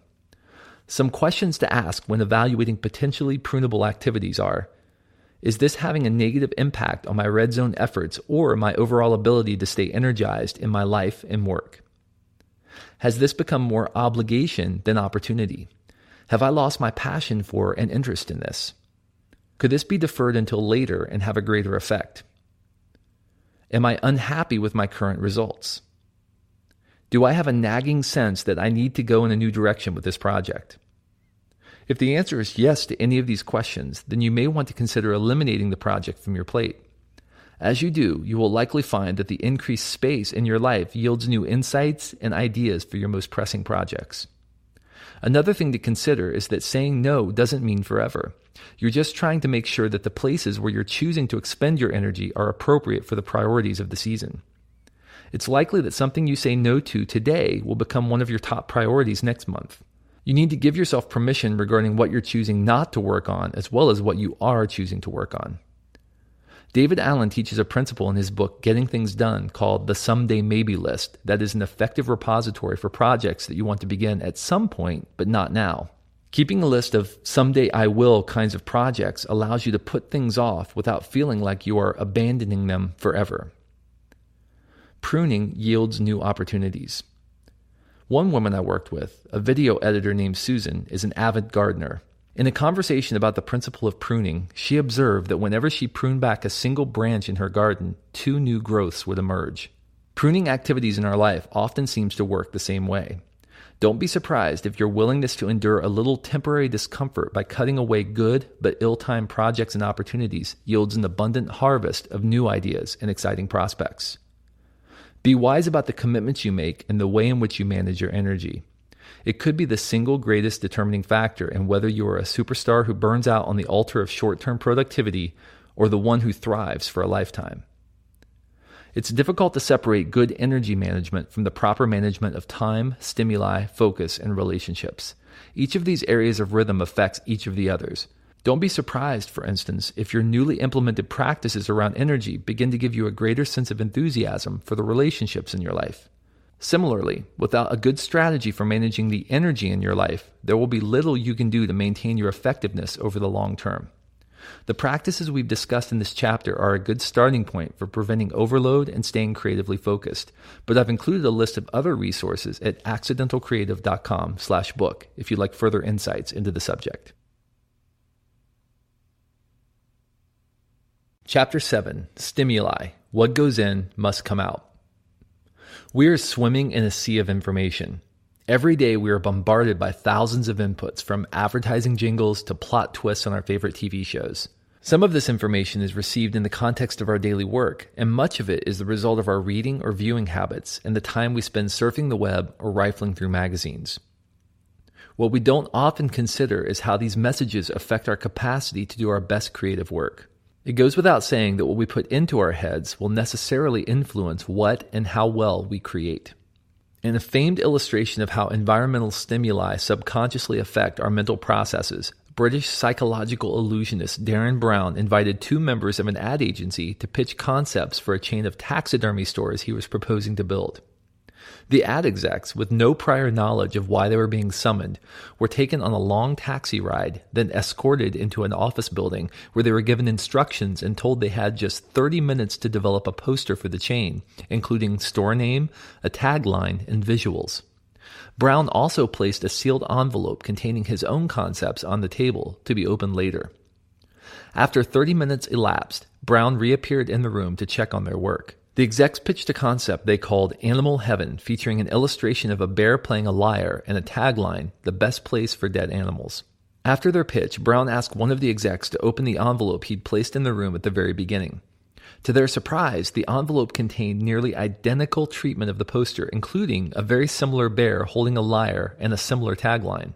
Brown went on to show viewers that the taxi ride to the office building had strategically featured several items designed to draw the attention of the ad execs. These items, such as a conspicuously placed lyre, a poster with the phrase, "The best place for dead animals," and a trip past the London Zoo, had made subconscious impressions that were quick to reemerge as they scrambled to generate concepts. With the ever-increasing deluge of information we all face, the task for each of us is to discern which inputs are relevant to our work and which are simply noise. We face tremendous pressure to keep up, and the vast majority of creatives I work with say they are constantly on the verge of information overload. But it's not just the sheer amount of information that's the problem. If it were that simple, we could just shut it off. The real challenge is that some of this onslaught of information is necessary for us to perform our jobs, whether it's email, blogs, trend reports, or industry news. We must somehow engage with the information that enters our daily lives, process it, and turn it into something meaningful. Bryn Muth, editor of the design magazine How, told me in an interview that she compares this struggle to working with a food processor. A food processor has a small intake and a huge work bowl, she says. All of the food has to get through the processor, but there's only so much capacity at any given time. This is similar to how we must deal with the overload of new information we experience every day. We simply don't have the capacity to process all of the information in a timely way with our limited mental resources. She continued that she frequently advises creatives to closely monitor the quality of what they choose to absorb because it's so closely tied to their creative process. While our minds are unparalleled in their capacity to experience and assimilate information, they also have a limited bandwidth for doing so. As a matter of survival, they tend to weed out information that is deemed irrelevant to our immediate needs. However, our minds are also capable of taking random bits of input and forging brilliant connections that are not apparent on the surface. This is essentially how the creative process works. It's the connection of multiple pre-existing patterns into new solutions. One pathway to creating more effectively and consistently is to be strategic about our inputs. Your diet of stimuli. I call the information and experiences we absorb stimuli because these are the raw materials that stimulate thought. Each creative idea is the combination of previously existing ideas or bits of stimuli into something new. The stimuli we experience can stretch us to think differently, to open our eyes to new ways of seeing the world. But many creatives don't give much thought to what they allow in their minds. Emails, reports, web videos, TV, magazines, and more flood through their life with no one keeping watch of the gate. Over time, this can result in an overall lack of focus or a general numbness to potential inspiration. Discerning what is useful and what isn't in a world without filters on our stimuli becomes a difficult task. After all, a drowning man isn't thinking about what he wants for dinner, he just wants a life preserver. In the same way, when we lack structure around the types of stimuli we experience, we lack the space and focus we need to apply our experiences to the work we're engaged in. There is an old saying about health and nutrition that you are what you eat. This means that the kinds of food you put into your body will ultimately affect your physical being and your mobility and interaction with the world. If you regularly consume junk food rather than healthy, nutritious food, your health will eventually fail. If, however, you ensure that the staples of your diet are healthy and nutritious, you can occasionally snack on junk food with little concern. It's all about choice and following healthy principles with regard to diet. This same principle applies to cultivating a healthy diet of stimuli in your life. Because so much of the information you must process in a given day is determined by the nature of your work, you need to be purposeful about including self-directed, thought-provoking, and capacity-increasing stimuli into your life on a consistent basis. Whether it's in the form of print media, movies, web videos, conversations, advertisements, or anything else that is delivering a message you must process and assimilate, the stimuli you take in over the course of your day informs the quality of the insights you will generate. Just like good food increases your capacity to be active and healthy, the higher the quality of your stimuli, the better you are setting yourself up for high-level breakthroughs. Larry Kelly, Chief Planning Officer at Houston-based ad agency FKM and author of Advertising Account Planning, says that he has used our methods for cultivating better stimuli to help FKM's team generate more effective ideas for their clients. Why would you go to a museum of art to learn more about a steak restaurant? Because it led to a breakthrough idea for turning a place you eat a steak into a place where you experience the finer things in the world. When we got stuck on the project, we looked for different but relevant stimuli that might give us a new perspective. In this case, rather than focus our attention on the restaurant category advertising, most of which is the same, we brought in stimuli that offered a different viewpoint.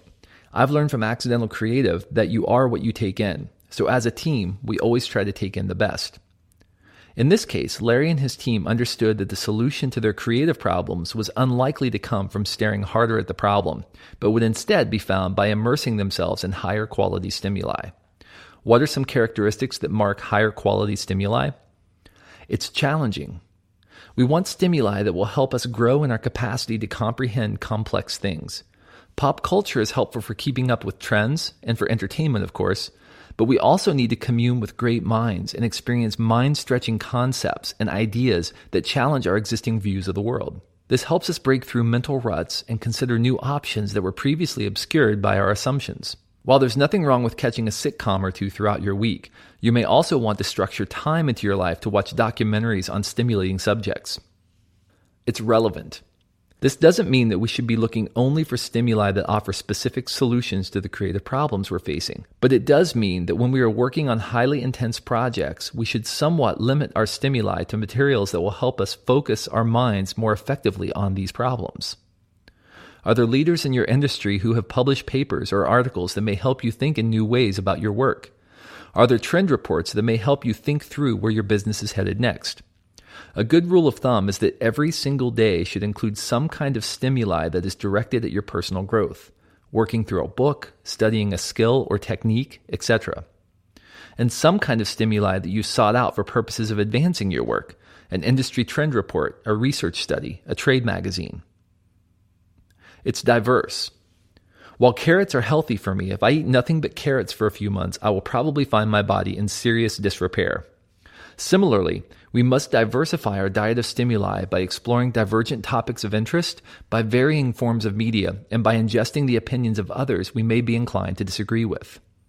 This diversification will expand our capacity to process information, help us form new and interesting thought patterns, and stimulate different parts of our brain than would be triggered if we were to continue in the same stimulus rut.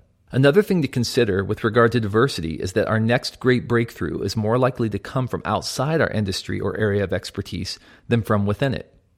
When we diversify our base of stimuli, however, it forces us to approach problems from a new perspective. Ben Nicholson, creative director at the video production house Lightborn, likes to look in non-intuitive places for inspiration in his work. He once shared short stories and essays with his team as inspiration for new projects, something pretty far outside the realm of video work. But this diversity of stimuli prevents the team from falling into ruts or unknowingly imitating industry trends. As you consider the diet of stimuli in your life, these three factors should play a role in the decision. Staying ahead of the pressure.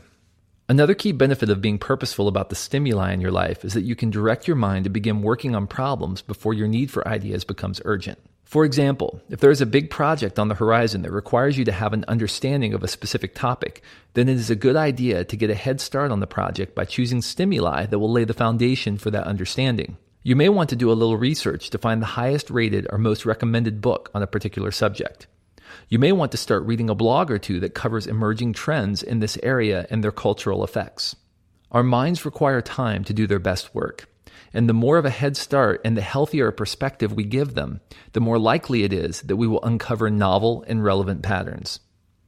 Not only that, but the more grounded we are in the subject matter, the easier it is for us to discern relevant versus irrelevant data. It's almost as if we gain a sixth sense about problem solving once we are deeply immersed in relevant stimuli. There are 3 practices in the remainder of this chapter that I found tremendously helpful for myself and for my clients in processing and assimilating information in a way that will be useful in the creative process. These practices, which are designed to instill rhythm and purpose into the stimuli we absorb, can be divided into 3 categories: cultivate, process, and experience. Cultivate, the study plan. Maintaining a study plan will help you cultivate the kinds of stimuli you allow into your life and ensure that you're putting the most important pieces in place first.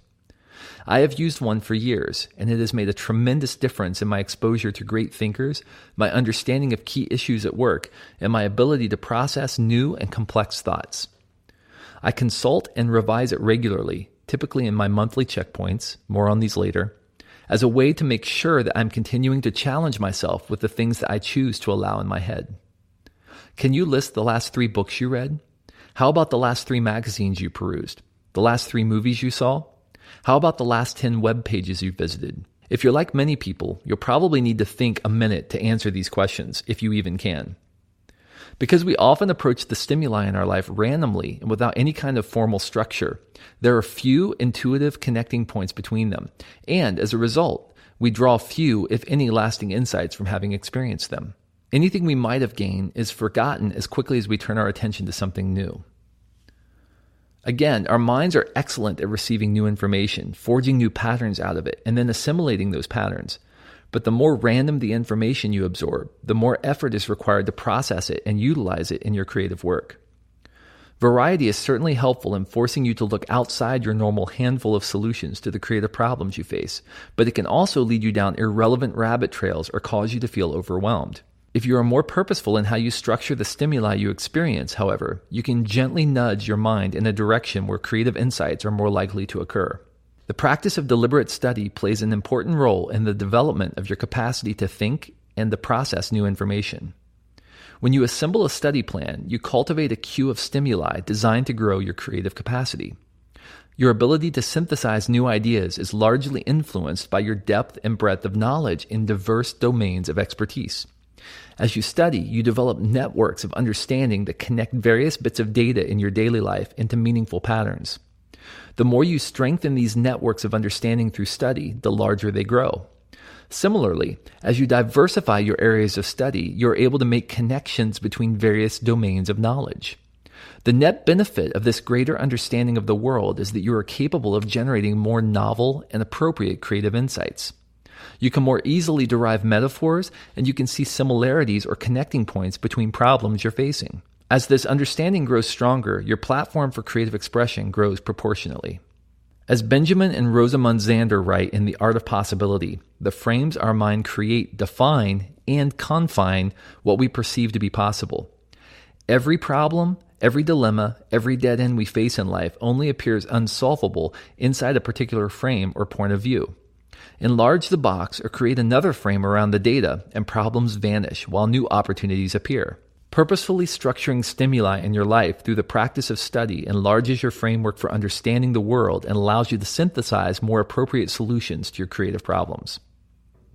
Structuring your study plan. Structure your study plan in quarterly increments.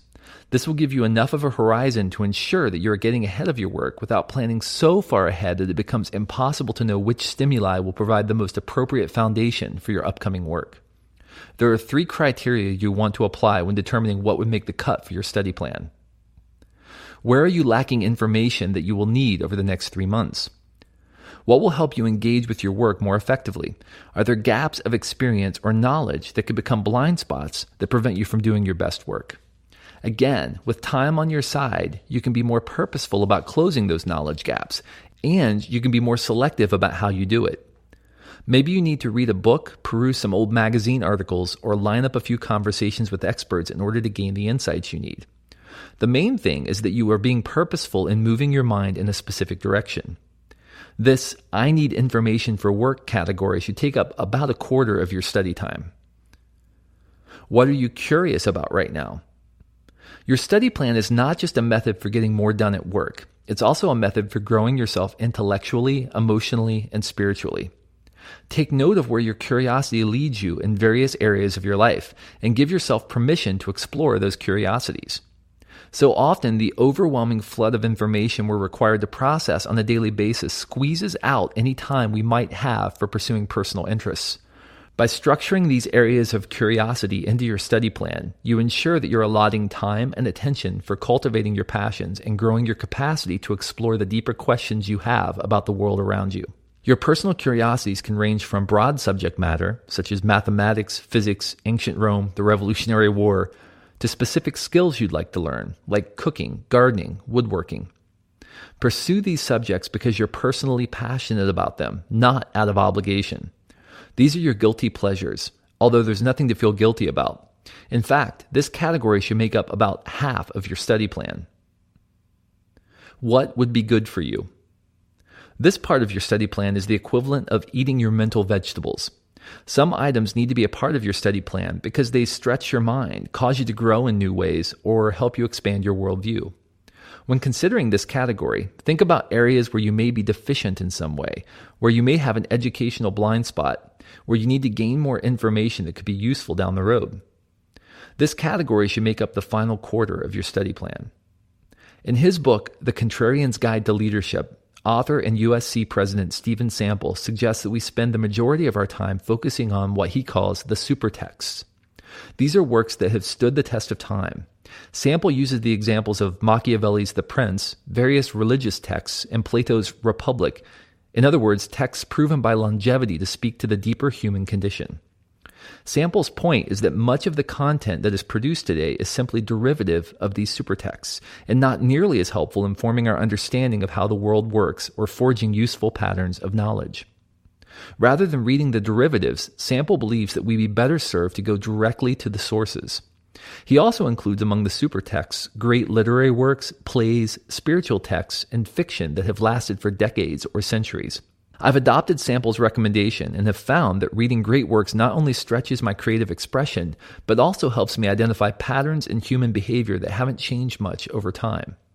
In many ways, it's like communing with the great minds of history and allowing them to illuminate your understanding of how the world works.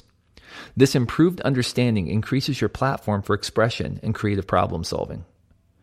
Remember that this study plan is not intended to be the sum total of all the stimuli you absorb in your life. It's simply meant to provide a supporting infrastructure for your thought life and to ensure that there is some purpose and intentionality behind the kinds of stimuli that inform your creative process. This study plan and your study time will help you maintain stability and rhythm. Anything else you choose to absorb is fine as long as you're building in the most critical stuff first. You can feel less guilty about mindlessly surfing the web or watching reality TV if you know that you have the time and energy set aside to explore more purposeful, insight-yielding stimuli. Once you have determined the items that will be part of your study plan, you may want to keep a stimulus queue. This is the place where you keep a list of items you plan to read, experience, or study. The most effective practice is to establish regular times for study in your schedule, then to work through your queue in sequential order during those times. Again, this will ensure that you are getting to the things that matter and are not simply drifting to whatever happens to capture your attention at any given moment. My study time has fluctuated depending on the season, but I've typically maintained one at 5:30 a.m. each weekday, and it lasts for about an hour. Other creatives I've worked with prefer to study at night because they find it a good release from the pressures of the day. Other creatives I've coached prefer to do it over their lunch break. Regardless of when, the critical principle is that your study time is consistent and non-negotiable. During this time, I work sequentially through the items in my stimulus queue, whether it means reading a certain number of pages from a book, reading a few magazine articles, listening to podcasts, or experiencing something else entirely. I also read at various times throughout the day, and I am always listening to audiobooks in my car or on walks. This structured study time ensures that my personal mental development and the cultivation of my curiosity never succumbs to the busyness of the workday. Because of scheduling issues, others may need to break up their study time into increments, perhaps a half hour in the morning for personal growth and work-related study, and a half hour at night for personal study. For a complete list of recommended tools you can use to keep your stimulus queue in order, visit accidentalcreative.com/book.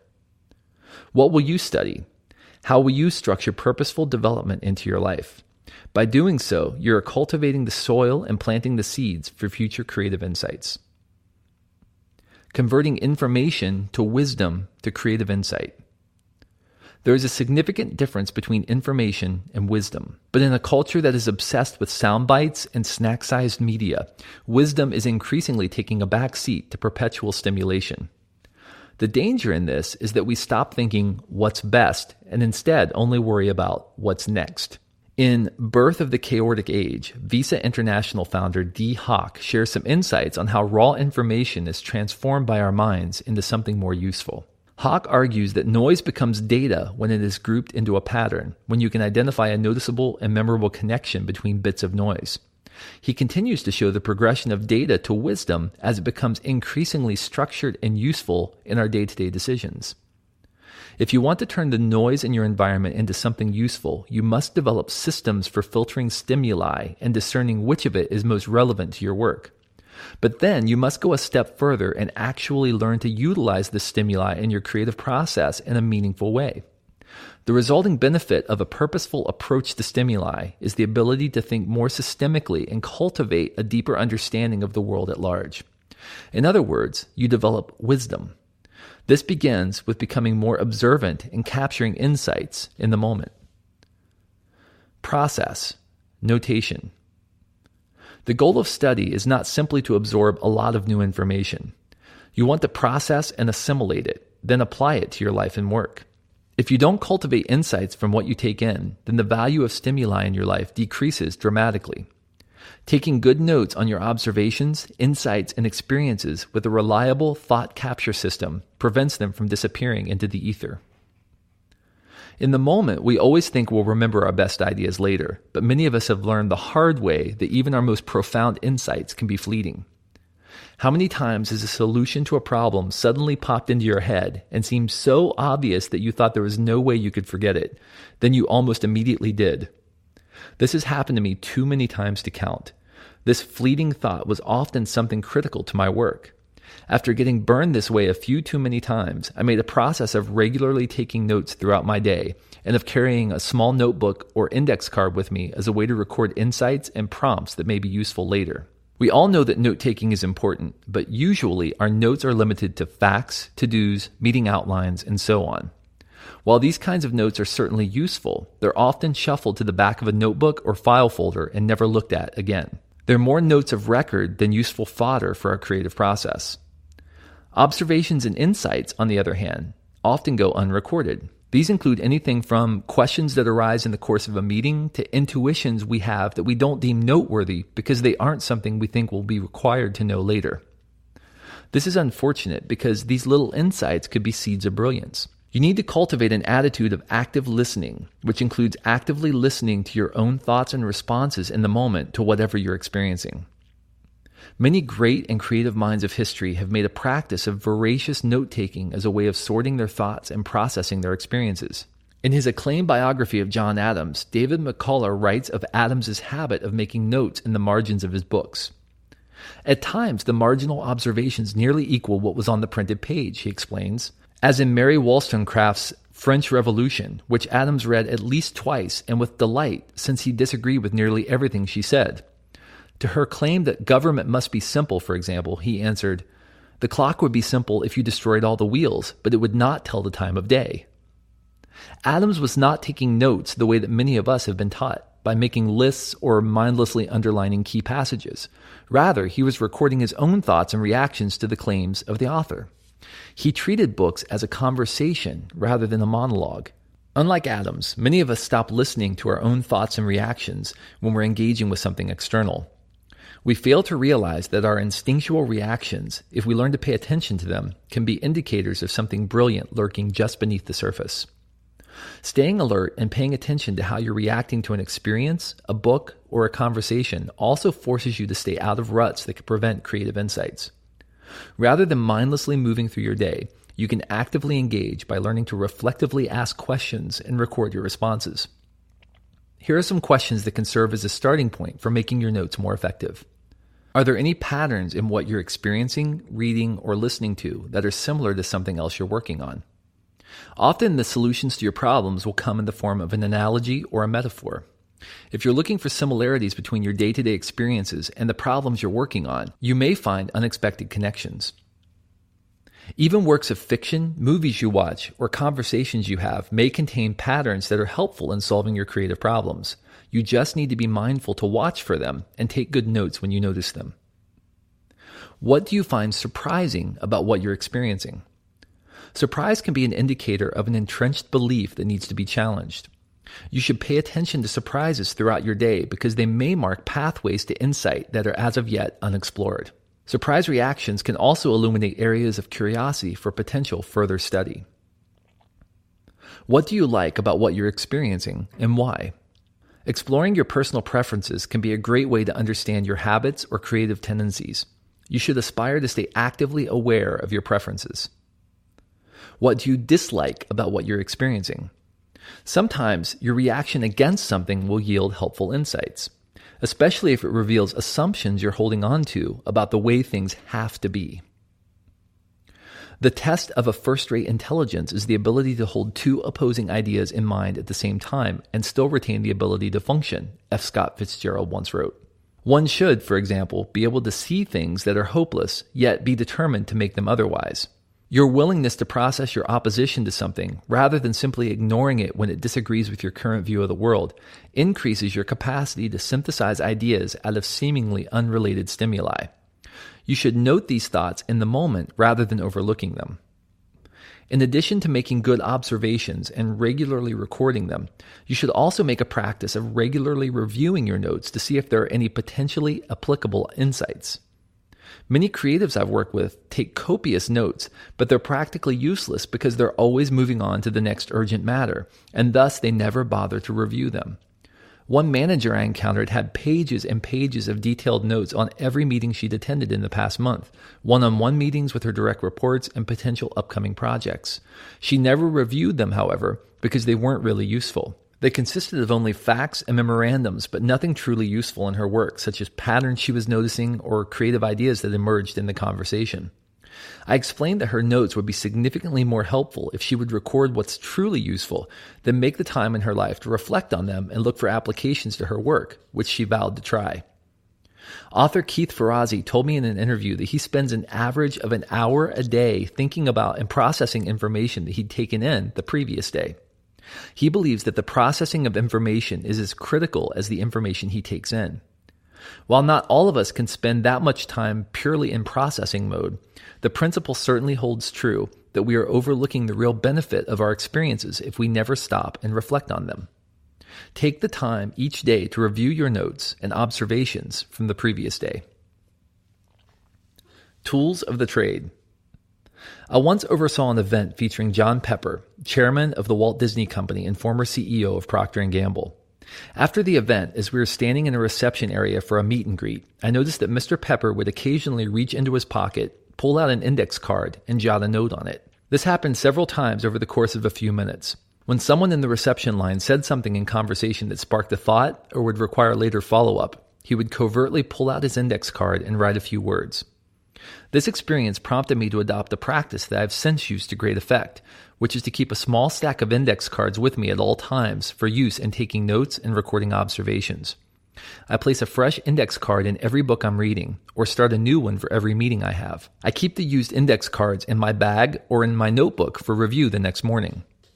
When I review them, I look for action steps, potentially useful thoughts, or just ideas I want to act on. This kind of non-linear, non-chronological note-taking allows me to be liberal in capturing insights and tidbits in the moment, and then to review them at my leisure. When I pick up a book, I will quickly review the index card with my notes from the previous session so that I know what I was thinking when I left off. If I'm going into a meeting, I will review my notes from the previous meeting to ensure that I understand what the important issues are.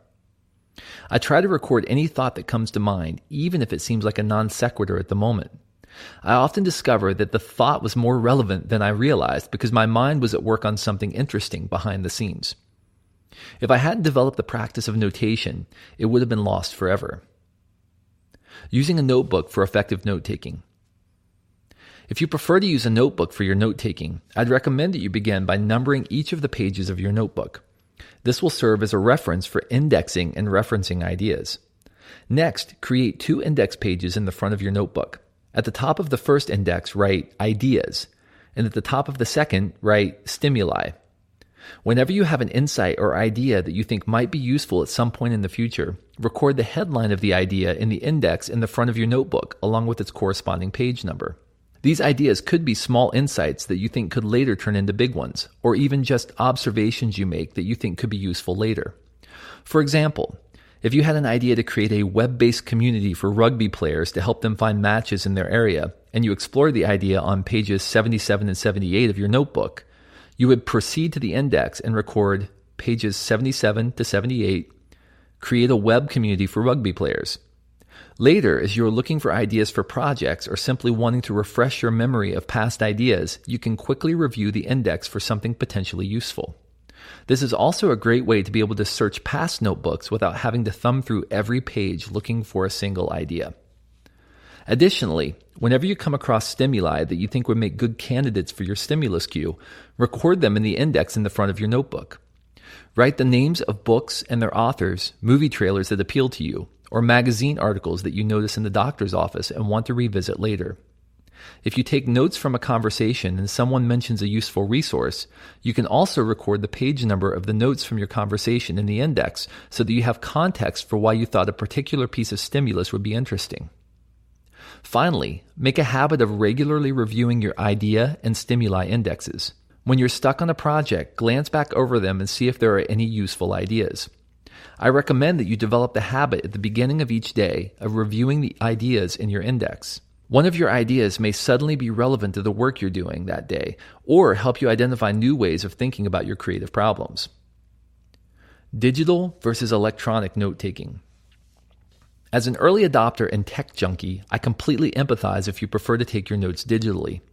I've used a number of methods for digital note-taking, and I still use a combination of my phone and my computer to capture and sync notes in many circumstances. But there are significant disadvantages to going completely digital.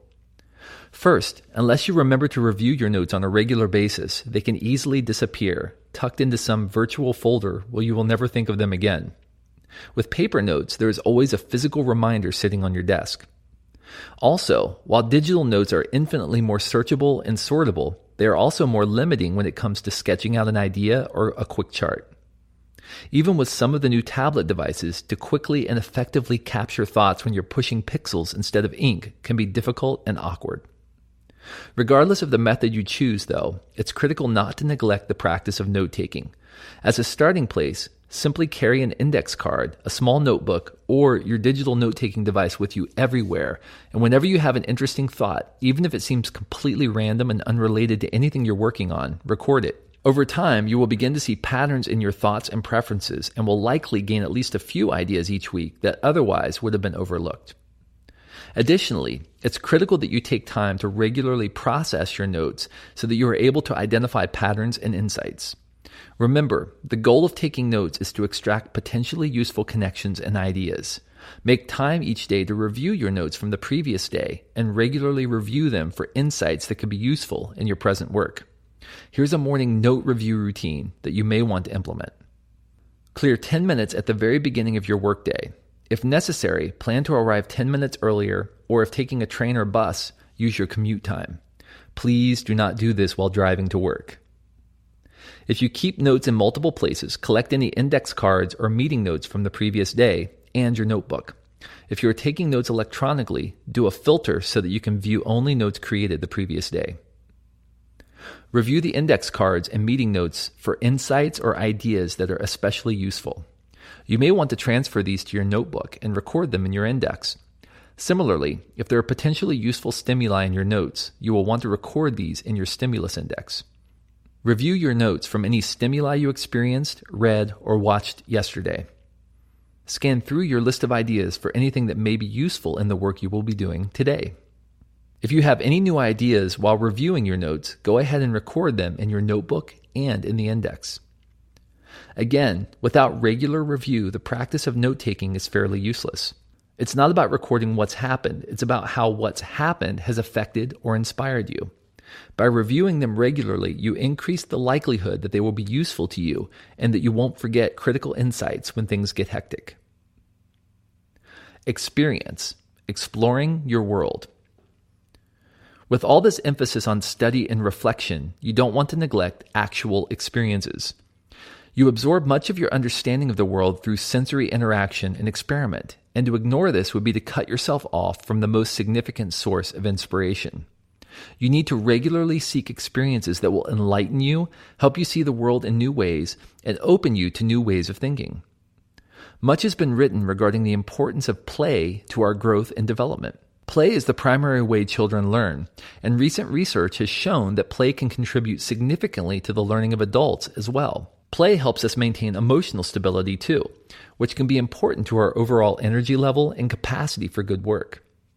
In his recent book, Play, author Stuart Brown argues that play is the stick that stirs the drink. It is the basis of all art, games, books, sports, movies, fashion, fun, and wonder. In short, the basis of what we think of as civilization. Play is the vital essence of life. It is what makes life lively. As we grow older, Brown believes, we tend to weed out any activity that isn't immediately productive or profitable. We eliminate play because it's not expedient to our immediate needs. In doing so, we turn our back on a primary tool for creative inspiration and growth. Many of us are caught in the same routines and patterns day after day and week after week. We rarely venture outside these routines because they have proven effective for us. While it's admirable to be disciplined and focused, we don't want to leave great creative insights on the table simply because we'd rather stay in our comfort zone. We must deliberately build new, different, and challenging experiences into our lives. This means setting aside time to put ourselves in stimulating and even purposefully uncomfortable situations so that our minds are forced to see the world in new ways. Here are just a few suggestions for how to do this. Take a walk around a local park or make a trip to a local museum. What catches your attention? Is there anything that seems strange to you or piques your curiosity? What have you not noticed before? Be purposeful and mindful. Turn off your phone. Naturally, you will want to take your notebook with you. Record any thoughts or insights that pop into mind. Don't be afraid to record thoughts that don't relate to your work. It's possible that insights formed here may develop into something very valuable down the road. If you can't get to a park or museum, just take 30 minutes over lunch, leave your phone on your desk, and go for a quick walk around the block. More than once, I've told certain members of my team to get out of the office. Leave and don't come back until you're refreshed. While this seems unproductive on the surface, we've often seen breakthroughs for key projects come as a direct result. Team members will often come back with excited looks in their eyes and say, "I was walking around a bookstore and saw," or "I was in the park and I thought." The value that results from these small breaks is immeasurable, whereas having a team sitting around and pushing pixels in the attempt to look productive is actually significantly less productive. Serve others.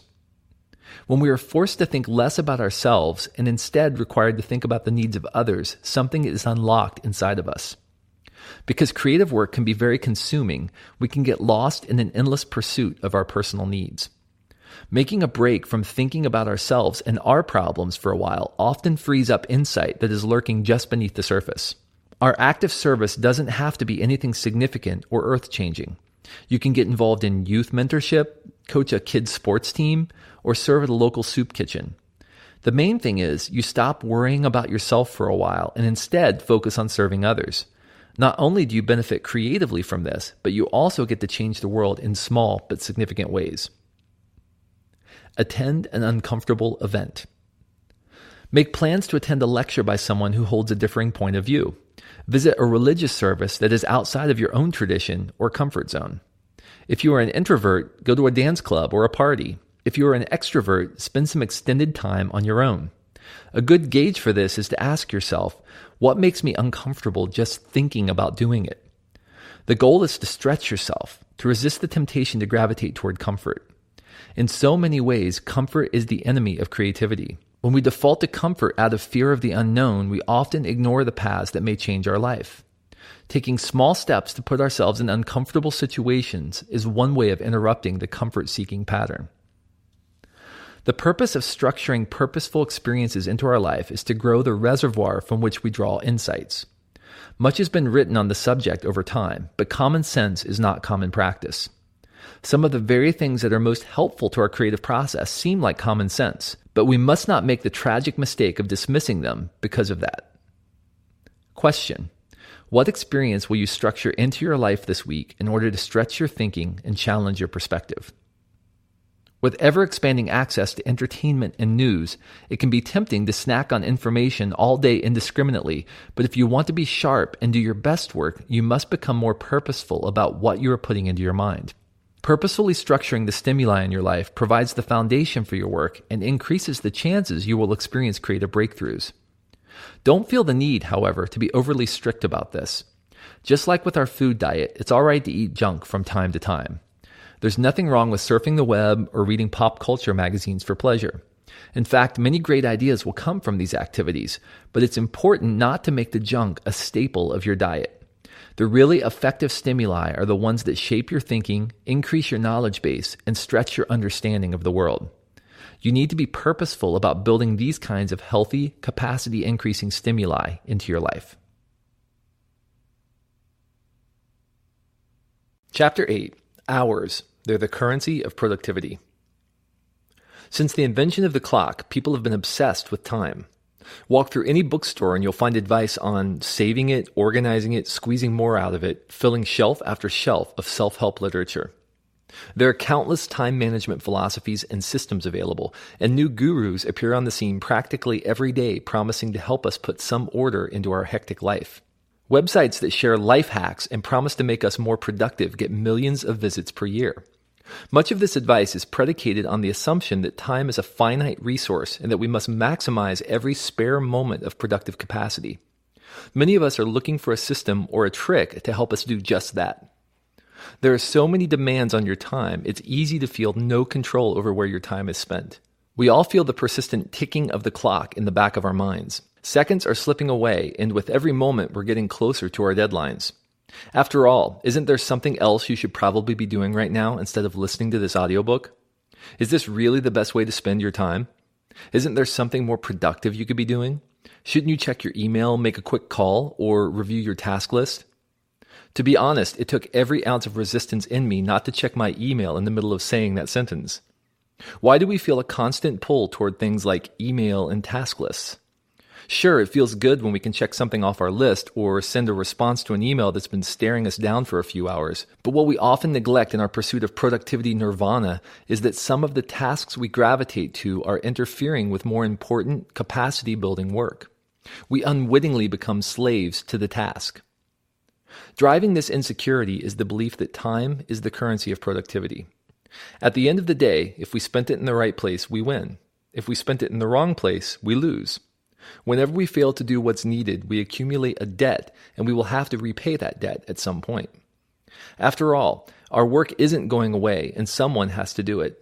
At the same time, we often obsess unnecessarily about our time because we grow paranoid that we're constantly losing ground or that we'll somehow fall behind and never be able to dig out of our work debt. For many creatives, this mindset results from the fact that they are constantly reacting to the workload rather than giving themselves the space needed to get ahead of it. I think a lot of us feel this way, whether we realize it or not. This insecurity about time is one of the main things that causes us, even unknowingly, to cram work into every available crevice in our life. We are perpetually thinking, moving pieces around in our head, and problem solving. We feel the pressure to produce, and we know that we need to use our time wisely to do so.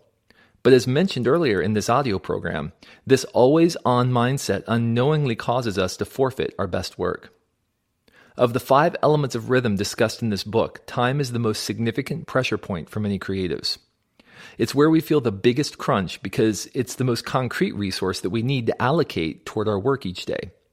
It's also the one element that provides the foundation for our practices in each of the other areas. As a result, developing a healthy mindset toward your time is critical, and not just in terms of how you crank through tasks or how efficiently you conduct meetings. While these things have their place, you need to be just as mindful of what's not present in your life and how this is affecting your creative capacity as well. Though it's counterintuitive, the solution to feeling overwhelmed or crunched for time is often not to remove something from your life, but to add something that raises your level of effectiveness in those activities you're already doing. All minutes are not created equal.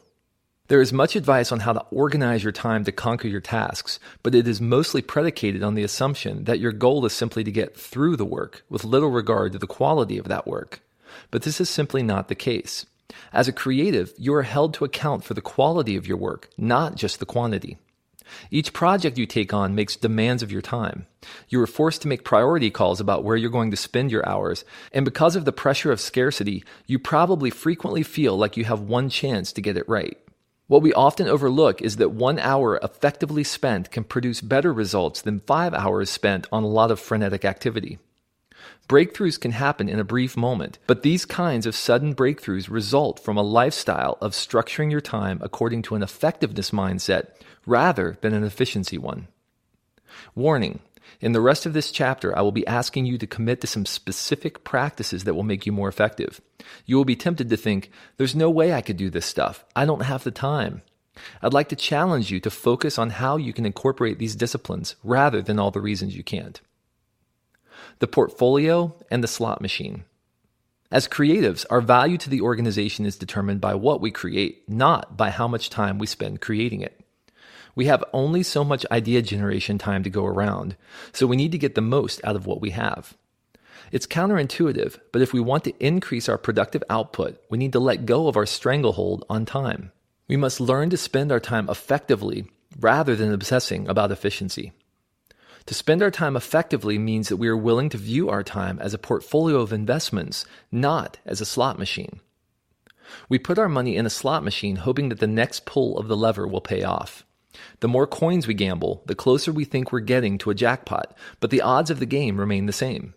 No matter how many pulls we make, chances are we will nearly always lose our money.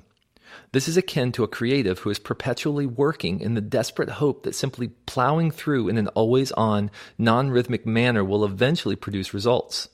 Certainly, some results will be generated, just like small jackpots that keep gamblers pumping coins into the machine. But over time, this kind of activity only drains our creative bank account.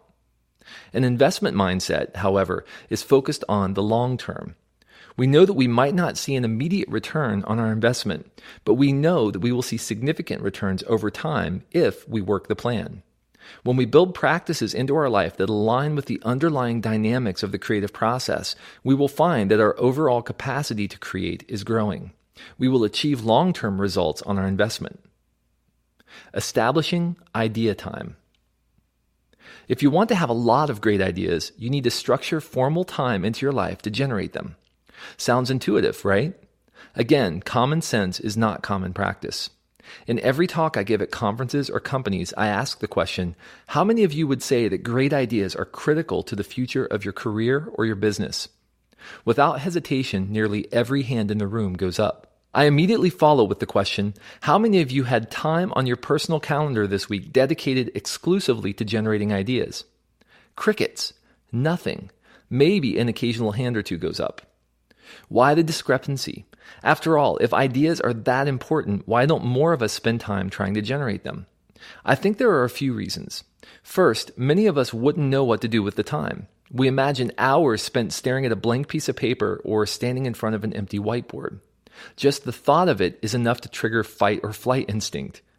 Many of us don't do well in situations where there is a danger of feeling inadequate or unprepared. We'd rather do something we can at least check off our to-do list than waste our time on something that might not help at all, or just might make us feel stupid. Second, I think many of us have only experienced idea generation as a team sport. The only time we really spend trying to come up with new ideas is when we're in formal brainstorming sessions or staff meetings. Common practice in the workplace is that we generate ideas as a team, then go off to execute on our own. Sure, we may occasionally have individual flashes of insight as we plug away at our work, but we believe that this kind of thing is accidental, a result of serendipity, and can't really be systemized. It either happens or it doesn't. Mostly, if we want to come up with ideas, we need to pull the team together and get out the flip pads. While it's true that we can generate ideas effectively in a team context, to think that this is the only context for effective idea generation is simply false, and this is one of the skills that our company teaches. The fear of the unknown that prevents us from exploring creative problems on our own puts a cap on our creative output. While it's uncomfortable to think about wasting an hour thinking about the creative problems in our life and work, spending our time in this way can be infinitely more productive than filling that hour with emails and minor tasks. As the old saying goes, if you want to know what's really important to you, take a look at your bank statement and your calendar. No matter what you say about your priorities, where you spend your money and your time will prove them out. If you really believe that ideas are important to you, start putting your resources behind it. Begin by setting aside time for the sole purpose of generating ideas. How much time? I recommend beginning with an hour a week. 1 hour predictably scheduled, no exceptions and no violations. It's an appointment with yourself, a commitment to spend uninterrupted time on generating new ideas, not working on old ones. If you're like many creatives, you probably spend much of your week in execution mode. This time is not about execution or pragmatics. It is purely about new possibilities. This is not time to strategize, write copy, design, or in any other way execute an idea you've already had. This is not time to do work. This is time to think about work. You are generating new ideas, not developing old ones. You are tilling the soil and planting seeds. While you may not always reap a harvest during these times, you are investing in future insights. It's best to spend your hour of idea time working on one issue. I encourage clients to begin with their big three. Choose one of the items on your list and dedicate 1 uninterrupted hour focusing on generating ideas. How much could your work change if you made this a practice? How much could one idea change the trajectory of a current project? I often face resistance from high-level managers or creative leaders when I suggest that they block off an hour a week to generate ideas. One fired back at me, "What? You just want me to sit around and think?" I reminded him that his company compensates him for the value he creates, not for the amount of time he spends in his email program. I responded, "You can create an infinitely greater amount of value for the company in an hour of focused, skilled thought about critical problems than by responding to that email slightly faster." This may sound almost too obvious, even silly. Put time on your calendar to generate ideas. It's so simple that it's tempting to dismiss it. But it's the small things that can make you effective. It's your attention to details that sets you apart. Knowing does nothing for you. It's doing that matters. Special thanks to Yoda and Mr. Miyagi for that valuable life lesson. If you want to thrive, you must dedicate yourself to doing the things that few people are willing to do. You need to go beyond hacks and quick fixes and instead develop practices. Practices not only develop skills, they increase your capacity. They form the banks that allow the river to run deep. When you begin to treat idea generation as a rhythmic practice, you begin to experience growth in your ability to generate ideas when you need them. Just like consistent repetition of any activity will give you mastery, you start to know what a good idea smells like. You build confidence in your creative ability, and you do it in a low-pressure environment. Who cares if you come up with terrible ideas? You are the only one who will see them. These capacities are developed through patient repetition and regular practice. Getting started with idea time. It's best to set aside time on the calendar when you are least likely to be interrupted. For years, I have scheduled my idea time early in the week and early in the morning, before anyone else was in the office. This not only allows me to attack important creative problems before the stresses and logistics of the day have zapped my energy, it also starts my week off with new ideas that I can share with the team. There's nothing more demotivating than having an idea at 5 p.m. on a Friday afternoon, then having to wait over the weekend to share it. Your rhythms may vary, but the most important thing is to establish a time and stick with it. If you don't think your manager will allow you to set aside time for generating ideas, you may need to make a case for why it's a good practice. Share the projects you're working on, the kinds of ideas you need to generate right now, and then show how you think this will benefit the organization. If you can show that the output of your idea time will ultimately make your manager look good, you're likely to get the go-ahead. If not, you can always plan time early in the morning or at the end of the day, or get permission to adjust your schedule to accommodate an hour a week of uninterrupted thinking. What do you do in your idea time? The most critical thing is to begin with a clearly defined problem, preferably in the form of a question. As we learned in Chapter 4 about focus, we call these challenges. Phrasing your problem as a question immediately gets your mind working on solutions rather than on the pragmatics associated with the project.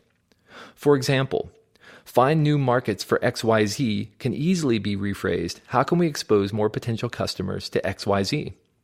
Once you've established the challenge, use a large piece of paper or a whiteboard to record your ideas. A few years ago, I had a wall-sized whiteboard installed in my office, as I was always running out of space to record thoughts. A method we found especially helpful to process-oriented creatives is to surround it with a series of questions to stimulate new ways of seeing the problem. Future. What would a solution to this problem look like? What would it feel like? What is the ultimate state that would describe that the problem had been solved? Write a few words and then start generating ideas off of them. Past. What are some assumptions that are presently keeping us in gridlock around this problem? Are there any assumptions that need to be challenged or that could serve as a starting point for idea generation? Try to challenge one of these assumptions by generating ideas designed to disprove it. Conceptual. What are other problems and corresponding solutions that I know of that are similar to this one? Are there any learnings from case studies or other items I've been exposed to that could apply to this problem? Try to force a connection between something you're familiar with and the problem you're currently working on. Concrete. What are the specific and concrete attributes of the problem? Can the problem be broken down into 3 words? If so, do these words give me a new way of perceiving or attacking the problem? Free associate new words off these concrete attributes and see if they spark any new ideas. Take, for example, the challenge, make commercial air travel fun. A tall order, no doubt. The first thing to do is to make 4 columns on the page with the headers future, past, conceptual, and concrete. Then make a list under each header of words that immediately come to mind when considering the problem from that angle. In other words, free associate. Just write down whatever comes to mind. Future. A few words indicating what a solution could look like. Game, surprise, show, competition, entertainment, thrill, etc. Past. A few assumptions about what air travel is like. Challenging, boring, inconvenient, expensive, rude, uncomfortable, etc. Conceptual. Solutions to similar problems. Cruise director, prizes, program director, Disney World ride lines, etc. Concrete. Specific attributes of the problem. Delays, cramped, boring interior, bad food, etc. Once you've written 10 to 12 words per column, start choosing 2 words, each from a different column, and see if an idea is sparked. For example, cruise director plus surprise equals have celebrity hosts for random domestic flights. Game plus prizes equals create a game for passengers in which they can compete for prizes. Thrill plus boring interior equals install a projection surface in the aisle of the plane and a camera on the bottom exterior, and then make the aisle look transparent to passengers by projecting a live image of what's underneath the plane at any given moment. Write down everything that comes to mind, regardless of how impractical it seems. You'd be surprised at how many brilliant ideas are lurking just beyond your initial inhibitions. Often the first 15 to 20 minutes of idea time will seem fruitless, but as you push through the temptation to check your email or do something on your task list, you will find you're gaining traction on your problem. It takes our minds a bit of time to adjust and focus on what we're really trying to do. Because we so frequently field questions about what to do during these idea times, our team at Accidental Creative has developed a tool called the Personal Idea Pad to help people generate ideas quickly and in a process-oriented way. It uses the future, past, conceptual, concrete framework to surround a challenge and then free associate concepts to find potentially useful ideas. We found it very helpful for strategists, brand managers, and others who are more process-oriented than traditional artistic types, though many designers and other more traditional creatives have said it provides them with a fresh way to tackle their problems. Additionally, we found that having such a tool at the ready increases the effectiveness of idea time, especially as a starting point for new creative problems. You can learn more about the Personal Idea Pad and purchase one at accidentalcreative.com/book. As a warning, you will probably have regular idea times in which nothing of significance is generated. You will spend an hour spinning your wheels with little traction. This is okay. Remember that this is an investment, not something we're doing for a quick payoff. If you persist and continue the practice, you will also have times when you generate brilliant ideas in the first 10 minutes, potentially business-changing ideas. Remember that tremendous value can be created in incredibly small amounts of time. You invest your time, focus, and energy in important problems, and you reap a return on the other side. It may take a while, but it's well worth it. Jessie, a member of our online coaching community, AC Engage, said that prior to implementing Idea Time, she struggled to maintain her energy level in her day job as an in-house graphic designer. She shared that the combination of establishing effective challenges and Idea Time has been critical to her increased enthusiasm and performance. I can't be on all the time, but giving myself small statements to focus on, like challenges, keeps my day on track. And I have found that I look forward to my idea time. I'm excited to see what I can dig out of my own ideas after I get through the simple answers. We often see that increased enthusiasm is the result of clearing space to think about creative problems. Much of the angst and hesitation creatives feel toward their work is the result of fear and dissonance, which can be overcome with this structured thought time. Make certain that you record all ideas that come out of your idea time, regardless of how irrelevant they may seem. Keep them in your notebook or wherever you keep your notes, and review them often. Many times, the best ideas for new projects are ones that were cast-offs from other projects. If you make it a practice to value every idea by recording it, you'll be surprised how often you'll pull from these seemingly irrelevant ideas in the middle of a meeting on a completely different topic. I frequently encourage teams to build this same idea time structure into their organizational rhythms. Getting the team together on a regular basis, perhaps once per month, to generate ideas around a non-urgent problem facing the organization is great practice for those times when there is a more urgent need for ideas. A 60-minute session can yield ideas that carry over to other projects and become useful in alternative contexts. Putting time on your calendar to generate ideas is worth it. It will change your life and career. Remember, successful, consistently brilliant people do the little, too obvious, too simple, too commonsensical things that no one else is doing. This is what will set you apart, too. Practicing with unnecessary creating. In The Artist's Way, creativity expert Julia Cameron shares a practice she stumbled upon while living in New Mexico and recovering from yet another in a series of career disasters. Every morning, she writes out 3 pages, longhand, of pure stream of consciousness. In describing her method for morning pages, Cameron says that there is no need for editing or structuring the content. The entire purpose of the exercise is to get the brain moving and to circumvent any potential barriers to creative breakthroughs.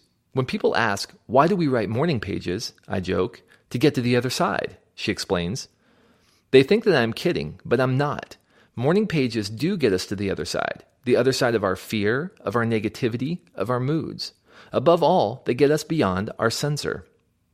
What Cameron is advocating through the practice of morning pages is the act of unnecessary creating for ourselves rather than for others.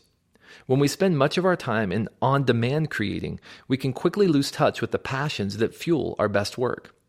We grow used to leveraging our abilities for the sole purpose of meeting others' expectations, and much of it is driven by hitting our marks rather than by exploring new possibilities. The ironic part is that this personal creative passion is the most critical thing we bring to the work that we do. Creating on demand often causes us to lose the edge that fuels our best work, and sometimes causes us to shrink from risk because of the potential consequences of failure. When we create unnecessarily, we are setting our own agenda. We have permission to try new things, develop new skills, and make things solely for ourselves. If we fail, it's no big deal because we're the client. We can take as much or as little time as we need to get it right. The main purpose is to put our ideas into fixed form and to attempt things that we might not get to try in our day job. We can stretch ourselves, explore fringe ideas that intimidate us, and make things that no one but us will ever see. Without this practice in our life, we can become creatively stuck. We may experience a backup of ideas and thoughts, and the weight of all that we're not doing becomes a source of resentment and even guilt. We may feel like we're subverting our own life and passions for the sake of everyone else. But who says this has to be the case? Your on-demand work is certainly a significant part of your life, but it cannot contain the sum of your creative effort. If you're looking for your on-demand work to be the expression of everything you have to offer, you will wind up very frustrated and go to your grave with your best ideas unrealized. The best way to prevent this is to carve time into our daily and weekly rhythms to work on the ideas that our on-demand role can't accommodate. In his book Shop Class as Soulcraft, Matthew Crawford argues that there is a satisfaction to be gained from doing hands-on creating that can't be gained through more conceptual work. The satisfactions of manifesting oneself concretely in the world through manual competence has been known to make a man quiet and easy, he writes. They seem to relieve him of the felt need to offer chattering interpretations of himself to vindicate his worth. He can simply point. The building stands, the car now runs, the lights are on. Even though we don't always get to experience the satisfaction of completion in our on-demand role, unnecessary creating affords us this opportunity. At this point, some of us may be thinking, I barely have the time and energy to do what's required of me for my job, and now you want me to take up a hobby? It's tempting to resist this technique because we think it will add stress to our lives, yet another thing we have to cram into our schedule. But the experience of those who incorporate this practice is quite different. They find that it actually clarifies their thoughts, makes them more efficient, and reintroduces a level of passion for their on-demand creating. In addition, our unnecessary creating is often the best source of new insights for our on-demand creative work. Robert, a creative director for a large brand design firm, spent hours over the course of several weeks telling me about the stresses and pressures of his role. He told me that expectations were on the rise and that he had little authority to hire or shift organizational priorities to lessen the strain. He was stretched thin and had no room to breathe.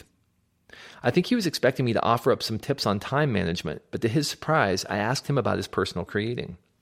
What do you do for yourself? I asked. Do you create anything with your hands? He replied that it had been a very long time since he'd done much hands-on creating. Robert was at a point in his career where he was mostly directing others and rarely experiencing the satisfaction of actually doing the work. After a little more questioning, I discovered that Robert had once enjoyed painting with watercolors as a hobby, but it had been years since he'd had time to pick up a brush. As I probed further, I could sense his excitement building just talking about it. I challenged him to go to the store after work that day and pick up some watercolor materials. He agreed, and over the remainder of the week, I checked in a few times to see how things were going with his rediscovered hobby. Over subsequent weeks, Robert and I got together to talk about life and work, and I could see that there was a level of passion returning to our conversation. Engaging in something strictly for himself had unlocked a level of enthusiasm that had been subverted for years in the interest of practicality. Once he had permission to engage in something strictly for his own pleasure, he began to come alive, and I could tell that it was affecting not only his personal outlook, but his creative engagement as well. I've seen this happen with many others as well. Gardening, landscaping, writing, planning a side business, editing home movies, or anything else that provides an outlet for your passion and curiosity can be considered unnecessary creating. The main qualifications are that 1, the activity is something you really enjoy, and 2, there is no time frame for completion of the work other than those you set. Getting started with unnecessary creating. As with idea time, you should have a regular set time for engaging in this creativity-inducing practice. Building this predictable infrastructure for your unnecessary creating will give you something to look forward to and will create a break in the middle of your hectic weekly rhythm. I'd recommend an hour per week as a starting place, but if you're really stretched, you can begin with an hour every other week. One benefit of unnecessary creating is that it gives you the opportunity to regularly experience the phenomenon referred to as flow. This is a term coined by researcher Mihai Csikszentmihalyi to describe the sensation of getting lost in your work. One of the main contributors to flow is doing work that challenges your skills and requires full creative capacity. When this happens, you lose all sense of time, becoming completely immersed in what you're doing. People who experience flow regularly report that they were able to access parts of their creative capacity that remain dormant during their less challenging work because they aren't required to take risks or stretch themselves. Why is this important? Because this kind of stretching, skill-developing activity increases your capacity across the board. You cannot separate your on-demand creating from your personal creating. When you develop skills during your unnecessary creating time, you gradually find that these same skills and experiences are being unleashed in your on-demand creating. You are exercising parts of your mind that may otherwise begin to atrophy. Unfortunately, the adage, use it or lose it, is an accurate admonishment for creatives. You need to make certain that you're not neglecting key passion areas or skills in your life just because your on-demand role doesn't regularly require you to use them. What should unnecessary creating time consist of? One technique is to keep all your potential projects in a project queue. Anything goes. Editing family movies, writing a short story or essay, rearranging your furniture, songwriting, developing a concept for a new business, or anything that requires you to exercise a degree of creative thought can count for your unnecessary creating. Keep a small whiteboard on your wall at home and use it to track your ideas for unnecessary creating projects you'd like to work on, or simply keep a list in your notebook or on your computer. Once you list the projects, you may want to simply attack them in sequential order during your unnecessary creating time. Some of these may be shorter projects, taking less than an hour, and some may be longer-term projects that require a week or more of your planned times. Regardless, it's better to work your way through the list so that you'll feel a sense of accomplishment as you check items off. Unnecessary creating is a misnomer. It's very necessary indeed. Start small. Take notes on ideas you're excited about and things you'd like to do. Start a project queue. Set some time on your calendar. As you experience the benefits of unnecessary creating, you will be glad that it's a part of your rhythm. Because so much of our time is spoken for by others, whether your manager, your clients, or your peers, establishing practices that give you a sense of stability and provide a through line is important and necessary. The practices discussed in this chapter are helpful in that they invest in your future capacity, fuel your creative process, and keep you from feeling like you're perpetually at the mercy of everyone else's agenda. By setting rails around your time and being purposeful about idea generation and skill development through unnecessary creating, you are making an investment in future insights in your life and work. The most common complaint I hear from creatives is, I just don't have the time. For 90% of us, this is an invalid excuse. I've worked with top executives with large families, men and women who sit on the boards of charities and who are very active in their community and are leading major work initiatives, yet they have still found time to incorporate the capacity-increasing practices described in this chapter. It can and must be done. Time is available, you just need to find it. Most of us waste hours weekly that could be used effectively. The phrase, I don't have time, really means there are things that are easier, less threatening, more comfortable that I'd rather spend my time on. If that's the case, I won't argue with you, but you need to be honest with yourself about the fact that doing your best work may not be a priority at this point in your life. Chapter 9, Putting It All Together, the Checkpoints. Remember that the objective of the methods described in this book is to establish a supporting infrastructure, a rhythm that will provide stability and increased creative capacity. It will only work if you are diligent and consistent about incorporating the practices in your life. In order to do so effectively, you need to occasionally take a few steps back and think about your current needs. The purpose of road signs is to keep drivers on the right course. If they appear too frequently, they simply become noise and are ignored. If they appear too infrequently, they are useless because drivers are always unsure of whether they're headed in the right direction. In a similar way, you need to plan checkpoints at specific intervals in your life to ensure that you're still on the right course, but not so frequently that so little has changed that you might be tempted to ignore them. These checkpoints help you establish and cultivate the practices described in this book in a way that they will facilitate meaningful engagement in your work. Jeremy Pryor is the founding partner of video production studio Epifio, whose clients include Facebook, Google, and Yelp. He told me in an interview that with his very demanding schedule, he's had to learn to think of his life in terms of buckets, with regular analysis of what's on the horizon. This is the most effective way he's found to maintain sanity in the midst of chaos. He sets regular reviews of his rhythms, and whenever something seems awry in his life or work, his first question is this a rhythm problem? To stay on course, this kind of rhythm analysis must be both long and short term. This is no different from what you probably already do in many areas of your life, though you may never have thought to apply this kind of strategic thinking to your creative process. A little bit of thought and planning time go a long way toward ensuring that you're not falling into the efficiency trap, but are instead focused on effectiveness. Checkpoints slow you down in a good way. Many creatives are aggressive in how they tackle their work, and they attack it with vigor. I've had to learn the hard way many times in my life to slow down. I like to move quickly. I frequently run into automatic doors that don't open in time for me because I'm walking too fast.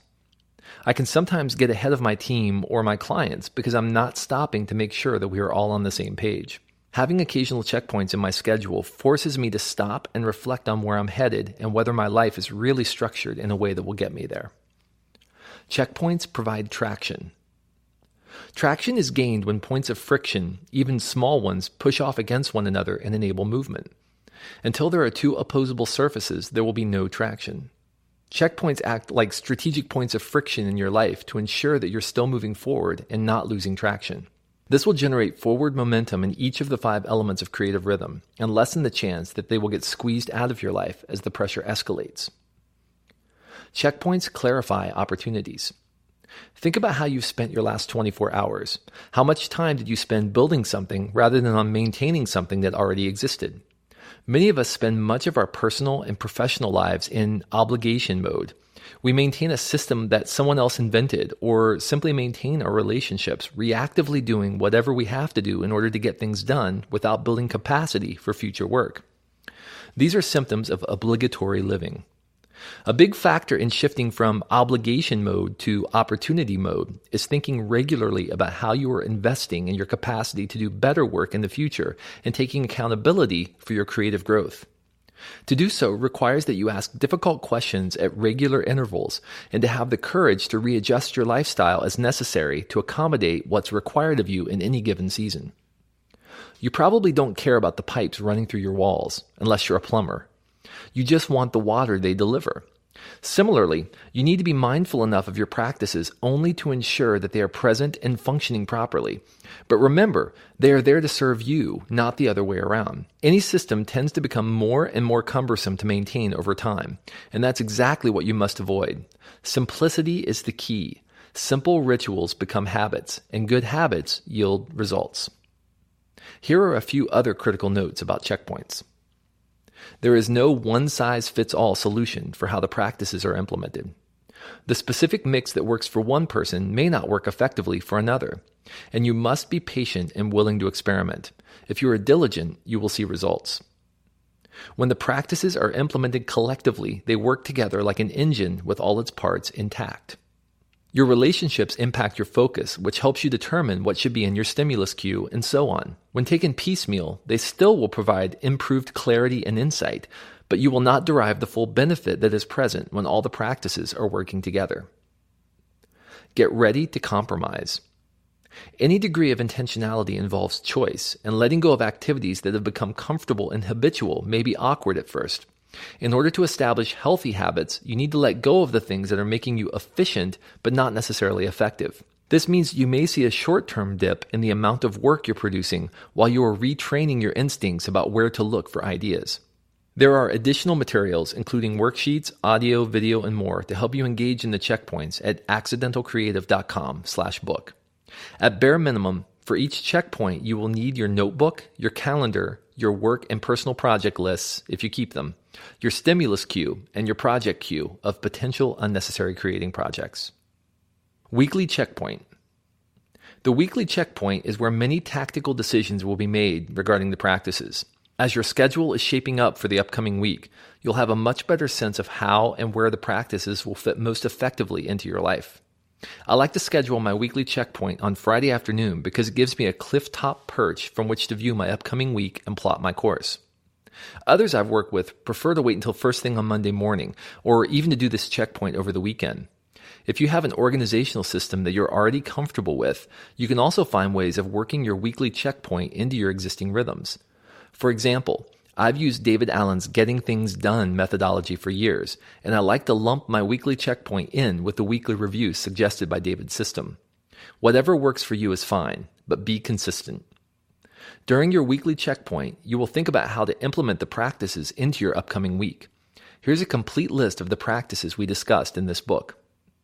Focus, challenges, the big three, and clustering. Relationships, circles, head-to-heads, core team. Energy, whole life planning, pruning. Stimuli, study plan, notation, purposeful experience. Hours, idea time, and unnecessary creating. Block off 20 minutes on your schedule for the checkpoint, then work through each of the practices and where appropriate, schedule them into your calendar. Here are some weekly checkpoint prompts. Focus. For challenges, look at or create a comprehensive list of all your projects. Do each of them have associated challenges? If not, create them. For your big three, what are your big three for the week? Write challenges for each of the big three. For clustering, are there ways you can structure similar work this week so there is less task switching? Block specific time on your calendar for these activities. Relationships. For circles, do you have a circle meeting on the calendar? Do you need to prepare for it? If so, put time on your calendar. For head-to-heads, do you have any head-to-heads this week? Do you need to prepare? When will you do it? Put time on your calendar. For your core team, do you need to reach out to a member of your core team for advice on something? If so, add it to your task list for the week or fire off a quick email. Energy. For whole life planning, are there any potential conflicts this week between work and personal activities or expectations? How will you get ahead of them? For pruning, is there anything that you've planned but now you realize may not be a good idea given your upcoming schedule? How can you prune it? Additionally, are there any hard runs in which you'll have all day or back-to-back meetings? How will you plan something energizing around or between them to prevent burnout and stay energized? Stimuli. For study, when will your personal study times be this week? Put them on your calendar. What will they consist of? Take a look at your stimulus cue and map your week's stimuli. For notation, take just a few minutes to glance at your notes from the previous week as well as the indexes in the front of your notebook. For purposeful experience, do you have one on your calendar this week? When will it happen? Hours. For idea time, when will you structure your idea time this week? What will your focus be during these sessions? Put it on the calendar with the associated project name. For unnecessary creating, what will you do for unnecessary creating this week? Put it on your calendar. For an example of what your weekly calendar could look like after implementing all of these practices, visit accidentalcreative.com/book. You'll notice that all the practices are represented in the calendar, which will not always be the case. Each week will look different, but being purposeful about putting the practices onto your schedule before your time fills up will help ensure that they don't get squeezed out. Additionally, you'll notice that the evenings are free and clear because this schedule demands getting out of bed early. Your schedule may be weighted more toward the evening if you prefer being active then. Also, depending on your preferences, you may want to combine exercise with your study time a few times a week by listening to audiobooks on the treadmill or while doing resistance training, or by going for a run while listening to a podcast or two. It doesn't really matter when the practices happen, as long as they are present. Be sure to allow some space in your calendar to breathe. Don't be so rigid that you account for all your time, as unexpected interruptions are likely to interfere with your plans and frustrate your efforts. If you're coming into an especially busy season, you may need to ebb and flow with it, which is fine. Monthly checkpoint. The one constant in the life of a creative is change, which means that you must regularly ensure that the plans you've made and the practices you've established are still relevant. The monthly checkpoint is about reviewing how the past month went and recommitting to or changing rails around the practices for the upcoming month. It's a way to gain more clear perspective on your current priorities and workload. The monthly checkpoint is an hour per month, preferably at the end of a month, to plan for the upcoming one. The goal is to recognize trends in your work and to do some strategic thinking about which types of practices will help you most in the coming weeks. Monthly checkpoint prompts. Focus. For challenges, what are the biggest projects you'll be working on in the upcoming month? Do each of them have challenges? If not, create them. For the big three, what are your big three for the month? Write challenges for each of the big three if they don't already exist. For clustering, as you examine the upcoming month, are there days or weeks where you can cluster work projects in order to focus more deeply? If so, plan ahead by marking those days on your calendar. Relationships. For circles, when will your circle meet this month? Put a time on the calendar or send invites to members. For head-to-heads, do you have any head-to-heads this month? Put them on the calendar or send an invite to other participants. For your core team, do you have any checkpoints coming up with your core team members? You may want to schedule a lunch or a call. Send an invite or an email. Energy. For whole life planning, as you survey the landscape of the upcoming month, are there any potential conflicts between work activities and personal activities or expectations? How will you get ahead of them? For pruning, look at your upcoming month. Are there any especially busy weeks where you'll need to prune either work or personal commitments in order to maintain a healthier energy level? Do it now before things get too busy. Stimuli. For study, which items from your stimulus queue will you incorporate into your study times this month? Determine now what will be best to help you with your upcoming work and schedule. You may even want to create a note in your calendar on a weekly basis with the stimuli you hope to use that week. For notation, take a few minutes to review your idea index. Is there anything that may apply to upcoming projects? Is there anything that needs to be turned into a project? This is the time to do it. For purposeful experience, what kinds of experiences would you like to schedule into the upcoming month? What experiences would help you with your work? Create a list to use in your weekly checkpoints, or go ahead and put them on your calendar now. Hours. For idea time, given the nature of your upcoming work, would your idea times be best placed at the beginning or the end of your weeks? Which projects will definitely need some focused idea time? Make this list now and use it in your weekly checkpoint. For unnecessary creating, what kinds of unnecessary creating projects will you work on this month? Take a look at your project queue and select the projects that seem the most appropriate given the time and energy you'll have this month. Add them to your calendar or just make a list for use in your weekly checkpoint. Additional questions. In addition to the more practical questions about the practices, the monthly checkpoint is a good opportunity to ask some self-probing questions about your current work. While some of these questions may seem obvious or unnecessary, the answers are often surprising.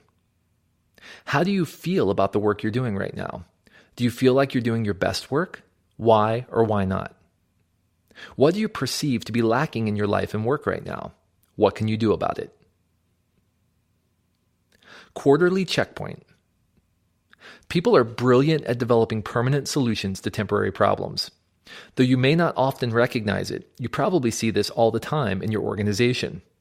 This is why we often see big, cumbersome bureaucracies within companies. Many of those bureaucratic systems were developed to deal with pressing problems at some point in the past, and now have become energy-zapping dinosaurs. It also happens in our personal life. We develop habits to resolve problems, such as email inundation, lack of energy, or a desire for relational connection, but then these habits live on once our needs have been met. The checkpoints ensure that these personal bureaucracies don't take over our life and kill our best work. Any of your practices can become more harmful than helpful if you don't adjust or prune them from season to season. This is the primary reason for the quarterly checkpoint. It is a check-in to help you evaluate how things are going and to establish the practices you think you'll need in the next quarter in order to meet the demands of your life. It's like climbing a really tall tree to get your bearing and take a look at the upcoming terrain. It may seem like a temporary diversion, but this can make you much more effective as you continue your journey. The quarterly checkpoint is the longest horizon planning you will do. While many productivity experts recommend annual retreats to examine goals and objectives, I find that these are often too long-term to provide an accurate analysis of upcoming work. Ideally, you will want to take an entire day for this quarterly session, but understandably, you may not be able to break away from your life in order to do so. If this is the case, the quarterly checkpoint can take place an hour at a time in the mornings or evenings over the course of a week. One member of our coaching community shared how these quarterly checkpoints have been invaluable to her. She says, "They help to create balance in my life. I go to the library for about 4 hours on a Sunday afternoon armed with my daily notes and journal entries from the past quarter and my calendar for the upcoming quarter. I then analyze the past and plan for the future. It has been interesting stepping back from my own life and looking at it as an outsider. I look at where my energy has been going and where I want it to be going. I come away from the retreat with my big 3 for the next quarter. The big 3 go on my daily log that I use at my day job so I know what I'm really trying to do in my life. There are 2 main priorities for the quarterly checkpoint. Establish your focus for the upcoming 3 months and set general rails around your practices. Quarterly checkpoint prompts. Focus. Establish areas of focus. Divide a sheet of paper in 2, and on one side write work, and on the other side write personal. Spend 20 to 30 minutes thinking of all the commitments you will be accountable for. You want this to be as comprehensive as possible because this will provide the working template for how you structure other elements of your plan. A commitment is anything you will be accountable for delivering. This can mean a large work initiative that will require a lot of creative effort, or it can mean a small personal project you're personally committing to get moving on. This is not a wish list of things you'd like to do someday. It's a list of things you are actually committing to or are accountable for doing in your work. If it's on the sheet, it's something you're planning to get done in the next 3 months, or planning to spend a significant amount of time working on. What are the big 3 for the quarter? These are the big conceptual hurdles you will need to jump this quarter in order to succeed in your work. Establish challenges for each of the big 3. These should be phrased in the form of a question, and they should capture the main creative problem you need to solve. For each commitment you've listed, you should be able to answer the question, what am I really trying to do? Relationships. Once you have a sense of the direction for the upcoming quarter and for the scope of your commitments, you can begin setting some rails for the other practices. Your relational rhythms are best examined on a quarterly basis to make sure that you are filling your schedule with stimulating interactions, but not becoming overwhelmed with obligatory ones. Doing this will also help you determine where there are gaps in your existing relationships that you may want to fill in the upcoming season. Who are the people you will be setting head-to-heads with this quarter? Have you thought through how this will happen? What is the best timing for your meetings? What are the kinds of things you will discuss? Take this opportunity afforded by your quarterly checkpoint to do an audit of all your relationships and to set new expectations around them. Perhaps you have standing meetings that need to be reevaluated. Maybe there's an old friend or colleague whom you'd like to spend more time with. Maybe there are some relationships that need to be put on temporary hold in order to account for the rhythms of the upcoming season. You have total permission to evaluate all your relationships with a clean conscience, then to make decisions strategically. To some, this may sound a little harsh. After all, how can we treat our relationships as a matter of convenience and then discard them when they become cumbersome? To be clear, that's not at all what we're talking about. In fact, this is actually about making the relationships we choose to maintain more productive and meaningful. When we are selective about how and where we spend our relational energy, we find that our connections deepen and that we're actually able to give more of ourselves to the people in our lives. It's when we're not selective that we end up living on the margin and giving leftovers to others. Will you be meeting in a circle? If so, what will that rhythm look like for the upcoming quarter? Think about your core team. When will you meet with them? You need to give these people enough notice so that they're able to give you their full attention when you meet. Whom are you going to purposefully spend more time with this quarter? Are there people with whom you'd like to spend more quality time in order to develop your relationships and possibly to gain mental traction on your work? Energy. After you've listed each of the commitments for the upcoming quarter, you will begin to gain a sense of what you're expecting of yourself or others are expecting of you in the next few months. If you've never performed this exercise before, seeing the entire scope of your work laid out before you can be an eye-opening experience. It may even be a little overwhelming to see all your work and personal creative aspirations listed side by side.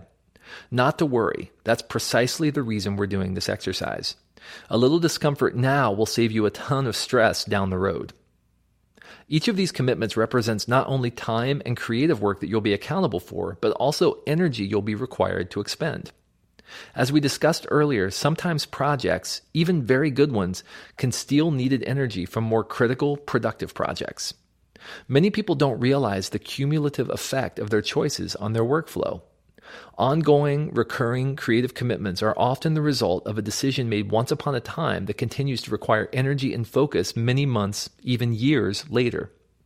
As these commitments begin to show up on your list, you see the true effect of choices you've made and how they may be limiting your ability to engage with more pressing work. Are there any projects that need to be pruned? Of all the things on your list, is there anything that needs to go away this quarter so you can focus your efforts on more productive work? Is there anything else coming up this quarter that is abnormal but that needs to be considered? Are you taking a vacation, or are there any other trips on the calendar?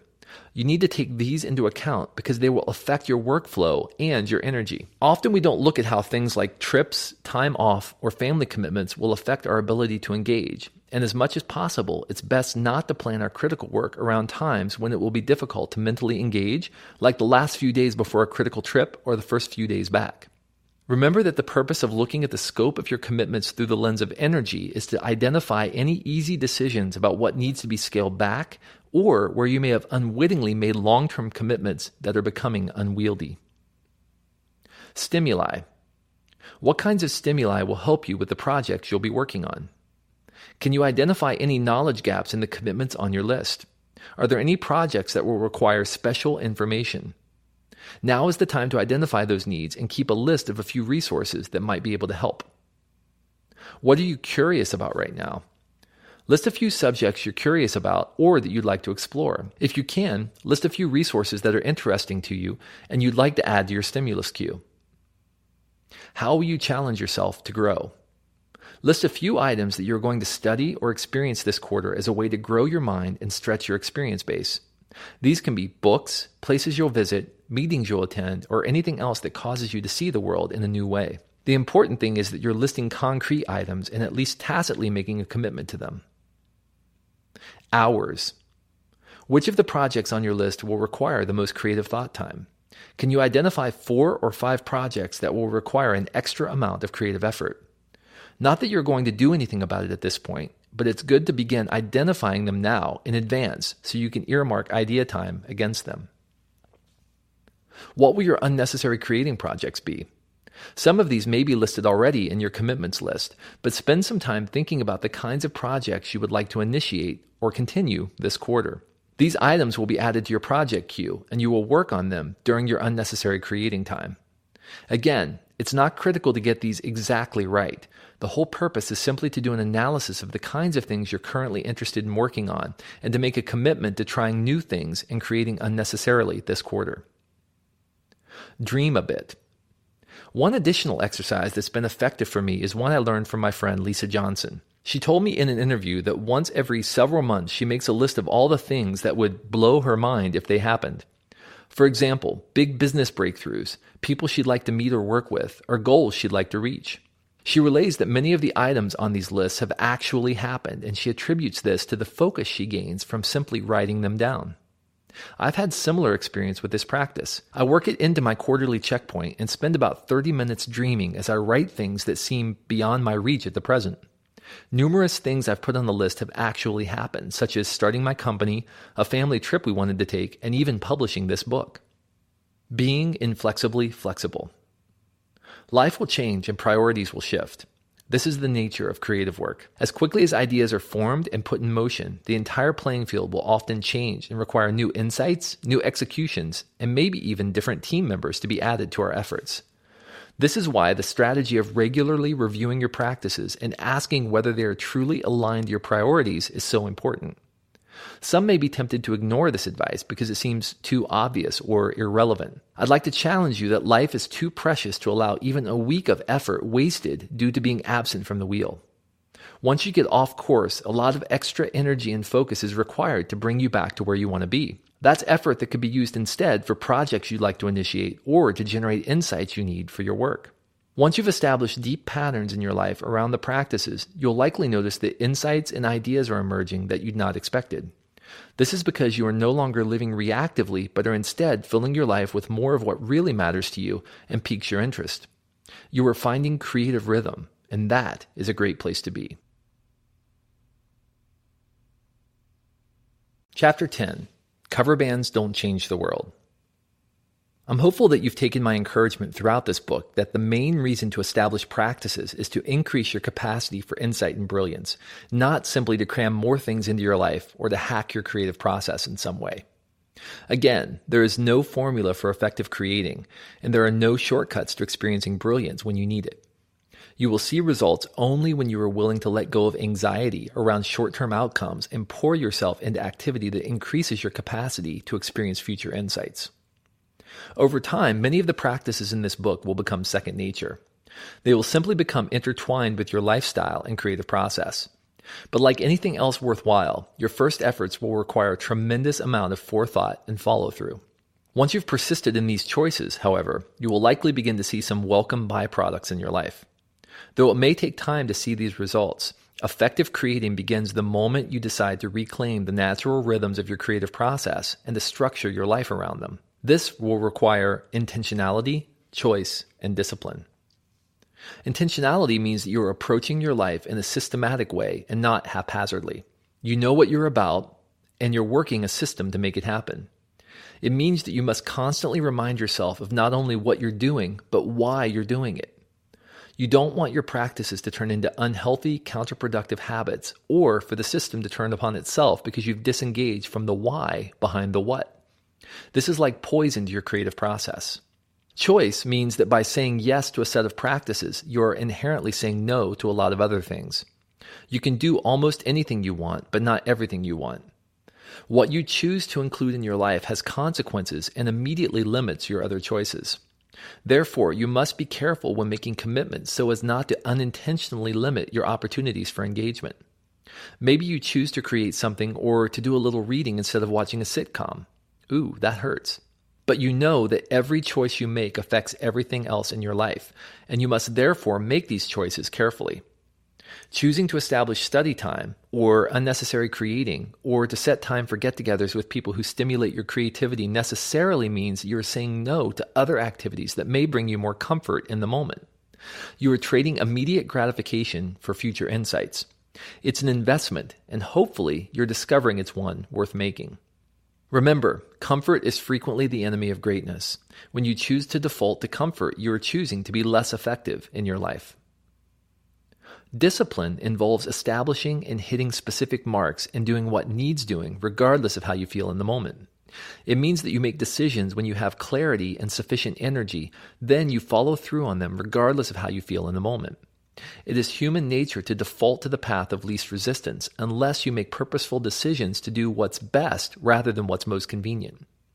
The time to decide to go on a diet is not when you're craving chocolate and the dessert tray is waved in front of your face. It's when you're in a place of contentment and are able to rationally decide you'd like to lose a few pounds. Similarly, the time to choose to study or to build into relationships is not when we realize we've come upon some unexpected free time. It's when we're strategically planning our life. As you engage with intentionality, choice, and discipline, the capacities that have been lying dormant due to misuse or neglect become unlocked. You may uncover passions that you've long forgotten or remember how it feels to be fully immersed in your work and know you're good at what you do. As these dormant parts of you come online, you will begin to see that your capacity to change the world is largely determined by your willingness to bring your unique abilities to the table every single day and to continually empty yourself of whatever's inside.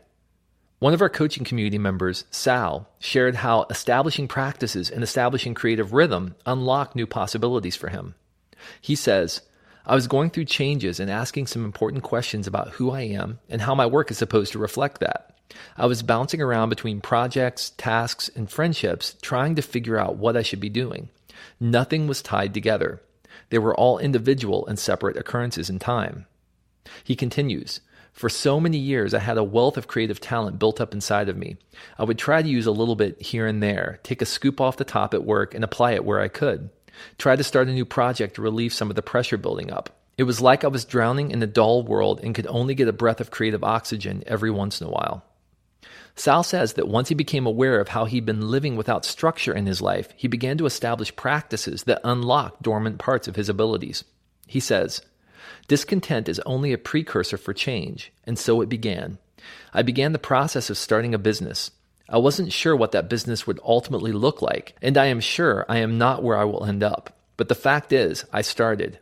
When the time was right, I left my job and have been emptying myself each and every day since then. Not everyone will leave their job, nor should they, but for Sal, establishing practices led him to realize that he'd been living his life by default and not with purpose. Once he discovered this, he began to align his life with his strengths rather than with what was most comfortable. A lesson from the beavers. A while ago, my family and I went to see an OmniMax movie about beavers.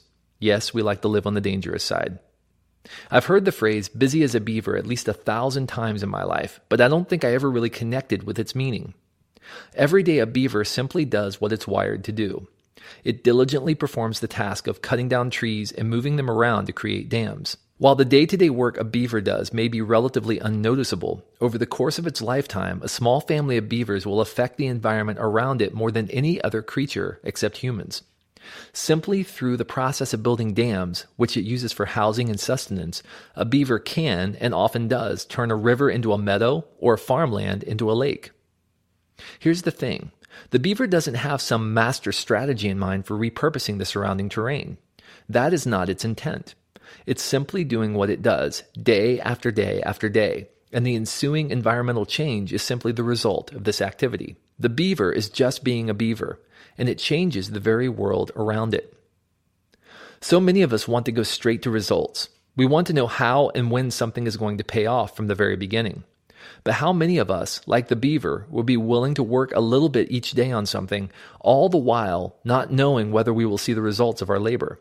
This is the benefit of having practices in our life. They provide an infrastructure to keep us focused on the things that matter most to our creative ability, and ultimately, they help us bring the best of who we are to what we do. I was recently speaking at a conference and stepped out with a few attendees for a quick lunch between sessions. As we left the restaurant to head back to the convention center, one of our lunchmates realized that he'd forgotten something at the table, so the rest of us waited for him on the corner in front of the restaurant. As we stood sharing small talk, our conversation was interrupted by a gentleman standing a few feet from us and leaning casually against a lamppost. He shouted, "What are you guys doing, standing around on the corner holding a dirty shoe convention?" We chuckled, acknowledged that we weren't, in fact, holding such a gathering, and then went back to our conversation. A few seconds later, he interrupted us again, but this time his remarks were at another man passing by. "Hey, I thought that when the Romans fell, the sandals fell with them." This quip also got a chuckle from us and caught the attention of the rest of the passers-by as well. After a few more remarks about the footwear of people strolling by, the jokester retreated to a small shoe shine stand about 20 feet away, where he had a healthy line of patrons waiting.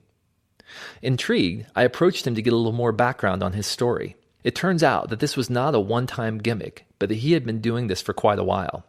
He loves people, he loves humor, and he had found a way to weave both of them into his daily routine as a shoe shiner. As a result of bringing his unique gifts and perspective to what he does, he'd built a loyal clientele and provided quite a bit of midday entertainment to random strangers. Rather than seeing his work as a set of tasks to be accomplished, he treated it as an opportunity to bring his own personality and passions to the world. The result is he had built a one-of-a-kind shoeshine experience and earned a place in the hearts of countless passersby. Recovering meaning and engaging deeply. One of the natural byproducts of establishing rhythmic practices is that we begin to remember things that were once important to us that have somehow been forgotten in the hustle of our daily activity. Once we slip out of reactive mode and into a place of rhythm, space, and mastery of our process, we begin to understand that we have the ability to not only meet the basic objectives of our work, but to actually shape the work into something meaningful. Whatever the subject matter of our work, as creatives, we have the unique privilege of creating meaning each day. Whether we are designing a system, launching a new product, or consulting with a client, we bring something unique to the process that no one else can. With a bit of space and perspective, we will likely find that our work is less desperate and that we are drawing from a deeper well of focus and perhaps even a refined sense of purpose. We begin to see how all of our life and work is interconnected when our daily activity is supported by our capacity-increasing practices. Our most significant work will nearly always come from a deep understanding of not only what we are doing, but the why behind it. When we gain a sense of mastery over how we engage our work, we are better able to connect with this deeper sense of motivation. In a world without limits. What would you do if you had all the time and resources in the world at your disposal? No limits, no constraints, no catches. You have complete and total freedom of time and movement. You can do anything, be anything, or go anywhere you want. What would you do? For some of us, just thinking about this scenario gets our heart racing for a split second before we're pulled back to reality. We begin to rationalize and argue why this fantasy world scenario is impractical, and then our thoughts drift off to our task list or our email. Some of us feel guilty for our fleeting excitement. We'll argue that it is impractical to even think about such things. At the heart of our very logical arguments is the reality that we don't know how to answer the question. We really have never thought about it. Our dreams, if we allow them, often seem highly practical and mostly centered around the prospective advancement, the next promotion, or something else in the foreseeable future. We are wed to the expectations of others or to a corporate culture that wants things from us, very practical things. And rightly so, by the way. We are being paid for the time and value we create. But why is it that we allow others to define how we structure our life? Why is it that we refine and shape our life dreams based upon what's needed for the next quarter? Let me be clear. This has not been a book about achieving your life goals or finding your purpose. But as you begin to build structure and practice into your life, you will find that new possibilities open up to you. You begin to see new opportunities that you previously overlooked. You begin to experience new ways of interfacing with the world as you regain a sense of ownership of your engagement. And the reality you find at the bottom of all of it is this: you have something unique to offer and contribute to the world. But all of the time management systems or strategic plans in the world will not help you get to work on it if you are not first willing to ask some difficult questions and then prune away all the things in your life that are getting in the way of it. So many people I've encountered in my coaching and consulting have set the goal of working practically around the clock for years in order to claim the prize of early retirement. Somehow they think that if they could only get all of this work stuff out of the way, then they could really enjoy themselves and do whatever they want, take up a hobby, write their novel, etc. They have so cast the dichotomy between work and play that they are incapable of seeing them as two sides of the same coin, as an expression of an engaged, focused, and passionate creative process. I often hear, "I'd really like someday to focus on helping orphans or the underprivileged," or "After this, I'd love to spend time mentoring young designers," or other types of wishful thinking. But for now, at least, these wishers feel like prisoners of this thing called work until the great someday. They've divided themselves into two modes and assigned a purpose to each. One is for their passions and interests, and the other is for their work. Occupation versus vocation. Because we tend to be possibility thinkers, many creatives spend quite a bit of time wishing for more alignment between our values, our passions, and the work that we do each day, or thinking about how we could better structure our work life as a platform for personal creative expression. Some of us believe that if we could only find the perfect job or work for the right company, many of our issues related to our lack of fulfillment or occupational frustration would simply vanish. I've had this conversation too many times to count, with creatives considering leaving their job to find something that's a better fit. While there's nothing wrong with seeking work that's fulfilling and that matches our personal skills and goals, often these conversations are less about the job itself and more about unrealistic expectations toward the employer or an overall lack of self-knowledge. Upon leaving their job, many workers find that they are right back in the same place of dissatisfaction within a matter of months after taking a new one. Why does this happen so frequently to the best and brightest among us? The problem is that many of us spend a lot of time thinking about what we want to do, but little time thinking about who we really are and how to bring our full passion to what we do. We haven't learned to discern the difference between our occupation and our vocation. Our occupation is how we make a living. In short, it's our job. It's what puts food on the table and keeps a roof over our head. It's the answer we give at a cocktail party when someone asks what we do. Hopefully, there are many parts of our occupation that bring us fulfillment and enjoyment, though there are likely parts of our work that are less than fulfilling. Our vocation, on the other hand, is what we're inherently wired for. It's less likely to consist of a set of tasks and more likely to consist of a set of themes.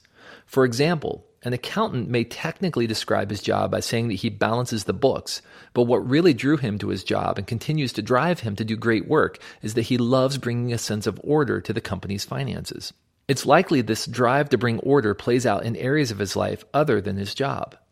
Similarly, a manager may say that he strategizes, resources, and mobilizes his team, but the deeper theme that drives him is seeing people's potential unleashed.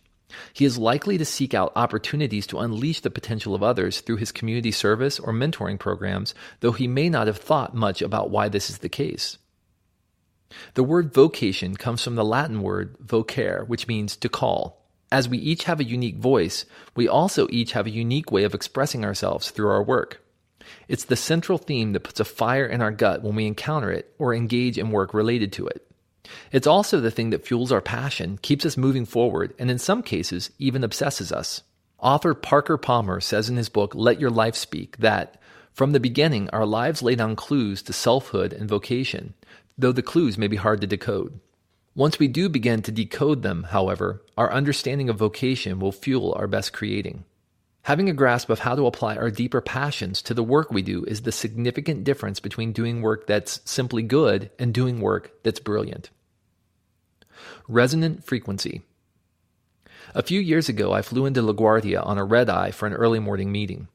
Upon landing, I made my way to the restroom, where someone at the sink next to me made a comment about the flight delays we'd just experienced. I let loose a groan of acknowledgement, and upon doing so, the entire restroom literally vibrated with my response. I'd accidentally hit upon the resonant frequency of the room. When I did, the acoustics of the room turned the tiny groan into something that sounded like a grizzly bear growl. My tiny effort was magnified significantly. Similarly, when we do our work in a way that is aligned with our vocation, we often find that the tiniest effort on our part can have tremendous results. Our vocation is like the resonant frequency of our life. While we may never have thought about the why, there are certain aspects of our life and work that just seem naturally energizing. By tapping into the resonant themes in those areas, we can unlock a whole realm of creative engagement that can be applied to the tasks we do each day. I'll give you an example of how this has played out in my life. I've been engaged in a lot of different and seemingly unrelated projects over time, with Accidental Creative being the latest. A few years ago, I sat down to analyze the common thread within all of them. My work as a creative director, my time in the music business, my work through Accidental Creative, starting a nonprofit that funds international adoption, and others. As I spent time thinking deeply about the work that mattered most to me, I realized that the underlying theme in all of these projects is freedom. It seems that when I really get excited about something, it's because I see the potential for others to find a new measure of freedom, whether it's they're free to do brilliant work, like in Accidental Creative, or freed from a cycle of generational poverty and placed into a family, our adoption-related work. Once I began to understand this as the core of my vocational work, my day-to-day tasks were illuminated, helping me understand how I could better bring my best effort to the work I do. My best work and my most creative work is always fueled by this sense of bringing freedom. Once I understood this, I began to formalize it. I dubbed myself the arms dealer for the creative revolution, and I like to say that our company is freedom fighting for the creative class. In this way, my work is defined by my vocation, not by the tasks I perform. Question: what are these deep points of resonance in your life? As you examine the times in your life when you felt most engaged, most focused, and most brilliant, what are the common themes or connecting points? One helpful practice we initiated on the Accidental Creative site was encouraging our visitors to write a 7-word bio. This is a quick 7-word statement that expresses the deep passion in their life and work. Some examples of 7-word bios on the site include the following: help others see the ordinary as extraordinary. Using paint to capture amusing social interaction. A storytelling approach to life and work. Imaginatively blending structural elements into the land. Sharing my life stories, hoping you relate. Igniting people to thrive in their purpose. Each of these bios serves as a kind of mission statement to guide daily activity. When I say that I'm the arms dealer for the creative revolution, it means that I'm constantly looking for ways to equip creative people to do their best work by influencing their mindset, giving them tools, and helping them build relationships. Challenge: what's your 7-word bio? Share it with the world at accidentalcreative.com/7. Don't be a cover band. Because we've understood the importance and effectiveness of bringing unique passions to the creative process, we've used the tagline, "Cover bands don't change the world," for as long as Accidental Creative has existed. A cover band is a band that plays other people's music. The most extreme example is the tribute band, which directly copies another artist's music and style in an attempt to pay homage to their art. More subtle examples are college rock bands that fill clubs every weekend playing radio hits du jour.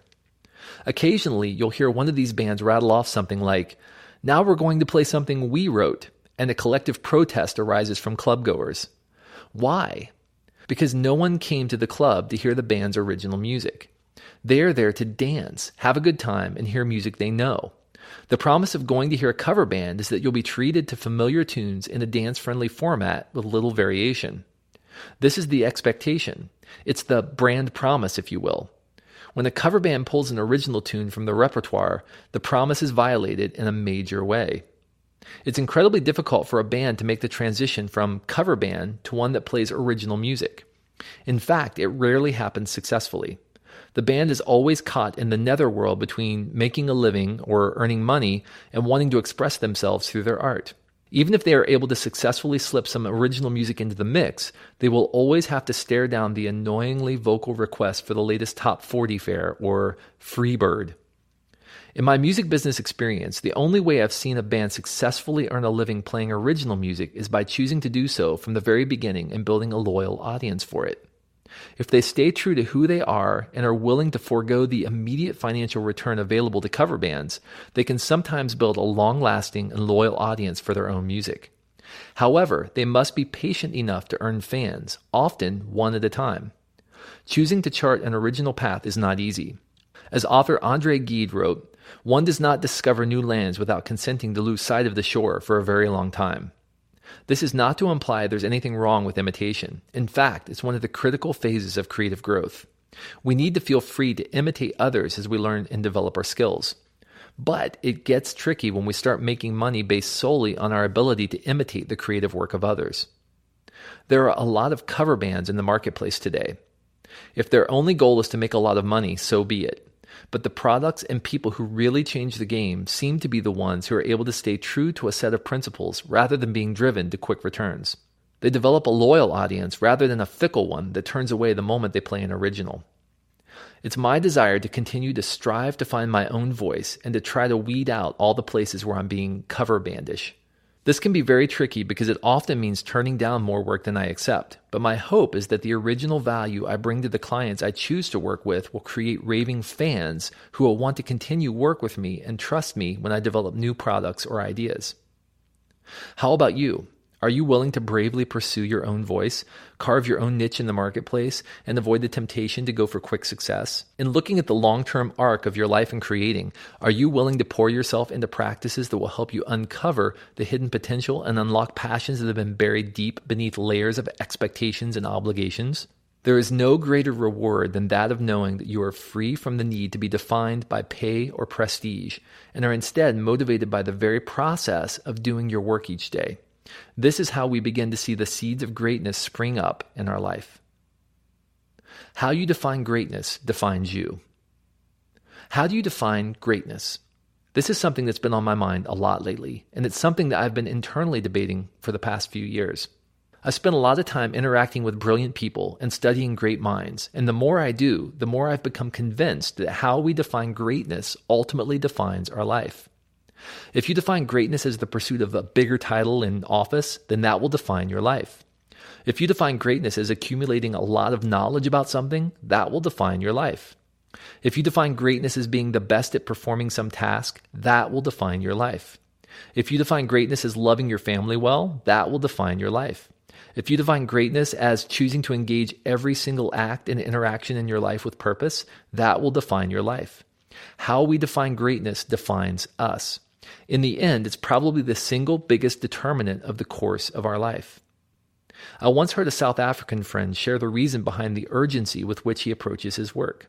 He said that many people believe that the most valuable land in the world is found in the oil fields of Saudi Arabia, or the skyscraper-lined streets of Manhattan, or the diamond mines of South Africa. His contention, however, is that the most valuable land in the world is not in any of these places, but rather in the cemetery, because it is there that we find buried the unsurpassable value of businesses never started, novels never written, and dreams never pursued. He challenged listeners to die empty. This prompted me to write the words "die empty" on the inside of my notebook and to affix them to the walls at work and home. My goal each and every day is to get out of me whatever is inside that is of value to others, to do my work each day, to hopefully, in some small measure, bring freedom to those with whom I work. As I do this, I am pursuing my own definition of greatness in my life. In an interview for our podcast, brand expert Christian Anderson said, "It's important to realize that you will be known for what you do, so you better get busy doing what you want to be known for." I couldn't agree more. Regardless of what this means to you, there is no better time than now to get moving on the things that are important, and that begins by choosing to establish rhythmic practices in your life and work. I hope that you will join me in the effort to empty yourself each day and to strive to find your unique voice. Don't go to the grave with your best work still inside of you. Die empty.